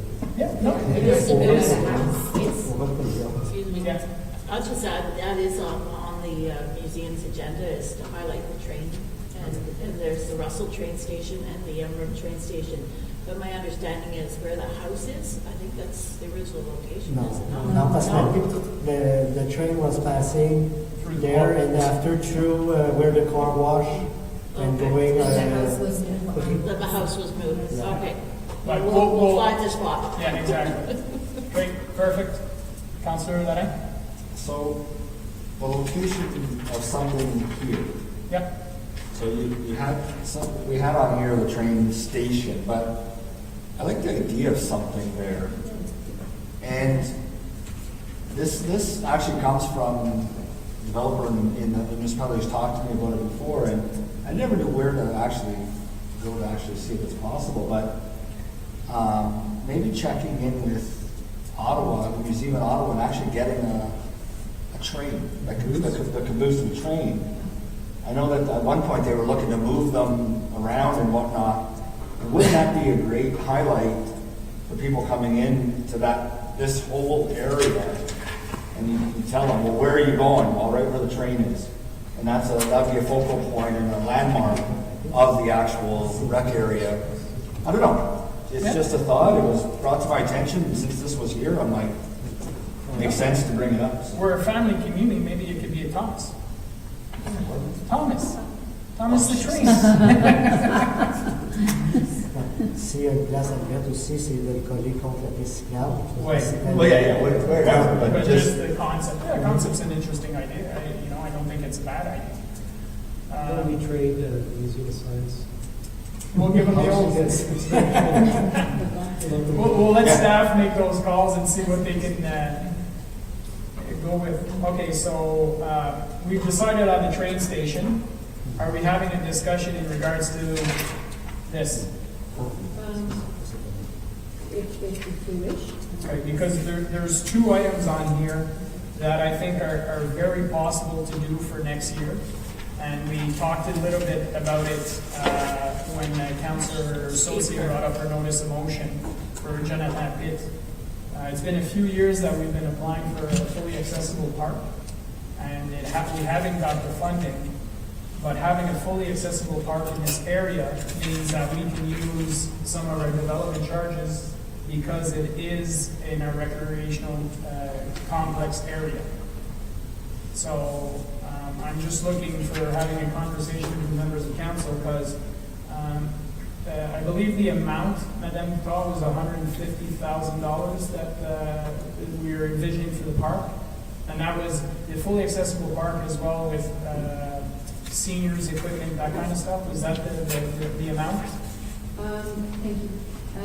So right now, the application that I did, that I should get an answer for accessibility, I should get an answer in January, sometime in January. I've asked $75,000, and township would be putting the 26. And also yesterday, I did apply again through New Horizon for exercise for seniors, exercise components for seniors, and I applied for 25 and township would put it at 6,000 in kind and a bit of money. So basically, the park itself, if we build everything, it could be roughly 100,000, but you know, a park, there's no end to it. You can, Right. if you want to invest 150, that's very easy. If I would get both grants, that would be really nice. I would be spending about 130,000. Okay. Because for those who have never seen it, Sasha's Park in Naniad, I think I might have sent videos to some of you. It's a fully accessible park where kids in wheelchairs can go on swings. You know, it's incredible what they did. I was there for the grand opening, and it's a sense of pride for the community.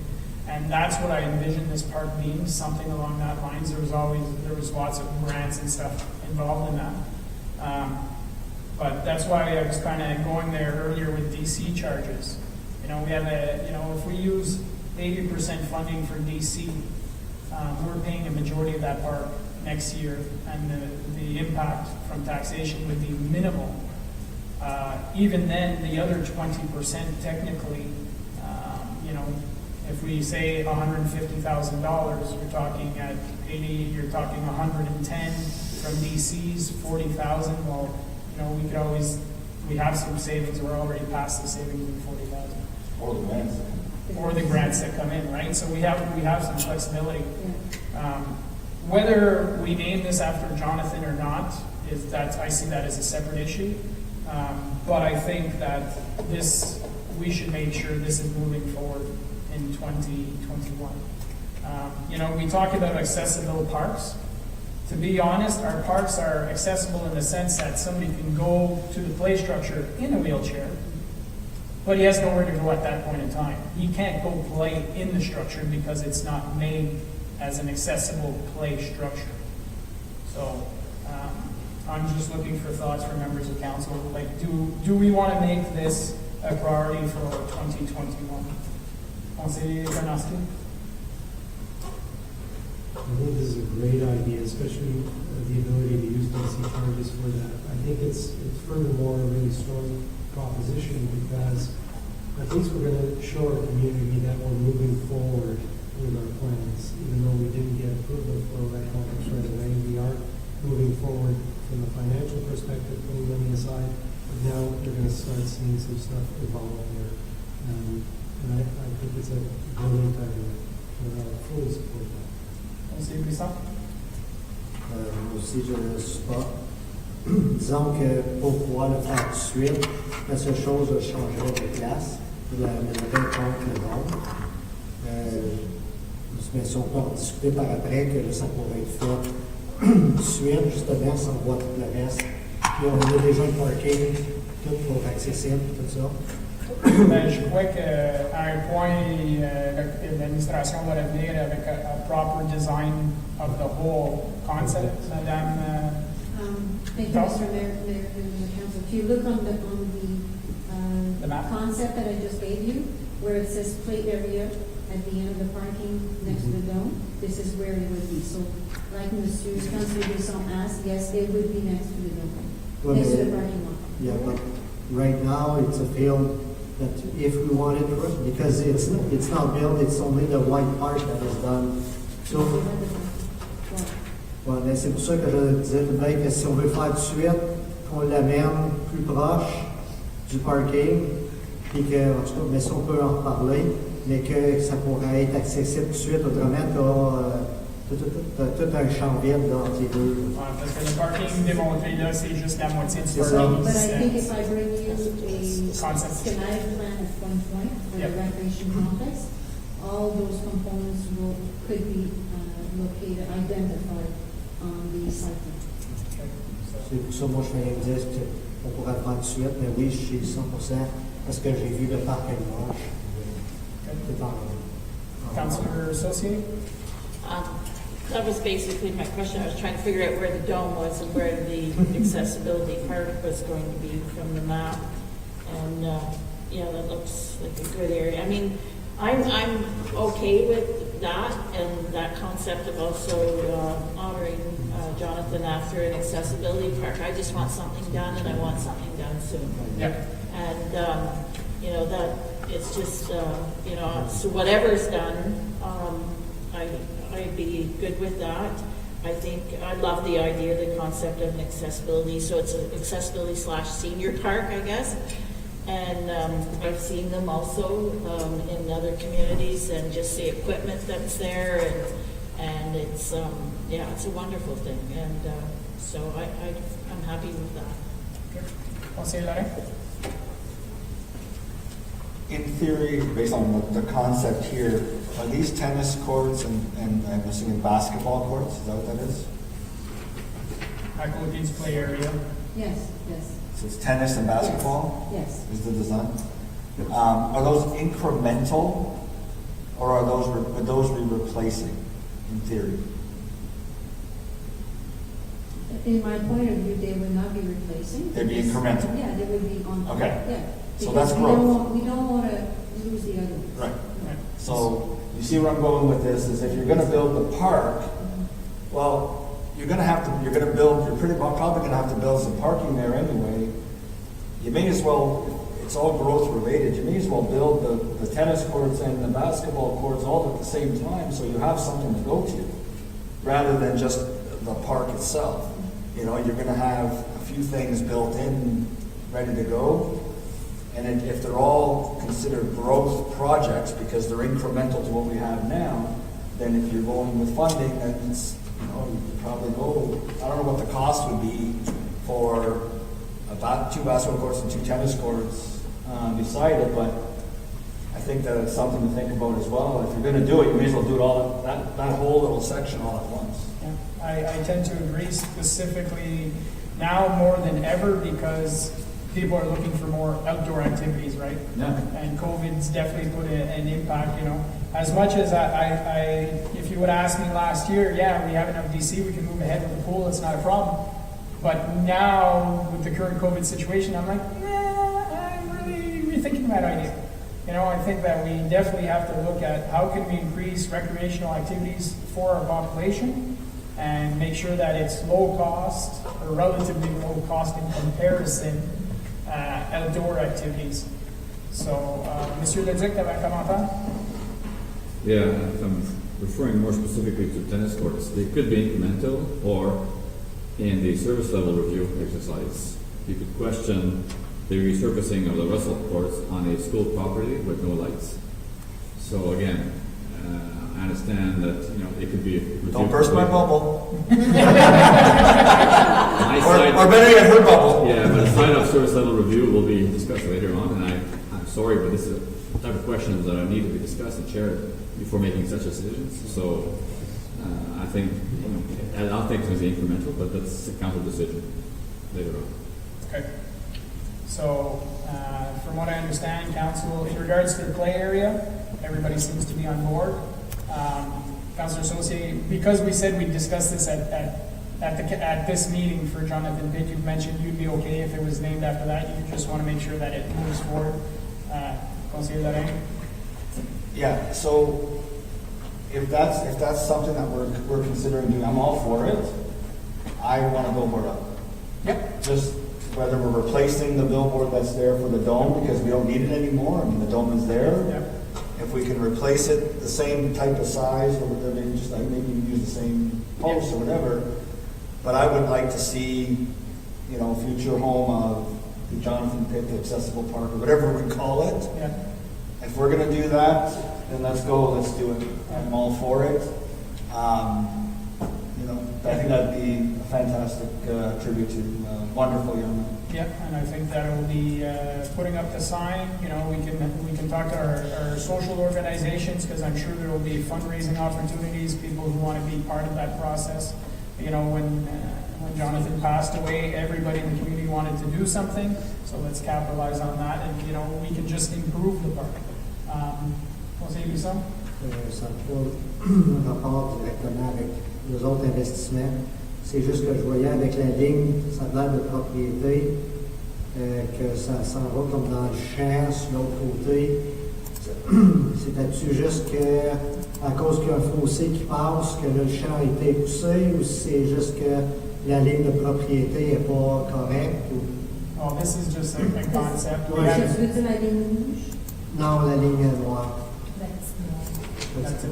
Parce que ça n'a rien à faire avec le budget, mais c'est... Ça, c'est juste un concept, c'est pas basé, you know, there's a lot of Non, c'est pas juste concept, c'est voir si c'est notre propriété, ben comment ça fait que ça se Non, on va ici, c'est pas nous autres. Qu'est-ce qui est cultivé, c'est pas nous Monsieur, autres. Monsieur Leduc. C'est pas Ben, Monsieur Blanchard. ce qui est au sud du dôme, dans la ligne, elle est là pour une raison, ça délimite la propriété de Étienne Loisel et la municipalité. C'est Étienne Blanchard. Donc, Étienne Blanchard, c'est la maison de Loisel. Loisel Sport. Donc, c'est la ligne qui est là, puis la ligne municipale aussi, in the bottom portion where stormwater pond B is. Not the whole property, we've only purchased kind of a split pie between that point and the, and Etienne's property, so we don't own the majority of that. Okay. So that, once the play structure will come back, I totally agree having a sign up.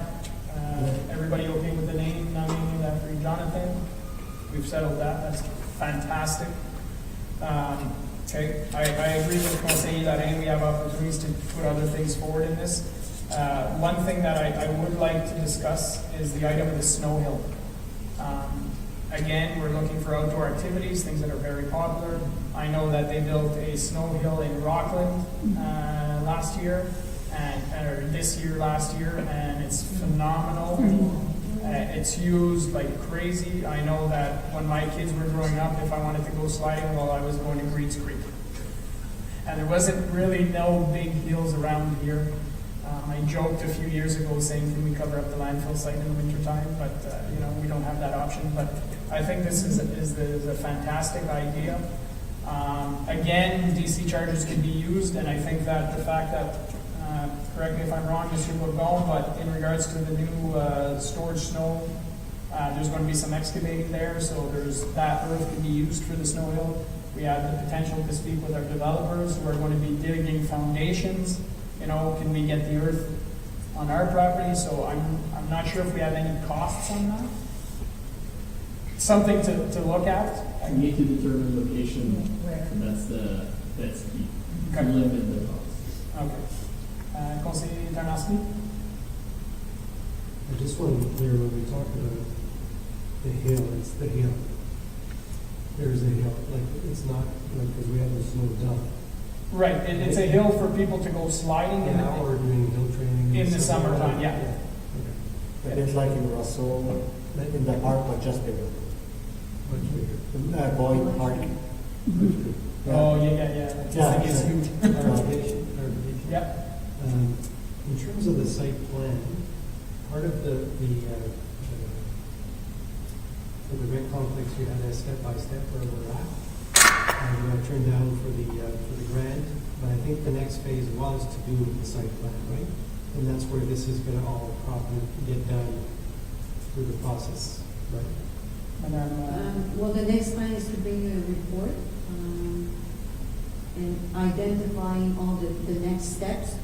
And one of those steps would be to have a site plan. We had this very simple site plan done when we presented back to council in 2019, which this came from, okay? We've added some components ourselves on that, but the site plan itself was done by F45. This was for the purpose of the report back in August 2019. But yes, definitely, you're not going to get this in November. In November, you're going to get a plan of what we're going to be bringing you as Possible for schematic plan. It would be part of the schematic plan. Yeah. Conseiller Larrey, and then Monsieur Leduc. I have no problem supporting it. I just don't know how we're going to get to it. Like, we got to build roads or parking. C'est sûr que, comme c'est là. Well, that's why it's more like- the location where it's shown on here is not where I envision it. I envision it closer, but Like almost moving the soccer fields to there and moving the snow hill over more makes a lot more sense yeah. But I think based on this. yeah. Tonight was just for the purpose of the budget. We wanted to show you what we envision as different components to be located on that part of that parcel. So, Monsieur Leduc, comment? Yeah, that was my comment, and what we're coming to council in November is more about the schematic design of the rec complex building. Certainly, the site plan will be a little bit addressed, but it won't be full blown. It's more focused on the schematic of the building itself. Right, but if by that time, council has made confirmation that in 2021, we're looking for this item, then the plan could be built in, the rec complex sitting at this spot could be a little bit further in because, we know that the complex will be 3-4 years down the road as opposed to these things being next year. And that'll be taken into consideration, if you will. So from a budget perspective, because that's why we're here, we have the DC charges to move to cover 80% of these. We have significant savings. What I might suggest is, we'll have discussions later, but I think in my mind, what I see is, last year we put an extra % in the rec complex. We could put an extra % in the rec complex this year, and the 20% offset versus the DC could be taken out of that 1% next year, right? So that way, there won't be a hit to taxation, and in doing so, whatever that 1% extra, it'll be there for the following year. So we're looking, like I'm suggesting something similar to last year, where we'll see a 1% for 1% for the complex, 1% for the roads. I still think we can do it with the savings we have now, coming in around 2.5%. And if you take that into consideration with the water and sewer savings, we're still ahead of the game. Residents are still saving, and we're still moving projects forward. So we'll have more of those discussions as we get into towards the end of the discussion. But I think what I'm looking for is, we've said the play structure we're good, and the snow hill, and possibly the other basketball and tennis and stuff, we'll have further discussion further down in this budget session. So, okay. Yeah, we got to move things forward, right? So, okay. So I'm not sure if you wanted Mr. Bogoni had anything to add, because we kept him here. Oh, he's staying, he's spending the night. Yeah. We're just going to ask, can we play with backhoe when we build the big hill?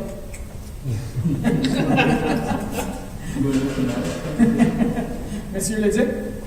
Yeah, the intent of snow, we want to show you where storage snow could be installed, and that's going to be a 2022 project. This year in 2021, we're just in the planning phase of it, the engineering and all kind of design, waiting for answers from our grants also.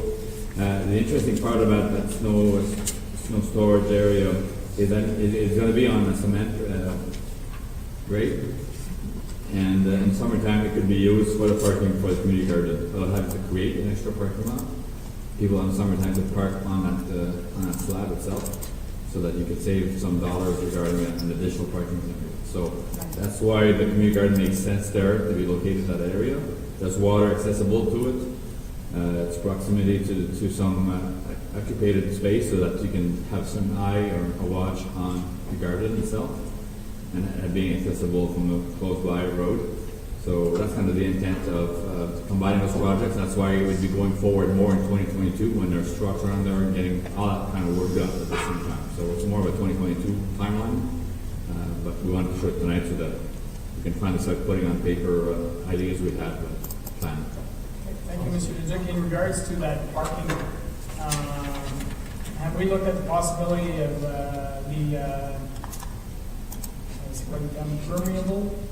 Zacom Salvation, they did a concept plan with an Ottawa company, LID. I mean, those are things that can be incorporated. At the end of the day, it's all going to be captured by our stormwater. Okay. Okay. Because I think that's something that that's a part of stormwater management, obviously.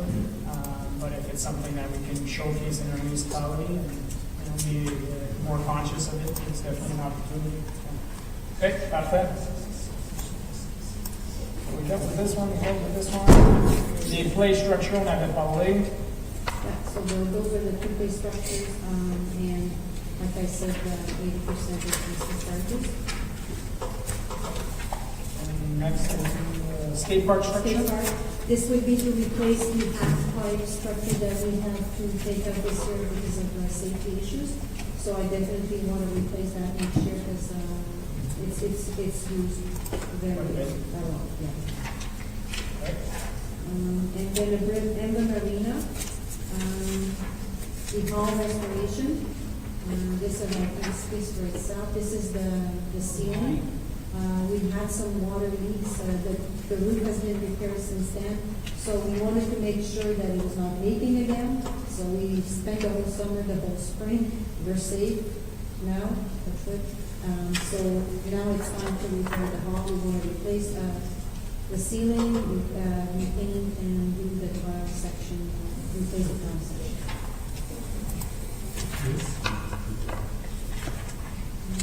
And then the Amber Marina, we would like to get one of those shed/containers because we're very short of space for storage at the Amber Marina, so we would like to buy that and put it in the budget. Have we talked to building yet for that one?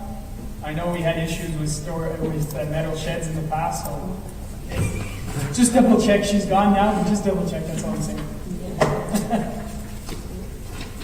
And then we have the LED replacement fixtures project at the community, something with that can be sheet. And then we have a replacement for the Zamboni, because the Zamboni that we have at the Amber Marina right now is a 2004 model. It's got almost 6,200 hours. The useful life of a Zamboni is between 10 and 20 years. Of course, we were diligent. A tune-up was done every year, but in the last 2 years, it's been very expensive. So I don't want to be investing in a new Zamboni, so in repairs, I mean. So this is why we're suggesting a new Zamboni. You have to also remember that if you do buy a new Zamboni, it's going to follow us to the new contracts. I'll say that. Sorry, did we skip the Ford F-150? Yeah, I was going to mention it after she was done. Oh, sorry. Have we given thought to going out to some of the big suppliers in town to see if they wanted to sponsor a Zamboni and have their logo on it? And I'm going to tell you why. There was, I don't know if anyone realized this or not or knows this, but there was a company that came to me at one point in time when we were looking for a Zamboni years ago and said, I offered to buy it. I just wanted my name on the side of it and was told, no, we can't do that. So I'm just curious as to why couldn't we do that if that was the case, if somebody wanted to purchase the Zamboni or pay for the Zamboni for us and just have their logo on it. Monsieur Leduc, I think that was before my time. Yes.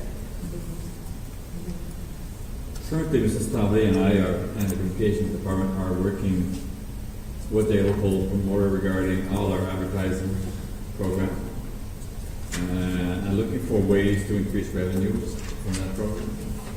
And for example, that Zamboni signage or sponsoring is an issue where we'd like to bring, trying to get bigger national or provincial accounts to support this, or even local if they want to pay the price for it. But certainly, I'm working with Mrs. Stavley and Mrs. Beeler regarding a potential agreement with somebody local to help us sell that advertising.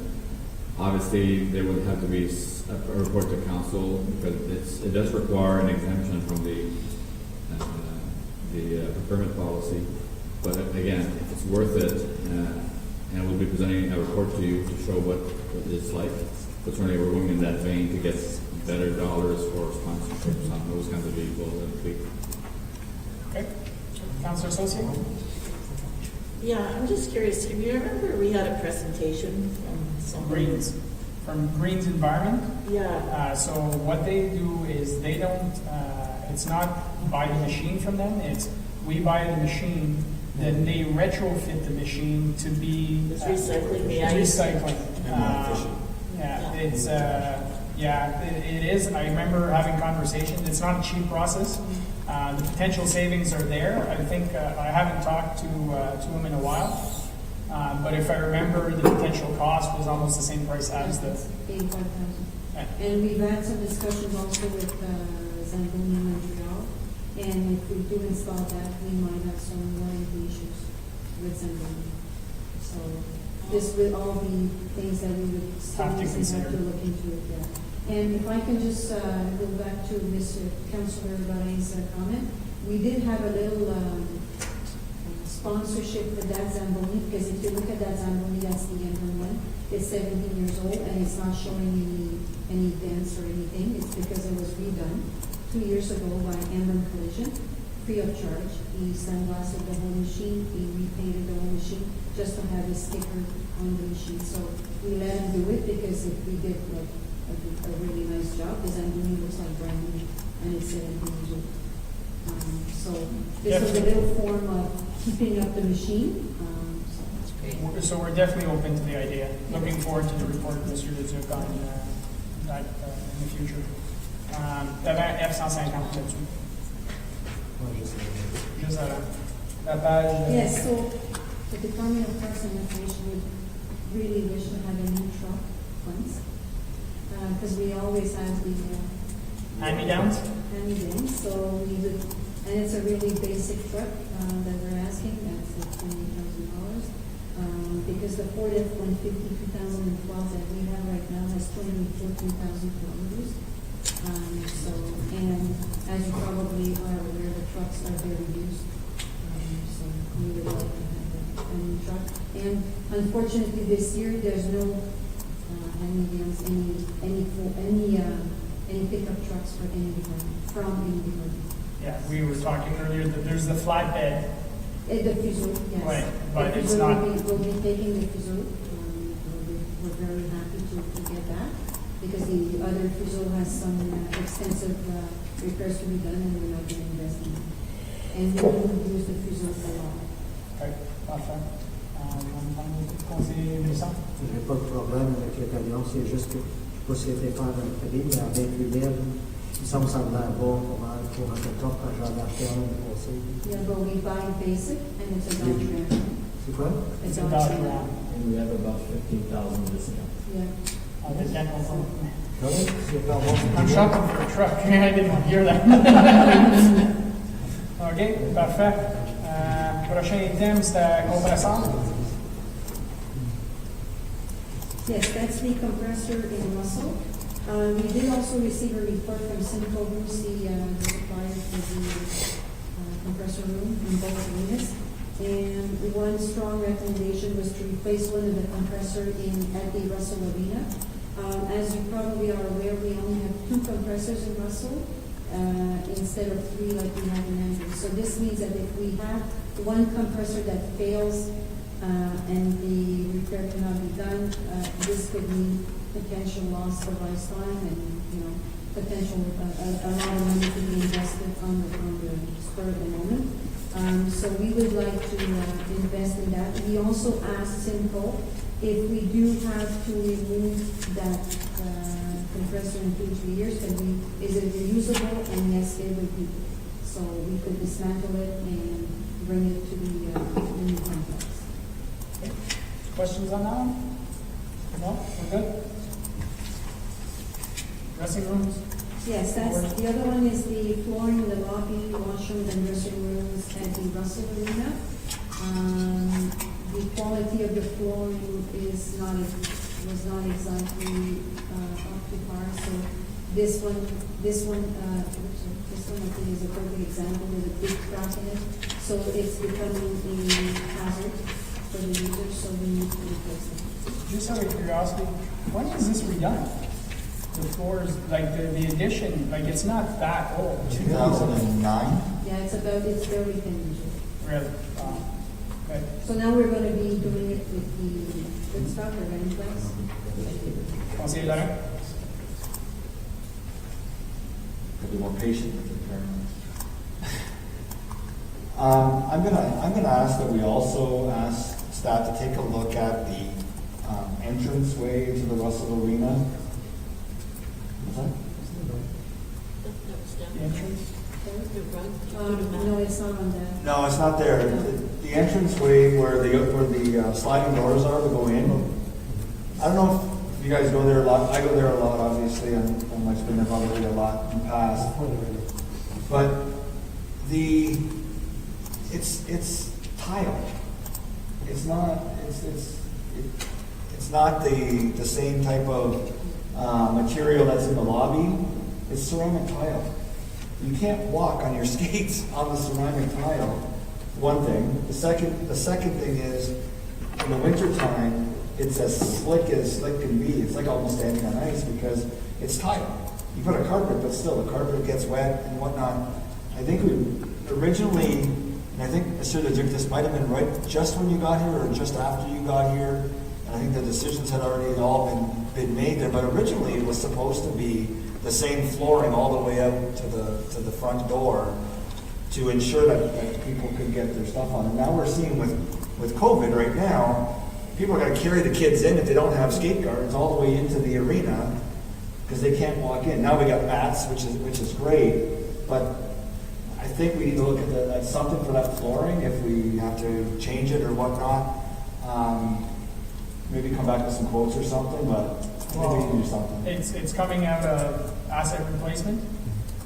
So, I mean, there could be some savings in the size of, like, if we're doing a larger area with the same material. Madame Thal, maybe come back to us, just let us know, but I'd be fine that if it's coming out of assets. And I think it's not gonna be a major amount, so we could either take it from the operational, or just add it to the original quote. We'll have some savings at one point, so.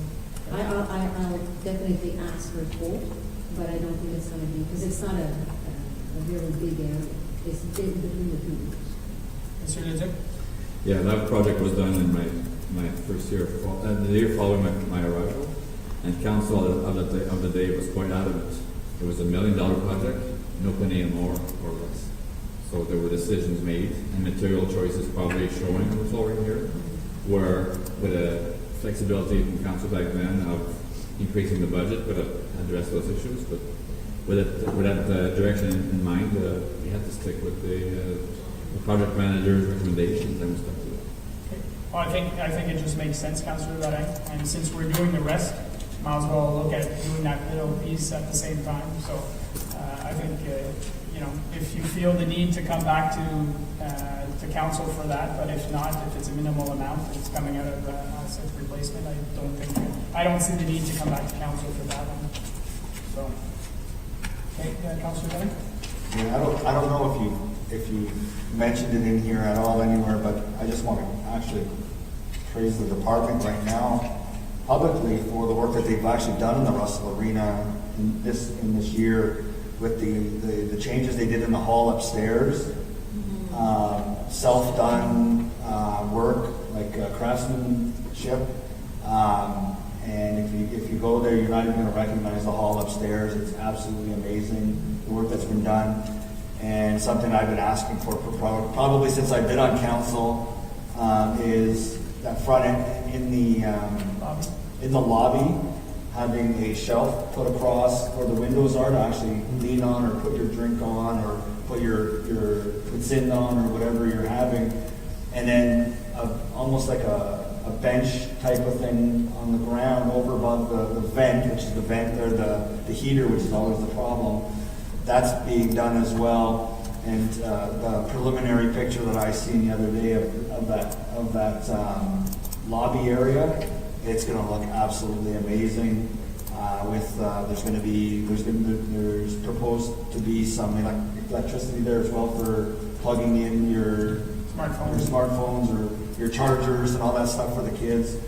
So just an amazing job by the department fixing up that area. And I think the users are going to be pleasantly surprised when they can start going back into the rink and watching their kids play hockey and broom ball and public skating and all that good stuff.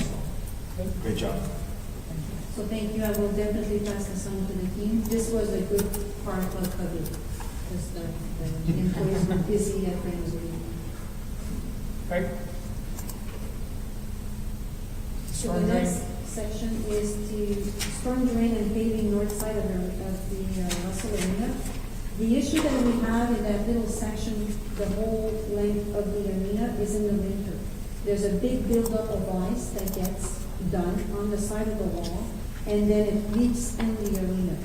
So we've talked with the gentleman for, Eve drop? infrastructure department, that takes care of all the drainage and stuff like that. So we're gonna have some work done in there. They're gonna dig and they're gonna put, a storm drain, that's how you call it, a storm drain, to make sure that the water goes in there so that we don't get that buildup in the winter. And then we're gonna push those cement down so that we can clear the snow, appropriately in the winter, so that we don't get that issue anymore. Also, we're gonna install some east drop the whole way down of the building, and then the spout we'll make sure that the spout goes into the drain, so that we don't get those buildups anymore. Right. Since you're here, Mr. Bourgon, I'll raise the question. We know that we've had issues in the past with the curling club right next door. Would there be is there anything that can be done to help them out since we're doing these works? If we're putting in a storm drain, or it's way above the scope or necessity, even if it's necessary? Sorry, I didn't want to put you on the spot, but since we're there and we know that he's here, so aren't you glad you stuck around?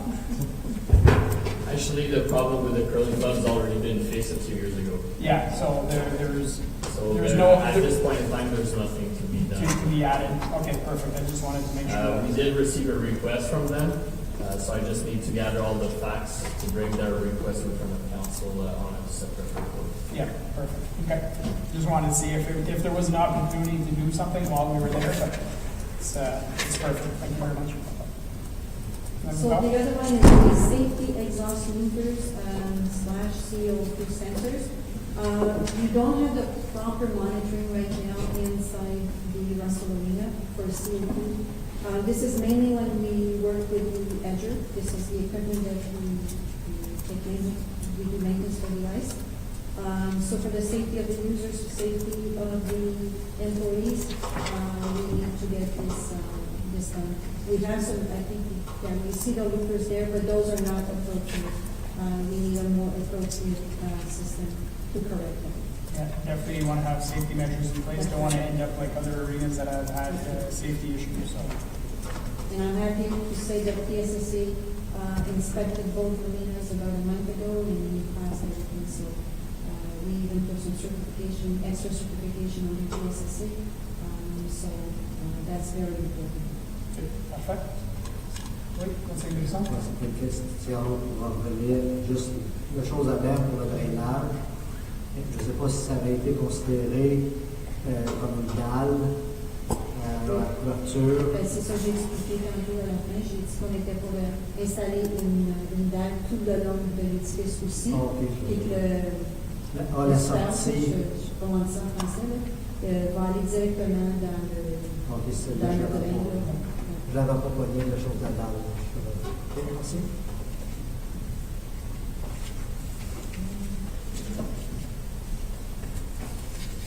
The next one, I think again speaks for itself. That's the parking lot in Magnonville. I know the Citizens Committee has been asking that for years. So we were able to put it in the budget this year. We already have a price, but we also will be part of the county's. So either one comes the lowest we will take, we will retain as a contractor. Perfect. Yeah, because they're doing Gigwatt or Boundary or the city one. Oh, in the city of Ottawa. Okay. Any chance of jumping on that? Yeah, exactly. Myself and Celine and I, when we spoke about that, the quantity will be put in on the county tender for the quantity of asphalt. Yeah, because on that road, there's work to be done in between, it's a boundary road between Ottawa and the counties. So the Ottawa leads the charge and the county kind of jumps on. The amount of paving they do compared to the counties or us, they'll obviously get a better price. So if we can jump in on that tender, that'd be perfect. Fait qu'ils font que Ils font oui, monsieur Pogon. Merci, monsieur le maire. Je crois que c'est jusqu'à la route 400. Ça, c'est l'information que j'ai reçue là, des comtés. Ouais. C'est ce que j'ai compris, là, c'est de Marionville aller jusqu'à la route 400, si ma mémoire est bonne. Je pense qu'il y a l'ouvrage l'année prochaine qui est planifié comme l'année d'après aussi. Avec eux. Ils font des calendrettes l'année prochaine avec une section de pavage. Et après ça, l'année d'après, ils vont faire d'autres ouvrages. Juste un request, peut-être que justement comme les chemins quand c'est pensé ou qu'on unis ces choses-là, si on peut le savoir, aussi avoir le point, ok, cette année, les comtés unis font tel chemin. Oui, je peux le confirmer, juste pour titre d'information. Ça vient, quand on a les minutes des comtés unis, c'est là-dedans. Oui, c'est quelque chose que je peux certainement partager avec le conseil. Puis cette année, la majeure partie de l'argent est investi dans notre municipalité. Oui.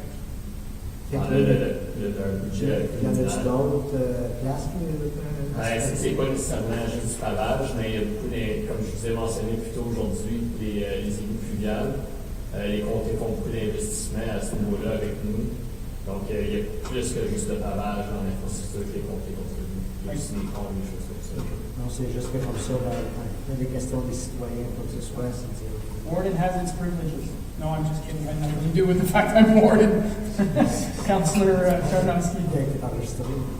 Just wanted to confirm, so what we're saying is that there is a project already to let that be the wall, and then we're just jumping onto that for the month. La quantité de pavage, d'asphalte, va dans le tender que la municipalité on a avec les comtés. Et c'est pas directement lié avec Grégoire. Fait que dans le fond, la quantité pour paver le centre de Marionville va être inclus dans la quantité de nos chemins dans le tender avec les comtés pour ce faire ça. Ça veut dire peut-être Grégoire de pas. Non, Grégoire, si avec la ville d'Ottawa, c'est... Ok, c'est pas vrai. Ok, je comprends. Ils vont le faire en même temps. It just, since the crew is there, since they're bringing the pay, yeah, so we're getting possible cost savings, we'll know once the tender comes in. Okay, And the last project, we need to replace the front doors at the Russell Youth Center. Those are the original doors that are 20 years old. They need to be replaced, so we'll be doing that. il y a un autre après ça. Interior pool painting. Oh, I'm missing one. Yes, so, we're gonna be sandblasting the inside of the pool, and it's the chipping interior, so, and also we'll be, doing the dock, the black dock, because I'm not sure, in the aquatic world, the black dock in the, deep end, it's the focus point for the lifeguard sitting on the chair. So we're gonna be doing that on a permanent basis, so we won't have to repaint that dot every year. And we're gonna be rebracing the railings for the steps to go down in the shower. So that's all we're gonna do. Okay, perfect. I think that's everything for Parks and Rec. Councillor Associate? Yeah, it's in U2. I just noticed the tree planting and maintenance. So it said like 0 was actually used. So did we not do any of the tree planting this year? And then it's going back 30,000 into the budget for next year? Yes, and like I explained, this year, we were able to, the cutting of the trees, we were able to put that in the trail because it was along the trail. So we're gonna have a few trees bought, we just bought 2 this week. We're working an agreement with South Nation, a working agreement with John Meston that you know, because we want to have his feedback along the trail, what we should be planting. So next year, we're going to be going on the planting side instead of the cutting side. Okay. And one other question I had was about the museum, because I didn't see anything on that in the budget. And is that in a different section, or am I missing it? Because, I mean, the cladding still, and The then... planning is for 2020, so If we don't use the Okay. funds, they'll be transferred, so there's no budget to be added Okay. in 2020. And then I'm understanding that the large door into the other museum is like, it's not closing properly or something? Do we need to put that in the budget? I didn't get any, That'd be more operational, I believe. yeah. Okay. And I didn't get any requests, but I could send something to. Yeah, I think they had looked at it, it's like the automatic door is just not going all the way down. And then they're worried once the Yeah, snow that would be- flies. That would be operational. Okay, all right, just wanted to check, merci. OK, parfait. Monsieur Bourgon, es-tu ici à cause des slides qu'on a manqué dans la présentation? Okay, so Monsieur Godin gave us some copies earlier.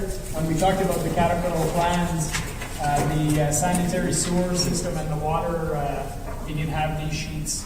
So I'll let Monsieur Godin, I think, is putting it up on the screen, or somebody's putting it up on the screen.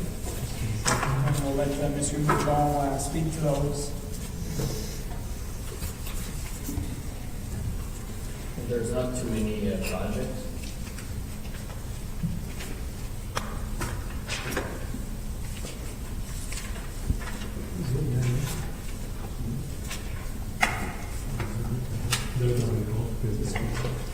Just gotta say, Mr. Bourgon, when I look at how, when I said how long will it take you to present all your slides, kind of came in last.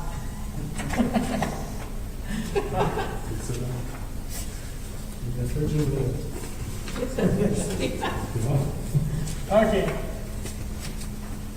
Donc, dans les dernières années, on a entrepris d'enlever la sludge dans le fond des lagunes en brun. So next year we will be keep on moving in that direction. So now our bags are full, so we need to empty those bags. So there's 100K coming from reserve to empty those bags and to send the material to appropriate disposal facility. OK. Question? Oui, conseiller Buisson? C'est que là, comme c'est là, ça a été mis dans des sacs. Puis là, c'est juste à sécher, c'est C'est ça? ça, exactement. Donc, ces sacs-là, c'est pour s'assurer d'enlever toute l'eau, parce qu'on ne veut pas transporter une matière humide. Donc, on veut s'assurer que c'est sec pour que ça lui coûte le moins cher possible. Mais là, c'est-tu avec des compagnies comme tes étangs, c'est par agricole, puis dans la région? Ça, c'est des possibilités. Là. On n'a pas déterminé la compagnie, on a juste eu des cotations à ce moment-ci, mais ça, c'est une des options. Puis pour 6 tubes, ça coûte 100 000. On regarde environ là, pour la quantité qu'on a, puis eux, dans le fond, viennent le chercher. Donc, juste le transport, c'est la majeure partie de celui-là. OK. On regarde à faire la même chose à Russell? Exactement. Alors, cette année, à Russell, c'est la première année.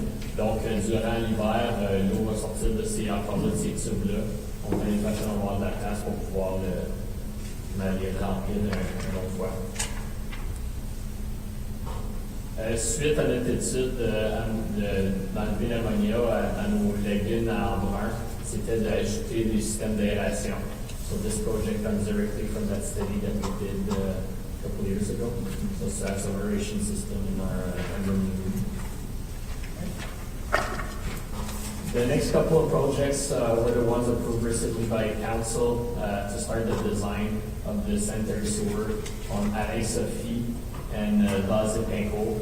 So we did receive some tenders for the design. So I'll be bringing later this fall to council the approval of those to basically appoint those engineering to start doing the work in 2021.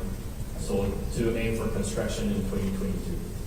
Juste très petite erreur de temple, parce que sur le trap, ça marque Base-Pinco, puis dans la summary, ça dit Alain Street and Sophie. Oh, copy paste, that's happening. Ouais, c'est ça. Fait que justement ça. So now for the water system, we're keep on doing some valve replacement, something that we've been doing for the last few years on the older part of our system. Works out perfectly. We were actually catching the breaks before it happens. Again, on Notre Dame, in the last a month or so, we did got a few leaks that we were able to repair because of that program and to avoid the major water main break on Notre Dame. Pendant que je pense, Monsieur Godin, these were added for us, you printed these. Could we make sure that it's updated for the website? Yeah, we guys are into it. We have done it? No, no. We will? We will be, Okay, perfect. Just for those who are following at home, don't have these slides right now, but we will include it. Okay? SCADA system? So SCADA system, some of our locations are running on older technology. So again, in the last few years, we've been updating that's our main communication system, that we know all the alarms and stuff like that. So again, we're doing it one by one, changing everything over on the newer technology.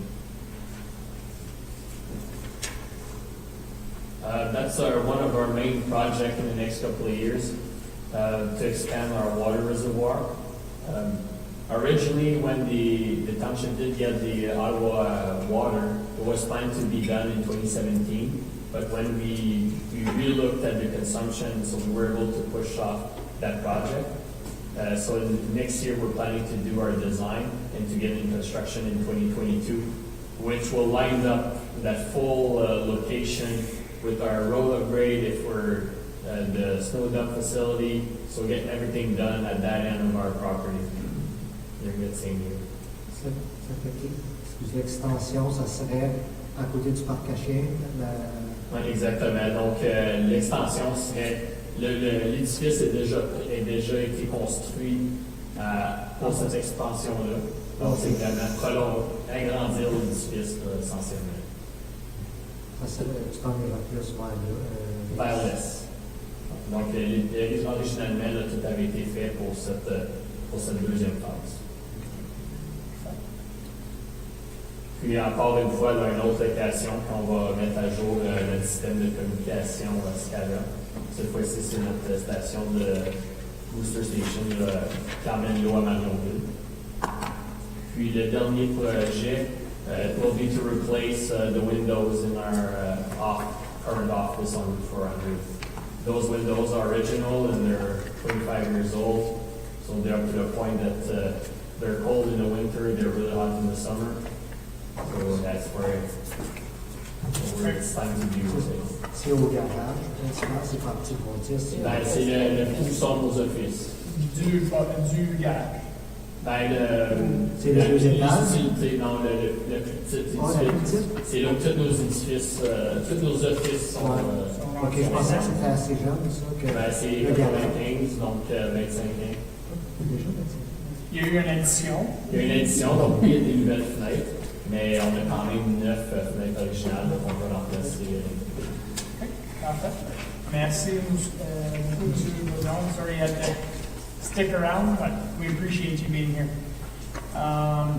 Monsieur Leduc, we're scheduled to finish in 5 minutes. Unless you tell me there's something really quick we can go through, I think we'll call it an evening. Mm-hmm. Yeah? Yep. Okay. So we're scheduled to be back here at 9 o'clock tomorrow morning. So I need to go through the agenda. So confirming bylaw, that bylaw 123 being the bylaw to confirm the proceedings of the Council of the Corporation Township of Russell at its special council meeting held on October 21st, 2020, be read a first, second, and third time and passed. Moved by Councillor Saucier, seconded by Conseiller Larin. All those in favor? All those opposed? Carried. So our next meeting, special meeting will be tomorrow morning at 9 a.m. and we'll see how long it takes us. And then the regular meeting of council, the next one is on Monday, November 2nd. Thanks, everyone. We are now adjourned at 7:55 p.m. Ça, c'est tout pour l'instant. Yeah, we get everything.